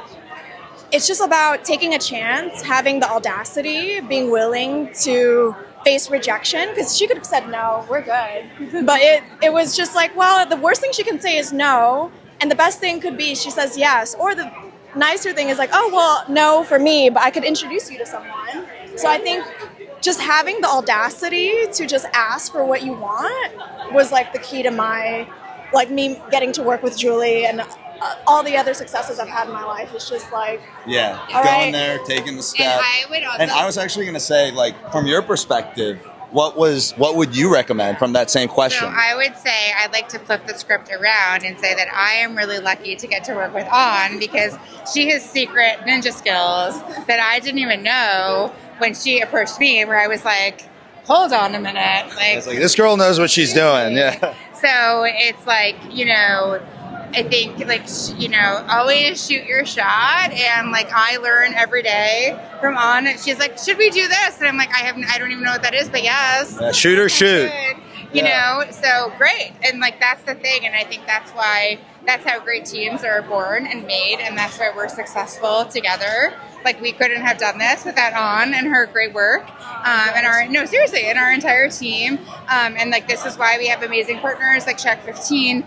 Somebody asked me this week, they're like, Shack 15 is this incredible institution in San Francisco, and other like national level, international organizations are like, Julie, how did you get Shack 15 to partner with you on an event outside of Shack 15? I was like, what? Like it's hard. I asked that. I said, wait, how are we doing an event here instead of Shack 15? Yeah, I said, well, because like we care about each other, right? And we help each other, and like we are partners, and we're a team, and we're a community, and so like that's it. It's just really simple. And I think at its simplest terms, like that's it. It's just like it's relationships and it's trust, and really that's what we're trying. That's like why we're here, and that's why we've had such an incredible turnout, and we have such an incredible community, including you guys now. Absolutely, so yeah. Cool. Here we are. Welcome to the party, guys. Yeah. So last question, I'll let you guys get back into the party, but with Tech Week, you guys put on this event, and there's a lot going on. What are, I guess, some of the things that you're excited about or hoping that, hey, if we look back at the end of Tech Week and we did this, then we can pat ourselves on the back and be happy about, hey, this was a great week. Do you want to start? Oh, I think for me, it's definitely just telling people about how Vada Season can support early stage founders. I think what we're doing is kind of rare. Like being the bridge between founders and VC is something that I feel like is novel, because when I tell people what we're doing, they're like, oh my God, like we need that. Like I didn't know you guys could do that. And I was like, well, yes, like come join, sign up, like do our intake form. Like we'd love to help you. So for me, I'm like, I would love to get intake forms just to know that services like this are available out there to support early stage founders in their mission. Yeah, and the ideal early stage founder who might be listening and be the perfect fit, what does that dream founder look like, or the perfect partner that you guys would want to work with? Oh, I don't know. I'm gonna have to give you this one. Yeah, I mean, And there could be a couple. I think like when you talk about like ICP or like ideal customer profile, honestly for us it's really broad. Like we love working with people at the ideation phase through honestly Series B phases. We have worked with people who are serial entrepreneurs, who have exited, who have won Grammys, who have won Oscars, who are like A-list, like or however you define that in these day and age, who knows. And they're like, we have an idea, but we've never gotten like Silicon Valley backed money or gone for like a VC level, institutional round. How does that work? So really, I'd say anybody who's passionate about something, anybody who's curious, and anybody who's committed, right? Like we work with scientists, we work with PhDs. There's a friend of ours who's in the top 2% of scientists worldwide. I don't know how you get that denomination, but he has it. I briefed this at an event, and someone's like, is there like an accreditation? Like another friend of ours is in the Mensa Foundation, and I'm like, I'm like, how did you get that? He's like, honestly, I don't know. And then someone was like rapidly taking notes, like as he was speaking, and then I could see in his notes app like how to become a Mensa member ? And I was like, he's like, but the thing is, it's like, look, if you're really passionate about something, if you really care about something, if it's something that you're learning about or that you want to build, like those are the people that we want to work with, that we want to try to connect with and help. And,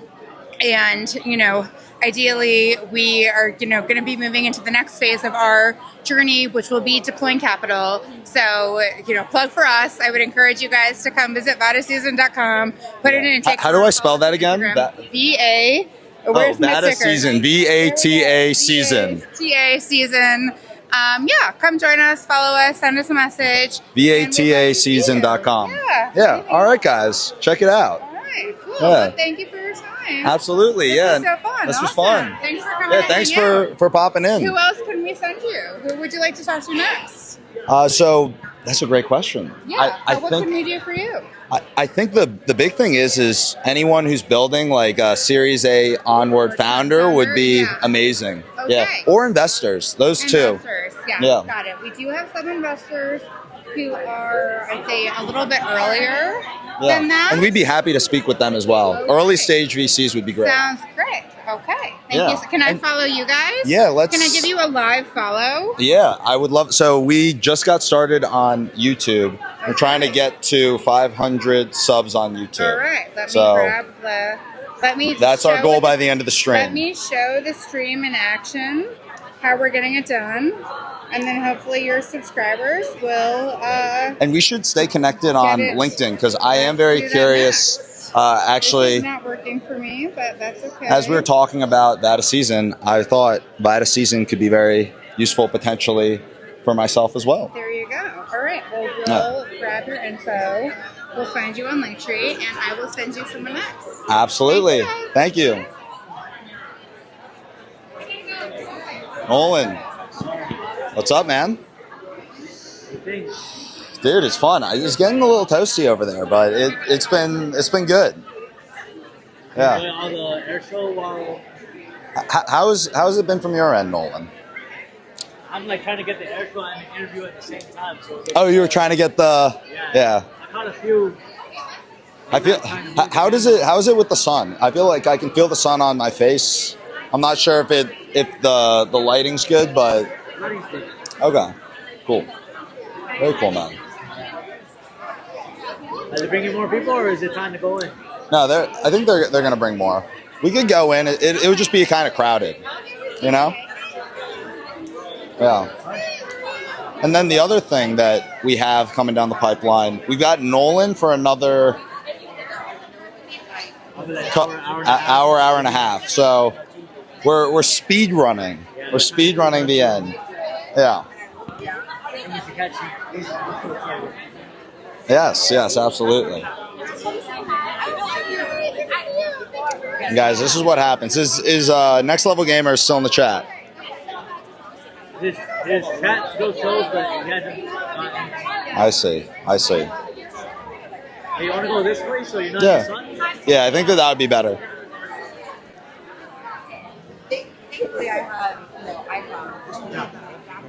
Yeah, this is a lot easier without the sun in the face. While you're toasting up, I'm over here chilling down. Yeah, it's getting nice and toasty over there.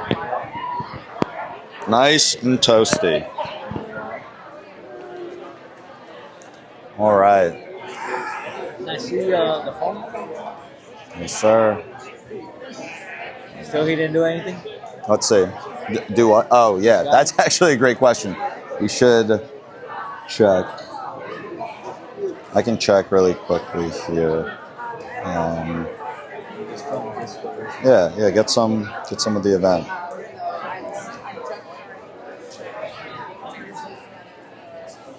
I've kind of viewed the lift as a bit of a lost cause. I may say so myself. Unfortunately. Yeah. Oh my gosh. Oh, okay. There was a leak in my place in LA. Wasn't there a leak before?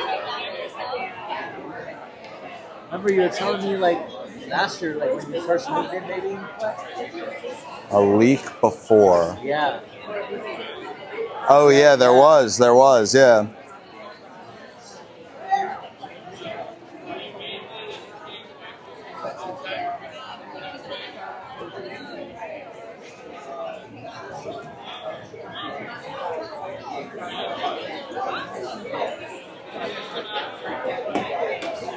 All right, let's see. What else did you want to check? Okay. Yeah.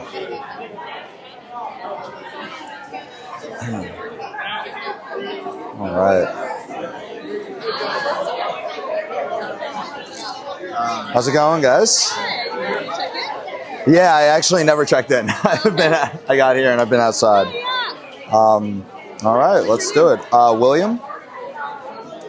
And then the last name is Samasegi.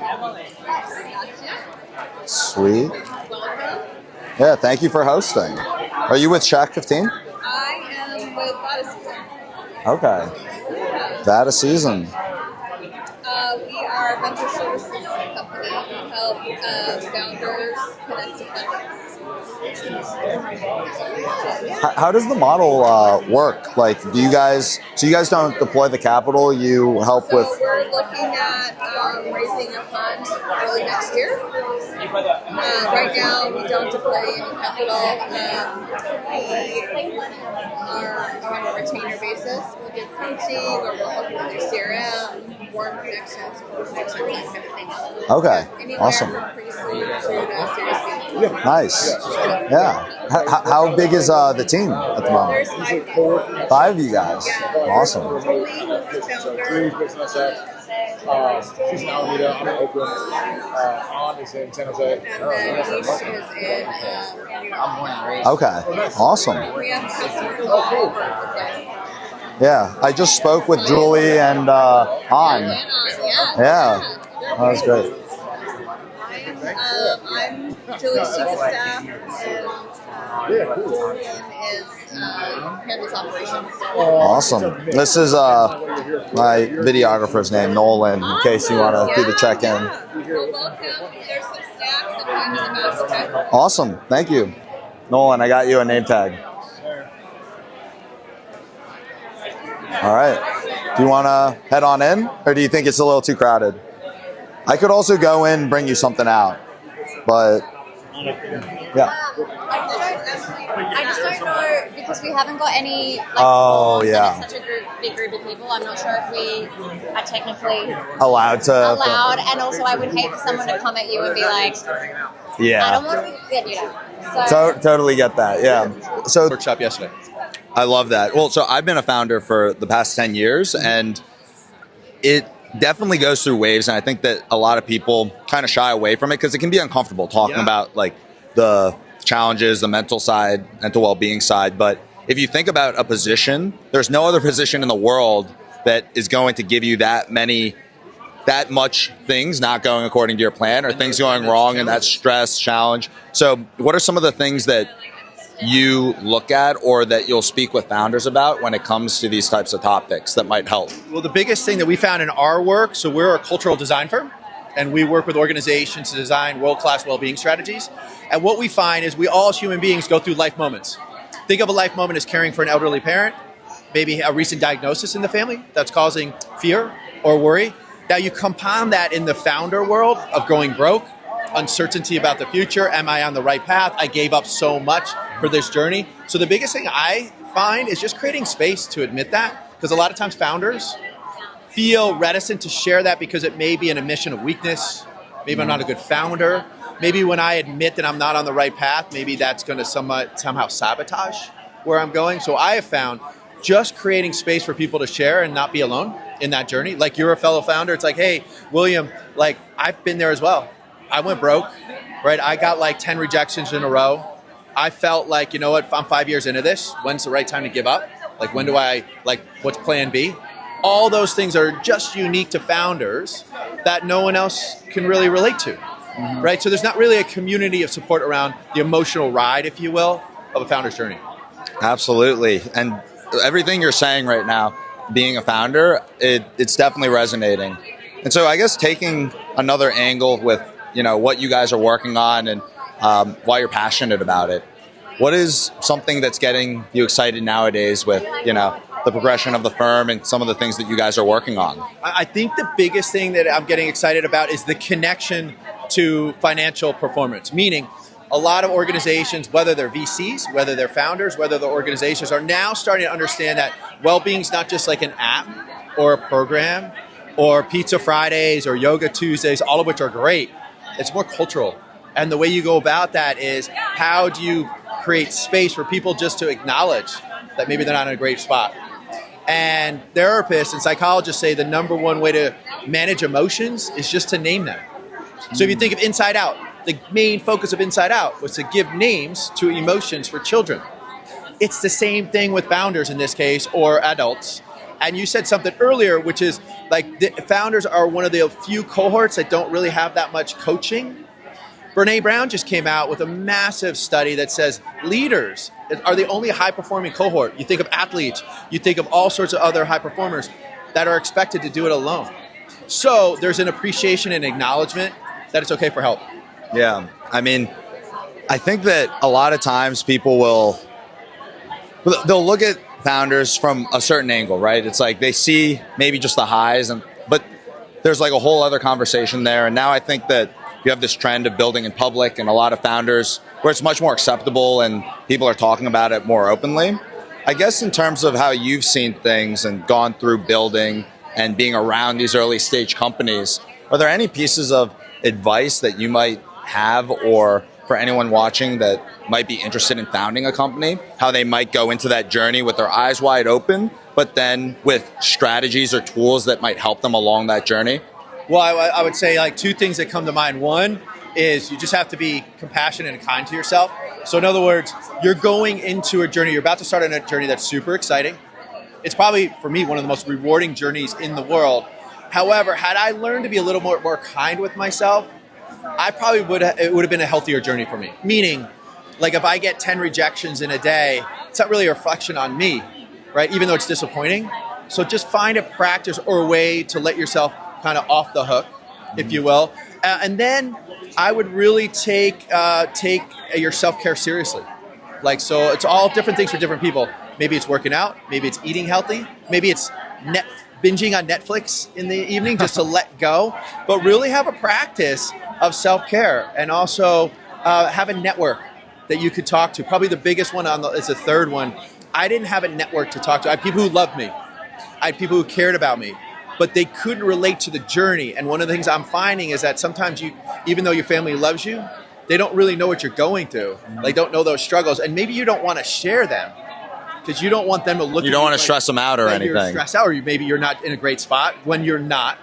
So set up another cohort if you can, right? Of like founders. Yeah. And that's how would you recommend doing that from square zero? From square zero, there are umpteen meetups around the world, right? Where entrepreneurship is such an attractive thing. Like go to like meetup.com or... Correct. Just start like square one would just be go to meetup.com and type in entrepreneurship. Or like entrepreneur gatherings in my city, right? Just start. Or Tech Week. Yeah, or here at Tech Week. There's all sorts of universities that are doing it. There's all sorts of community. Actually, there are a ton of nonprofits in every city that are all about small business association and supports. Even though it's not under the entrepreneur bucket, they have these resources. So start your kind of journey that way. Yeah. Okay. And last question, then I don't want to hold you too long. I appreciate you coming and talking. Yeah, it's fun. Well, it's just fun to come out and I actually almost view this as self-care in a weird way, just being able to go out to events and a lot of times talk, and like you mentioned, I don't know. So I'll give a little personal anecdote. So I know founders, like some might be more extroverted, introverted. I'm definitely far on the extroverted scale.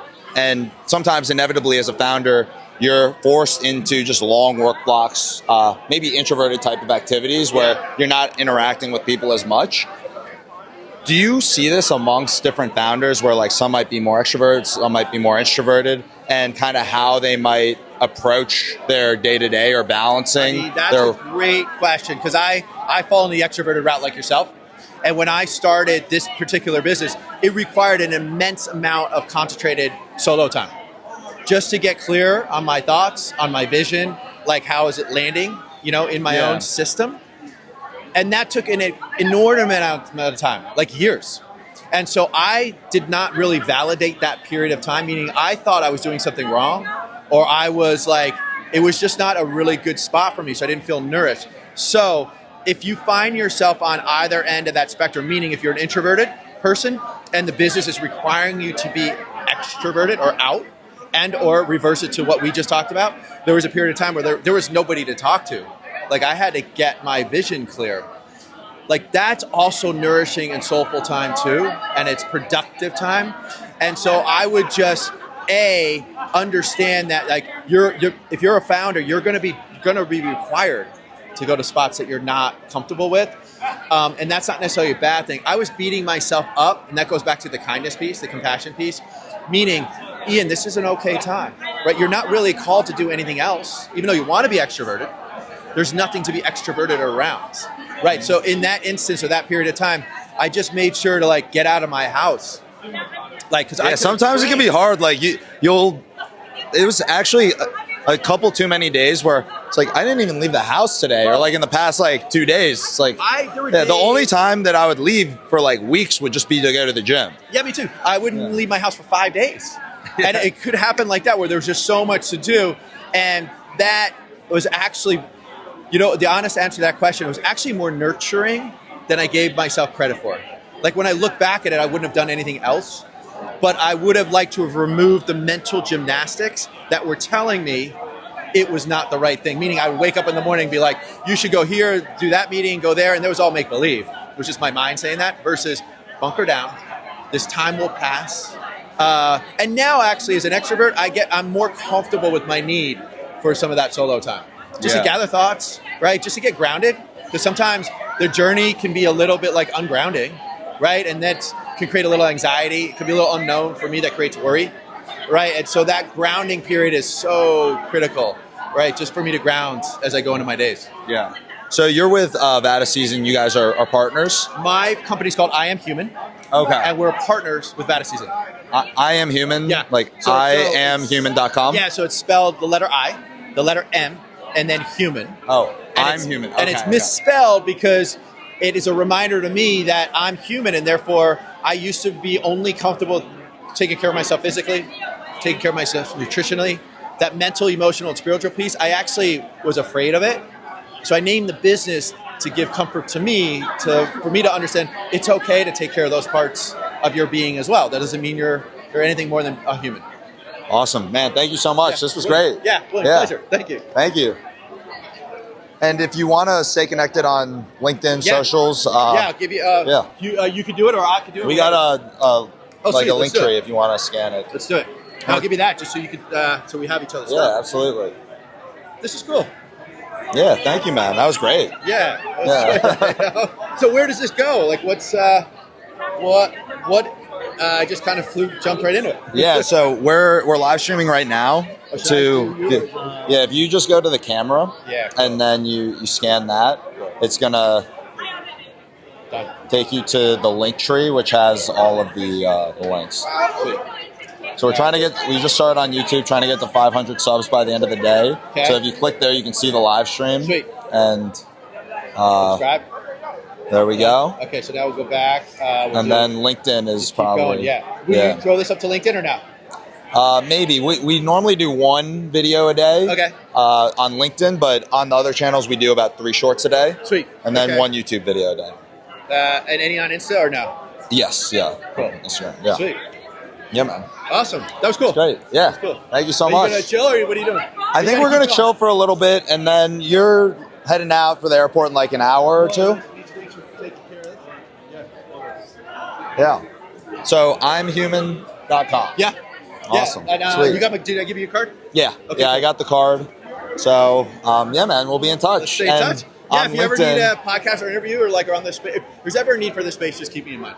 Yeah. One of the big things is we're going to start doing a lot more in-person stuff. We're going here. If you're going to be in LA Tech Week, we'll be doing some events We there. got to talk about that. That's next week, right? That's next week. Yeah, directly after this week. I think it starts Monday. That's what. To the 19th. Okay. Yeah. But if you're around, let me know. Cool. All right. Take care. Yeah. Have a good weekend. You too.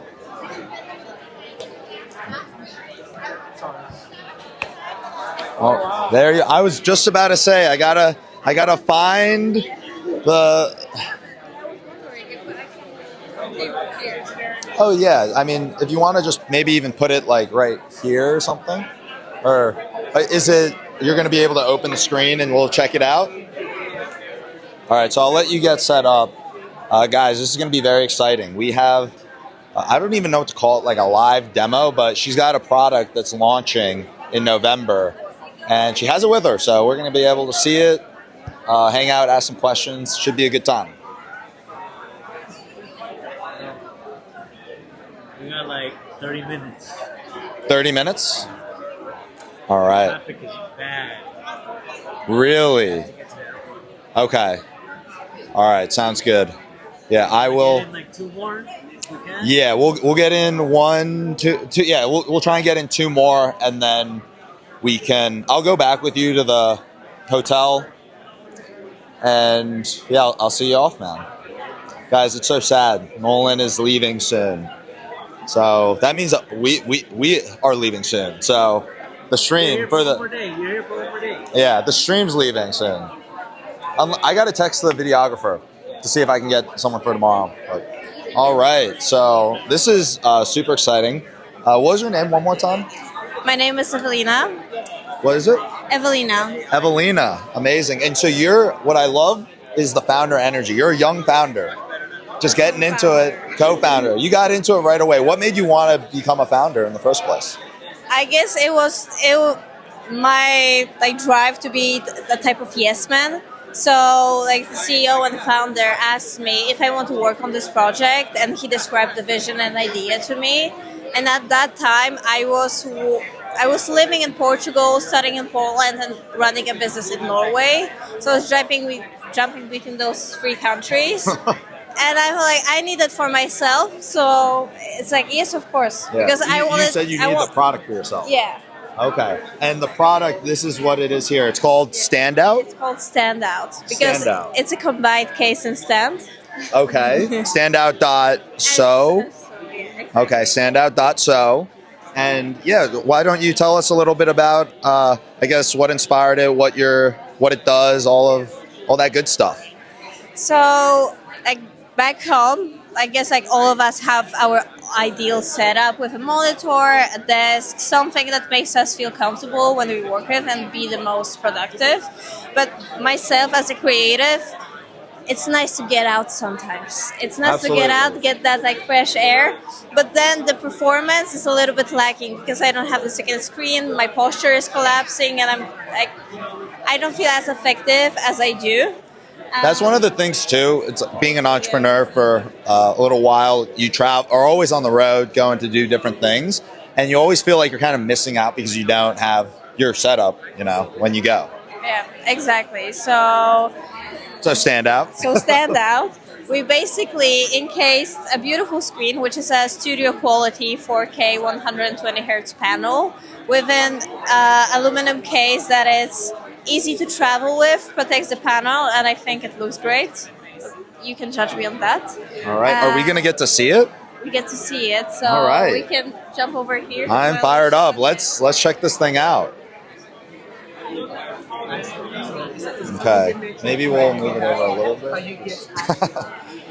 All right. So it's a device that basically you can open up in one motion with 2 fingers. Oh. Okay. There we go. So it's placed right behind your MacBook, so you can have an optimal setup, the angle, and down, which is great. We have a lot of tech goblins in San Francisco cafes here, so we're trying to stop the epidemic. And then you connect it with USB-C cable. That kind of just popped up. Yeah. One motion. One motion.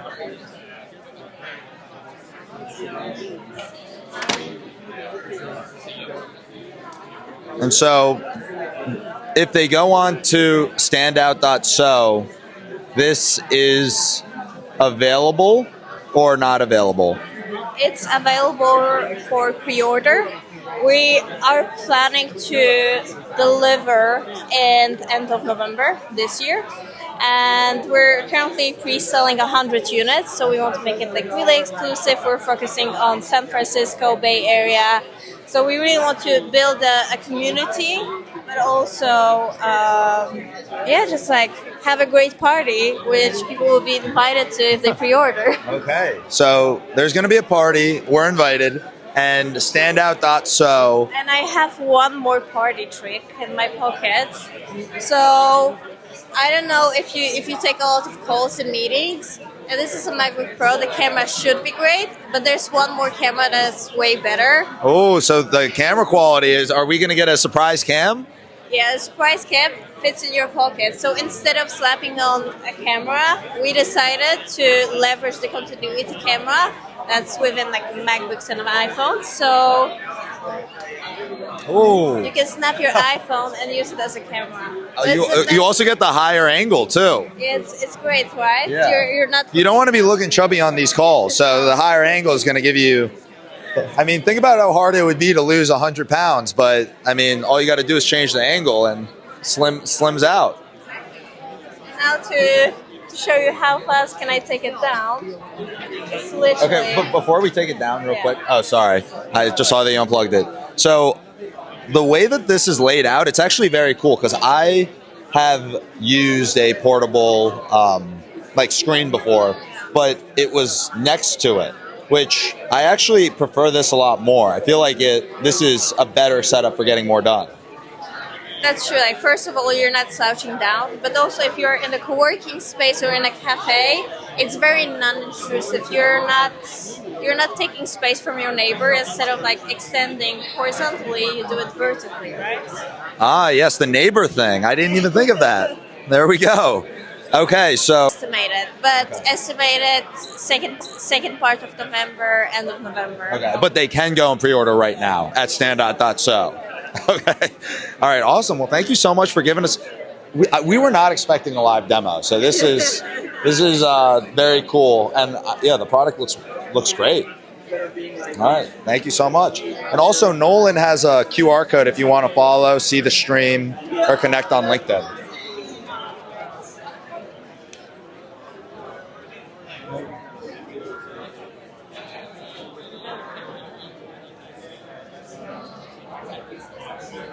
That's good, but I think I got the fit. Yeah. The link tree I think would be ideal.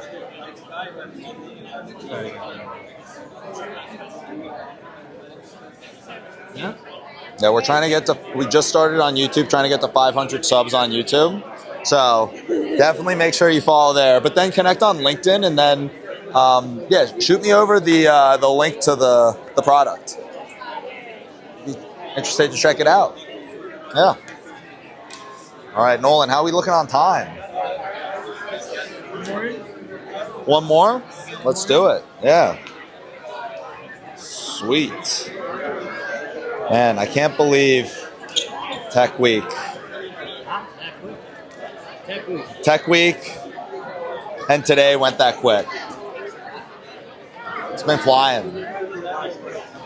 It's actually a pretty cool area. I don't think I've been. We haven't spent too much time in San Francisco, but it seems like there's a lot going on. We're in a pretty solid area. Yeah. I almost feel like we could do another interview, but maybe we walk around a little bit. Do you think we have time for one more interview and then a quick lap? Or would that be cutting it too close? Let's do. Like how much time we got? One more and then a quick lap? All right, sounds good. Are you guys partners on the company? Yeah, we work together. So. Oh, okay, perfect. I guess I talked to both standout members. Yeah, very cool. We had a quick chat, but if you want to ask any final questions. Yeah, I mean, we saw the demo. It looks awesome. Congrats on almost launching in November. We talked about, I think we covered a lot. The demo was really good. I guess my only question would be, what kind of prompted you to go and build this company? So I've been a management consultant for many years and then a founder and working on many different locations. And I always have the pain that whenever I leave my office setup at home or at work, I don't have the setup that I enjoy working on. And I always felt that. And I didn't do anything about that problem until a friend of mine came with a plastic prototype. And he came up with the idea after traveling half a year as a coder and kind of remote software developer. And he tried all kinds of tools.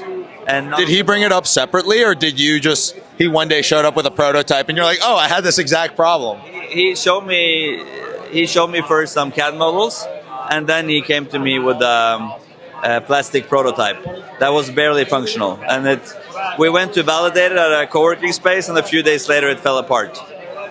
So, final question. So we know, you guys have 100 units estimated that are going to be ready. If you fast forward to a year from now, what's that, scenario or North Star that you're going to look back and or that you're aiming at for the next year with the company? I say that from where we are now, I think we have a foundation to go really hard and hit 1 million units pretty fast. And I think it's unrealistic that's going to happen within a year, but I think it's going to happen.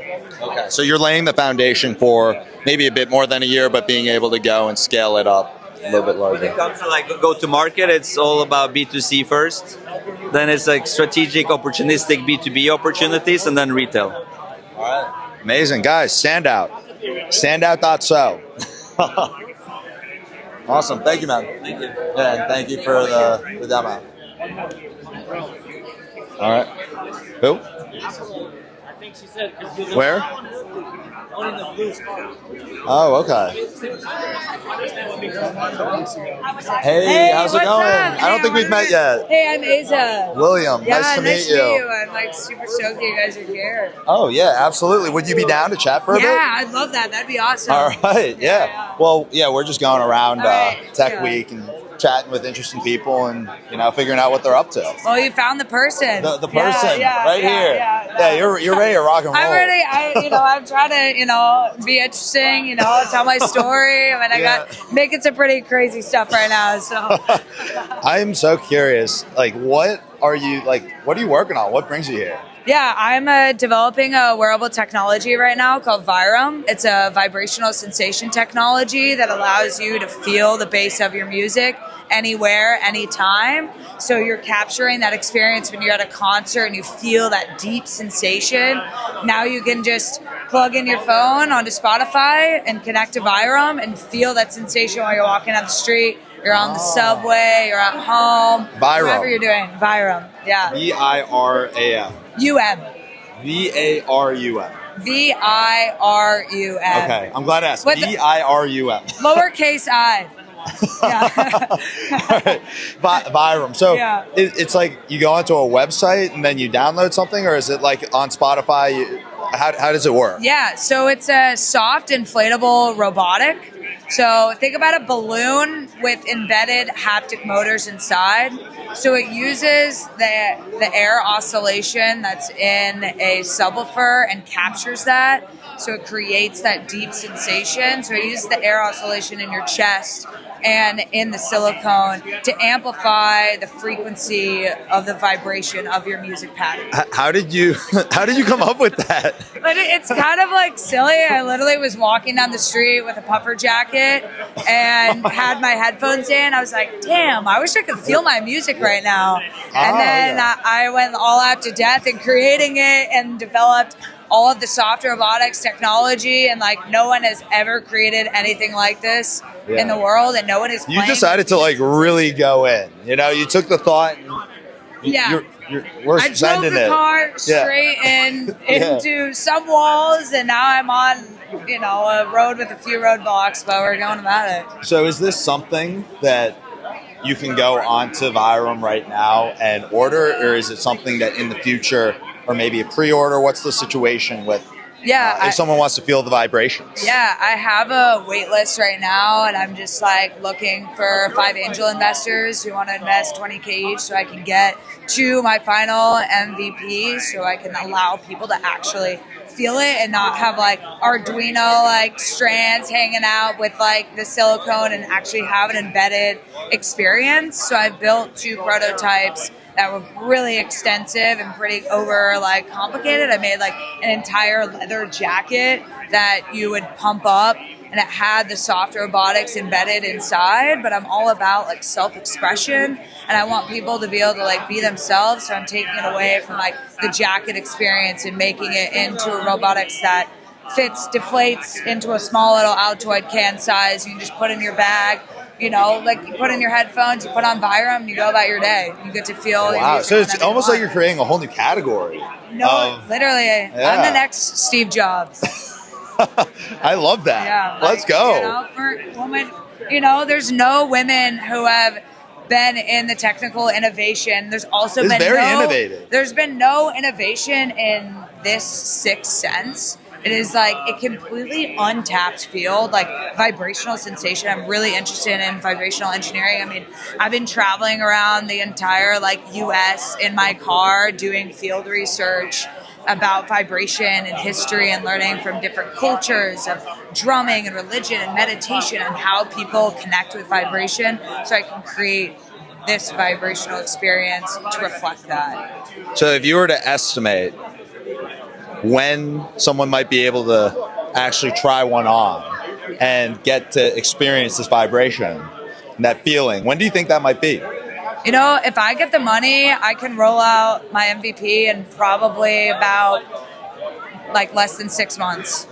Okay. Yeah. Well, let's hope that you get the money. Yeah, thanks, so, man. if you do and you build it, I want to try it. Yeah, I'll send out. I Yeah. would love to. I mean, it is like. I want to such be an one of the beta insane- testers. Yeah. Hey, you're the base head beta tester. Okay. You know. Yeah. Feel it anywhere. Yeah, Byram. Anytime, anywhere. You know. All right, let's Yeah. go. I'm wishing you the best. Thank you should. so We should stay in much. touch. Yeah, I Yeah. would love to. Definitely, like, let's connect. Let's do it. On LinkedIn and just like.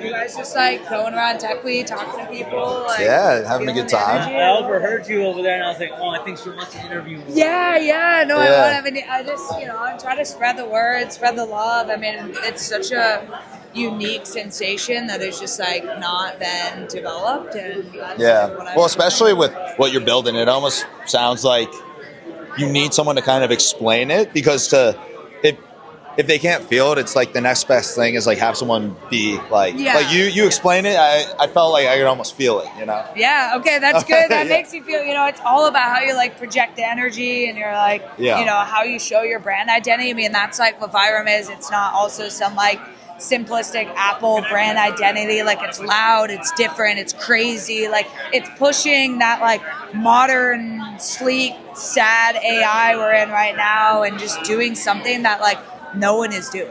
And Yeah. actually bringing back human sensation to human experience. I've talked to a lot of people during Tech Week. No one's doing this. No one is doing Nothing even close, honestly. No. So it's like you can own that. I'm owning it. You're owning it. You know, I'm owning it. You're owning it. I'm preaching the words. Talking to sharing people. the vision. I mean, it's so cool because vibration is the only sensation that has like no favoritism, no intellectual barrier. Like every person can sense this no matter what. Like if you're blind, deaf, like neurodivergent, like it doesn't matter. You are like able to sense vibration. Yeah, for sure. I'm Awesome. like, yeah, really Thank you for excited. chatting. Yeah, That was great. thank you so much. I appreciate you. Thank you. Yeah. Let's connect on LinkedIn Yeah, and then let's do it. On YouTube as well. Yeah, Follow the let's channel. do it. Yeah, thanks for Stick coming around. out here. I appreciate you. Yeah, take care. Yeah, peace. You seem to be busy, but I will still distract you. Oh yeah, no, thanks for Is coming there over. Is there any Wi-Fi that you're aware of?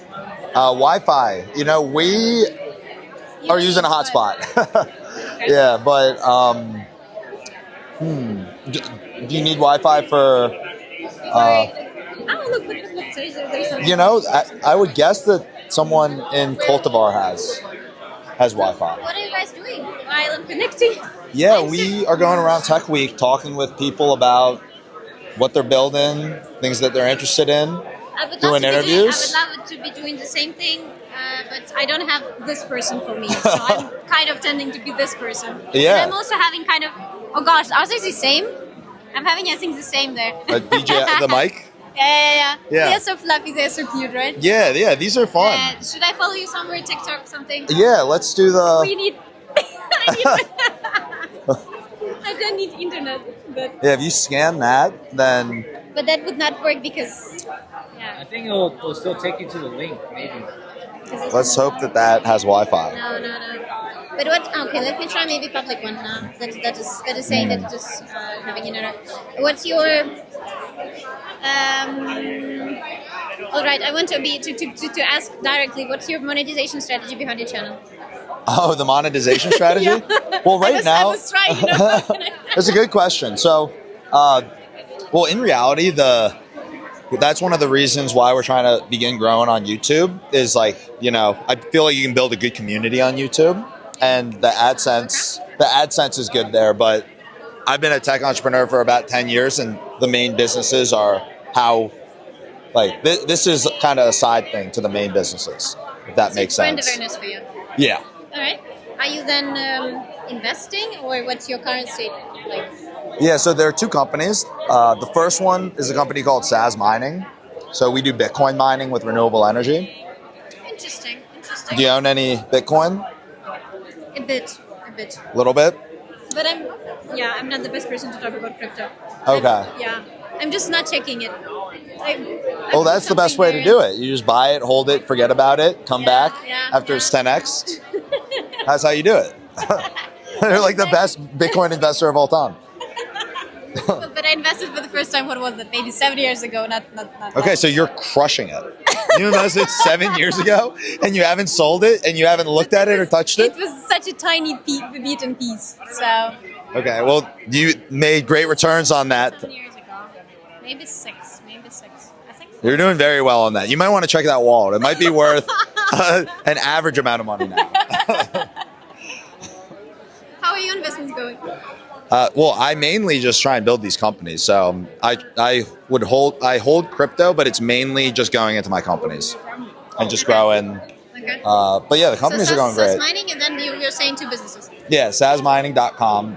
Just like how you can go onto Coinbase to buy Bitcoin, you can go onto our platform to mine Bitcoin. So people are acquiring Bitcoin below the market price through renewable Bitcoin mining.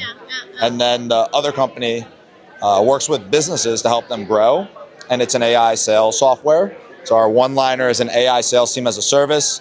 We help you scale your business with AI sales. MyWorker.ai. Yeah. Closer, setters, everything? Every single part of the step up until you get your interested customer on a call. So taking care of the ICP building, list building, outreach, personalization. Yeah. So maybe you could be our we said that we need a customer on stream, so you could say yes now and then maybe later. For the AI sales team as a service. I am selling you our software right now. I'm bullying you into buying our software. Do it for the channel. No, only if someone subscribes to mine. Okay. Yeah, what's your channel? Go buy one. Go buy. I mean, look, if they're saying it in the chat, I don't know who's saying it, Andre, Stefan, whoever's watching, but they're pretty smart guys in there. Yeah, what's your channel? AI Ketchup. AI Ketchup. So ketchup as K because it is your business secret sauce. I love that. That seems rehearsed. AI ketchup or ketchup? So ketchup. It's the one that you would be putting on your ketchup, on your like the condiment. Exactly. Oh, I thought you were like exactly, AI exactly. catch-up, like I'm catching up. So but it's ketchup. that is actually the gameplay here. So you're catching up with the technology, but yes, you're also topping it with a condiment. Exactly. You're also because it should be tasty. Also, it shouldn't be boring. And you're also having everywhere tomato emoji because you're doing podcast thing and you want to have branding and you want to have tomato emoji everywhere. Okay. Wow. So this is multi-pronged strategy. AI ketchup. Exactly. What channel is it on? Spotify, YouTube, Apple Podcasts. I'm not sure that anyone. Can you ask whether anyone is using Apple Podcasts? Apple Podcasts. Because I'm based in Germany and then no one is using Apple Podcasts there. But that is on Spotify and YouTube mostly. Okay. That's what is being used. Yeah. We do video for the sake of doing both, multimodality and so on. But we're still. And you don't have internet right now? I'd love to. Now I do. Thanks the city of San Francisco. There we go. I don't know how we made that happen. You want to follow our YouTube? Yeah. Let's see your. It is tiny one. It is very tiny one. Ours is really tiny. We just got started on YouTube. Don't tell me that. Yeah, I'm pretty sure that mine is smaller.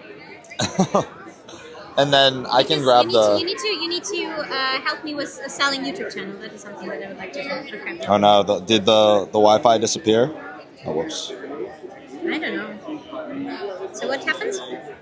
Yeah, so it's gonna bring up all the links like that we're on, and you can add me on LinkedIn, and then also follow on YouTube, and I'll follow you on YouTube right now actually. I'm so sorry. All good. How about I just do it for you and then you'll see. Oh, you have one as well. Okay. Okay, I needed to scan yours. All right, perfect. But I'm happy to chat about podcasting, about running YouTube channels, creating communities. I was also Yeah, absolutely. running This is community, newer for starting us one. because I'd always been focused on building tech companies, and now we're trying to get into the content side more.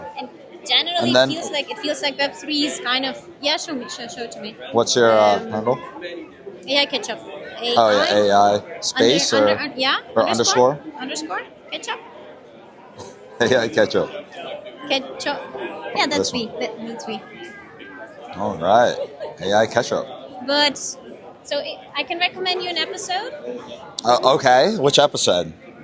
That was the videos that you would be seeing here are only tiny ones, but actually this one, so this person is the founder of German Unicorn, and he was bringing in very interesting insights into how to run business. Okay, Because very he cool. was doing in many ways, it's in uncontrarian ways, from the perspective. And then AI ketchup. Yeah, the same thing. The same thing. Okay.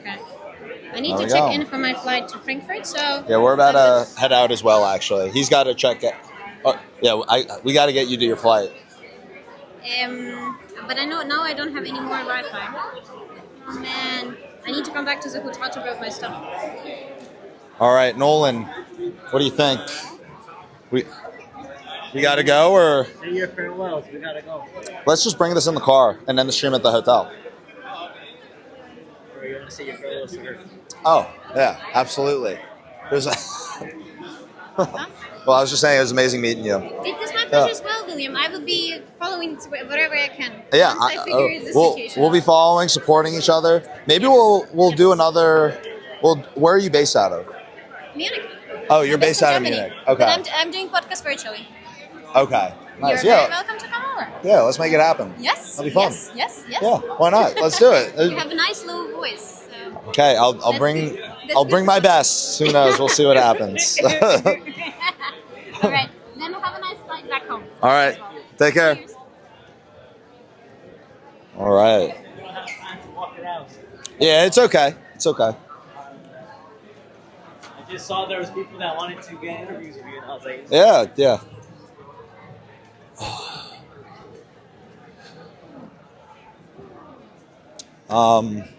Okay, so I'm gonna call a Waymo. these clothes are wild in the chat. What are they saying? Hey, how's the stream equipment? Any ticket, no? Oh my God, who said that? What's their handle? I think 420. Okay, let's see, guys. So we're almost done. Nolan was about to end the stream. I said no. We're bringing you guys all the way back. We're leveraging. We're gonna make this as interesting as we can for as long as possible. So we're in the final stretch here. Who knows if the stream is gonna cut? We've had some challenges once again today, but overall, we definitely did a better job. We learned a lot from yesterday. So I think yesterday we saw a lot more like big people in tech. Today was more just, just bouncing around, hanging out, and speaking to people who are open to chatting. But I think that today we actually got a lot better content. What do you think? 1,000%. I think it was very fun. Okay. Yeah, the girls love chatting with you whenever they go to like a girl conference or something like that. A girl conference? Or a girl event. Like this was like a women's event. Oh, there were more women at the event for sure. They Yeah. want to be on the camera. Yeah, the guys are always very shy. Like they don't want to chat. Exactly. Well, the last event was a lot of a lot of Asian guys, and I think that just culturally they're not as open to wanting to be on camera and doing all of that. Whereas this, it was a lot of people wanting and open to chatting. All right, I'm just pulling up the. You gotta tell the chat. Yeah, what's the chat? Tell me what the chat's saying. Well, let's talk to the chat. You got any questions, chat? Feel free to toss them in. Nothing. But you gotta tell them. You want women to talk to you? Have a camera with you. That's very true. Oh my gosh, are we outside the Waymo zone again? Oh my gosh. All right, well, after we got robbed by a Lyft driver today, unintentionally, I'm no longer taking Lyft, even if Uber is twice as expensive. It was actually my fault. All right. That was crazy, though. I mean, just stonewalled us, you know? For those of you guys who weren't in the chat earlier, the mobile hotspot that allows us to stream on the go was left in the lift, and we called right away asking this guy to come bring it back.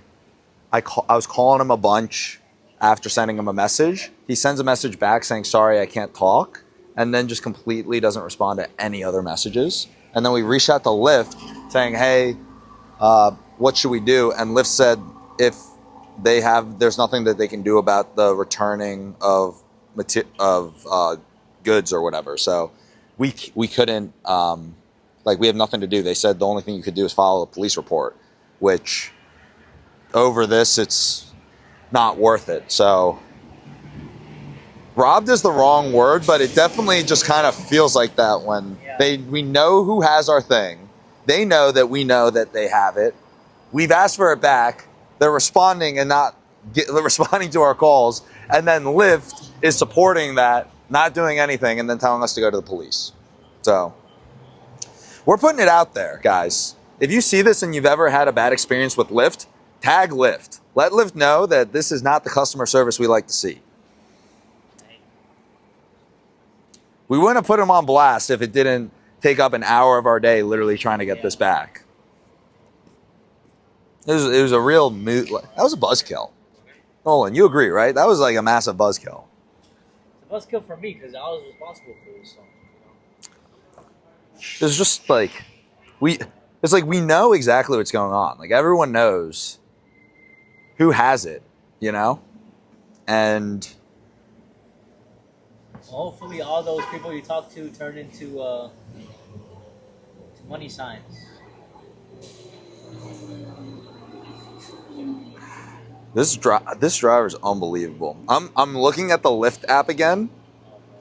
0 response. This was after we gave him a big tip and a 5-star. Before we knew that he was going to not give us anything back. Look at this. Look at this, guys. He sees that the Wi-Fi's there. Sorry, can't talk. And then 0 response. The rest of the, look, just still 0 response. 0 response, still calls.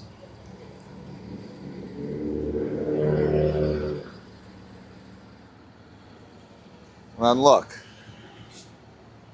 Nothing. I'll show you guys what Lyft said. Should I stop doing this? Should I just not be shitting on Lyft? I don't know. It's just super frustrating that we know exactly who stole our thing. People need to know though. Yeah, like we know. Maybe I put this dude on blast. Put Lyft on blast too. Yeah, no, honestly, Lyft, what the hell? Let me show you guys what Lyft said. Yeah, guys, and if you have been a victim of Lyft's predatory practices here, I've never seen this, but if you guys have ever experienced this with Lyft, share it, because this was ridiculous. Isn't that crazy though? They get paid $20 to bring it back. Yeah, and we were paying $20. We're gonna give him more money. Yeah. You could have busted a U 2 blocks down. Yeah. $20 just for doing it. Yeah.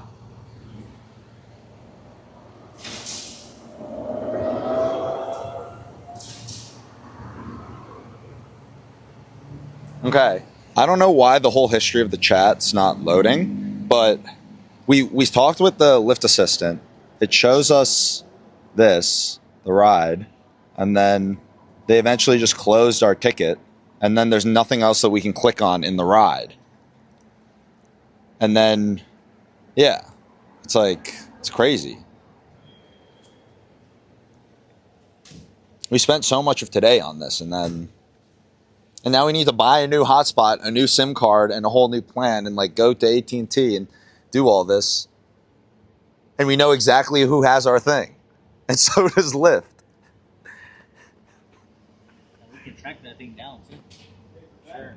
The hotspot. We can track the hotspot? I think we can. This is just so crazy.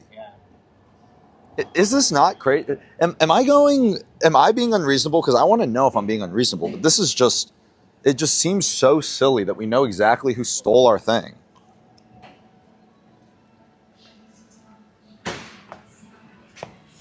I'll also, yeah, for William.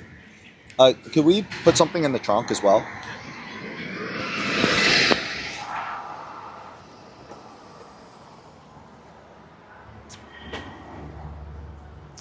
All right.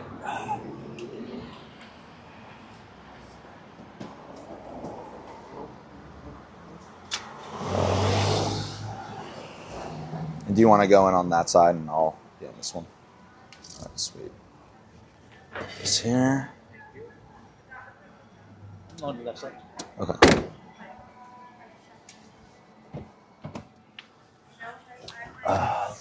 Hello, how are you doing?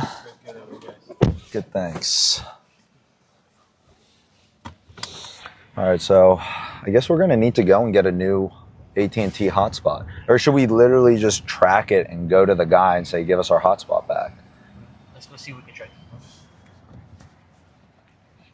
What do you guys think in the chat? Should we go to the guy who stole our hotspot or go buy a new one? It's just like crazy. Because the one thing is he's an Uber driver, or he's a Lyft driver. So we're gonna have to. What if he's on the move? You know, giving rides. We could be just like going all over the place. It's probably just gonna be easier to just get a new one than try and chase someone down.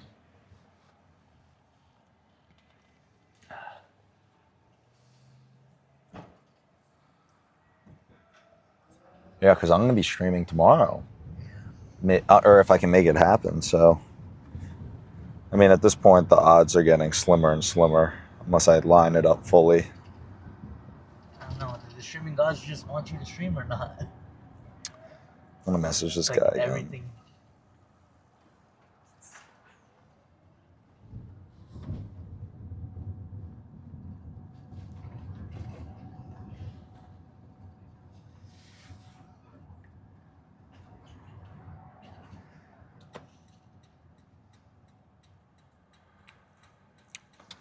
Let's see.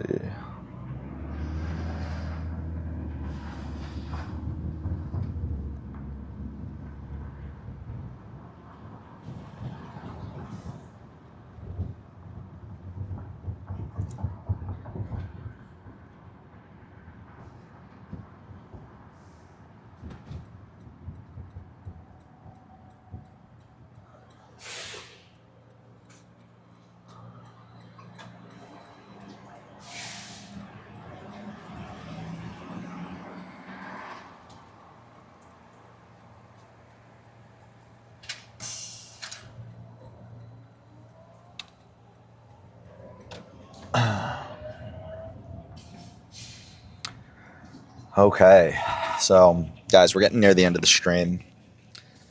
Nolan's going to be heading out soon, unfortunately. So, any final questions that you have, feel free to toss them in now. Nolan, maybe we just chat about what we think about how you know the whole experience has been, trying to, because this is new for both of us. Yeah. You know, like trying to get it, like how. In terms of difficulty, how is this compared to all the other things that you've done? This is very, it's difficult, but not in the way of physically difficult. It's technically difficult. Trying to get everything running smoothly and consistently smooth. Yeah. So would you say that this is like the most difficult technically of things that you've had to do or attempted? Not really. In all of my technical jobs, it's not as tech. I'd say it's probably a 1 from a 1 through 10, probably a 6 or a 7. Okay. 6 or 7. Yeah. Like today, we had it. It was great. It was running how we should expect it until I left the hotspot, of course. But prior to that, everything was great. If you go back and watch the from part 1 all the way to 4, it's even without the hotspot, it's been great. So we've definitely learned how to make it good. That's good that we got this. So I guess what do they say? Third time is the charm. Definitely, third time is the charm. Guys, third time is the charm. So if you get a hotspot, tie it to your wrist or something. There's no. These things are you have to keep track of so many little things, like especially like the mics. The mics are small. The transmitter for it too is small. And then all the cables you need to charge, all the chargers you need, you definitely need all of that. yeah, the 2 phone, like switching off the phones, I think is big, and then having. Yeah, just having all the little things to keep it charging and everything. Yeah. That's very, very big. If I can add on, I'd add one more thing, an extra phone. A third phone. A third phone, yes.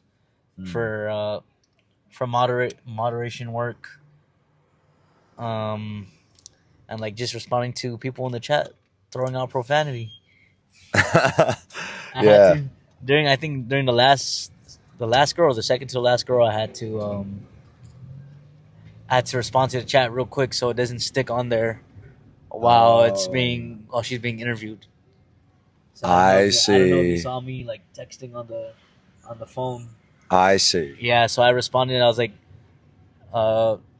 profanity's not allowed, thank you, and moving on, just so that can disappear. Yeah, we need a mod. Yeah, mod would be good.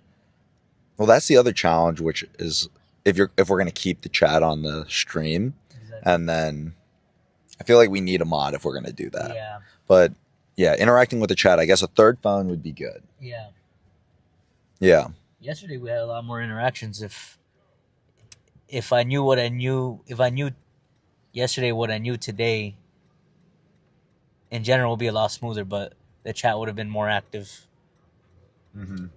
We learned so much. Like, we really did just learn so much over the past 2 days. Exactly, 2 days. And I've been busy. Will's been busy. We haven't caught up last week or the week prior only once, trying to figure out this whole streaming capabilities and whatnot. Yeah, we went and grabbed Korean barbecue. And remember when we thought that we just figured out right before Korean barbecue in no time? Exactly. And it was way more difficult than we did. More difficult than it actually was. Yeah. But I think that future events, it'll be... Yeah. This is only going to get better. Yeah, more solid future events. Yeah. Right now, this is as efficient as it could be. As efficient and not as costly as it should be, because what this would probably cost, if you want to do it the right way, from $2 to $12K. Yeah, for the streaming, the backpack and all of that.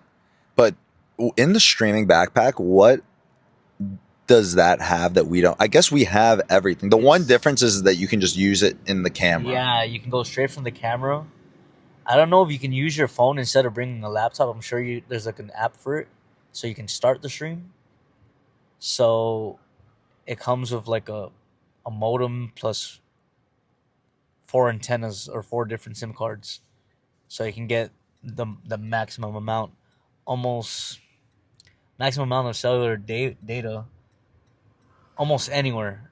I haven't tested it. I haven't even put my hands on it.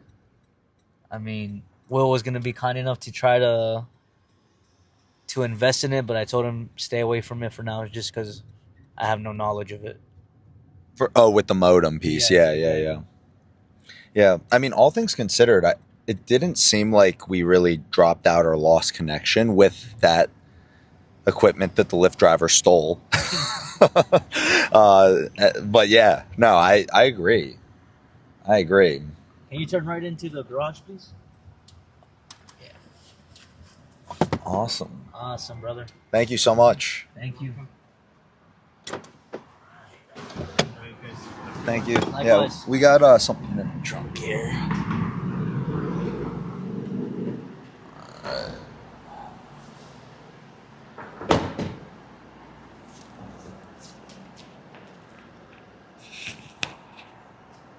We got everything?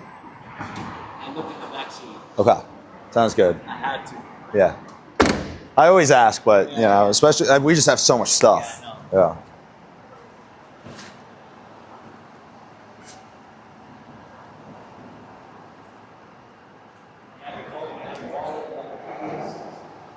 Yep.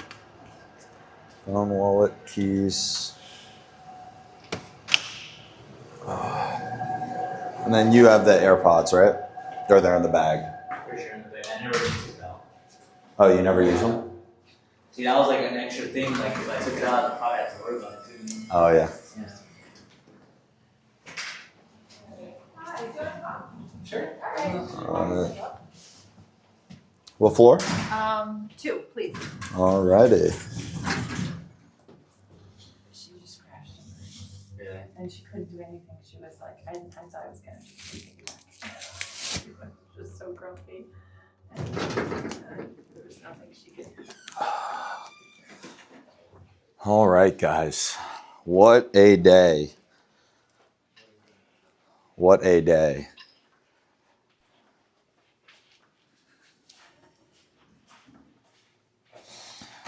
All right. Alright, you want to say the farewells to the chat? Yeah, let's do a farewell. Nolan's got a... Yeah, so I actually did get some news while I was in the Uber back. So we are not going to be doing the live stream tomorrow, which is unfortunate. But next week, once we get the dates from Nolan, we will be doing some streaming in LA during LA Tech Week. Ideally, however many days you're able to do, I want to do. So we're going to figure that out, but we'll keep you guys in the loop. Also, normally we go live at 11 a.m. when we are not traveling at events. So make sure you subscribe, stay up to date with what we're doing. And actually, you know, the big thing that we had kicking things off, we had 3 goals for the stream. 3 goals. And I'm going to look at how we did. The first goal, the subscriber one, that one we did not hit. Okay? We did not hit, but we're going to see exactly how many we got. How much did we start off with? So we started off with, let's see.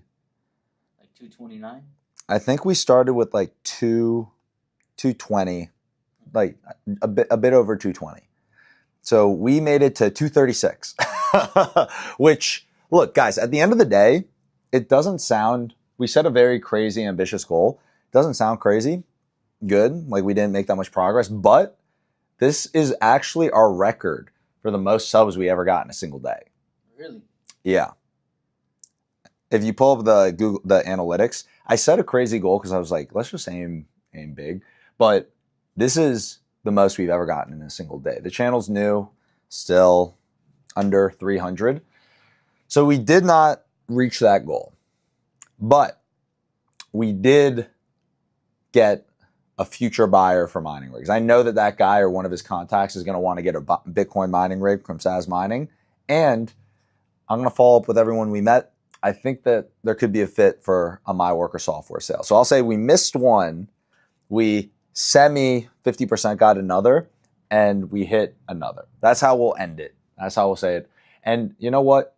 I just want to say that you guys saw a lot of ups, a lot of downs, and just a lot of the behind the scenes. And so I just want to say thank you to Nolan for, you know, being with us the entire time, going through all of it. And thank you to all of you guys for coming along. Hopefully it felt like you guys were here and a part of everything that we were doing. So thank you so much. Until next time, we will see you on the next future streams next week and at Tech Week. Peace.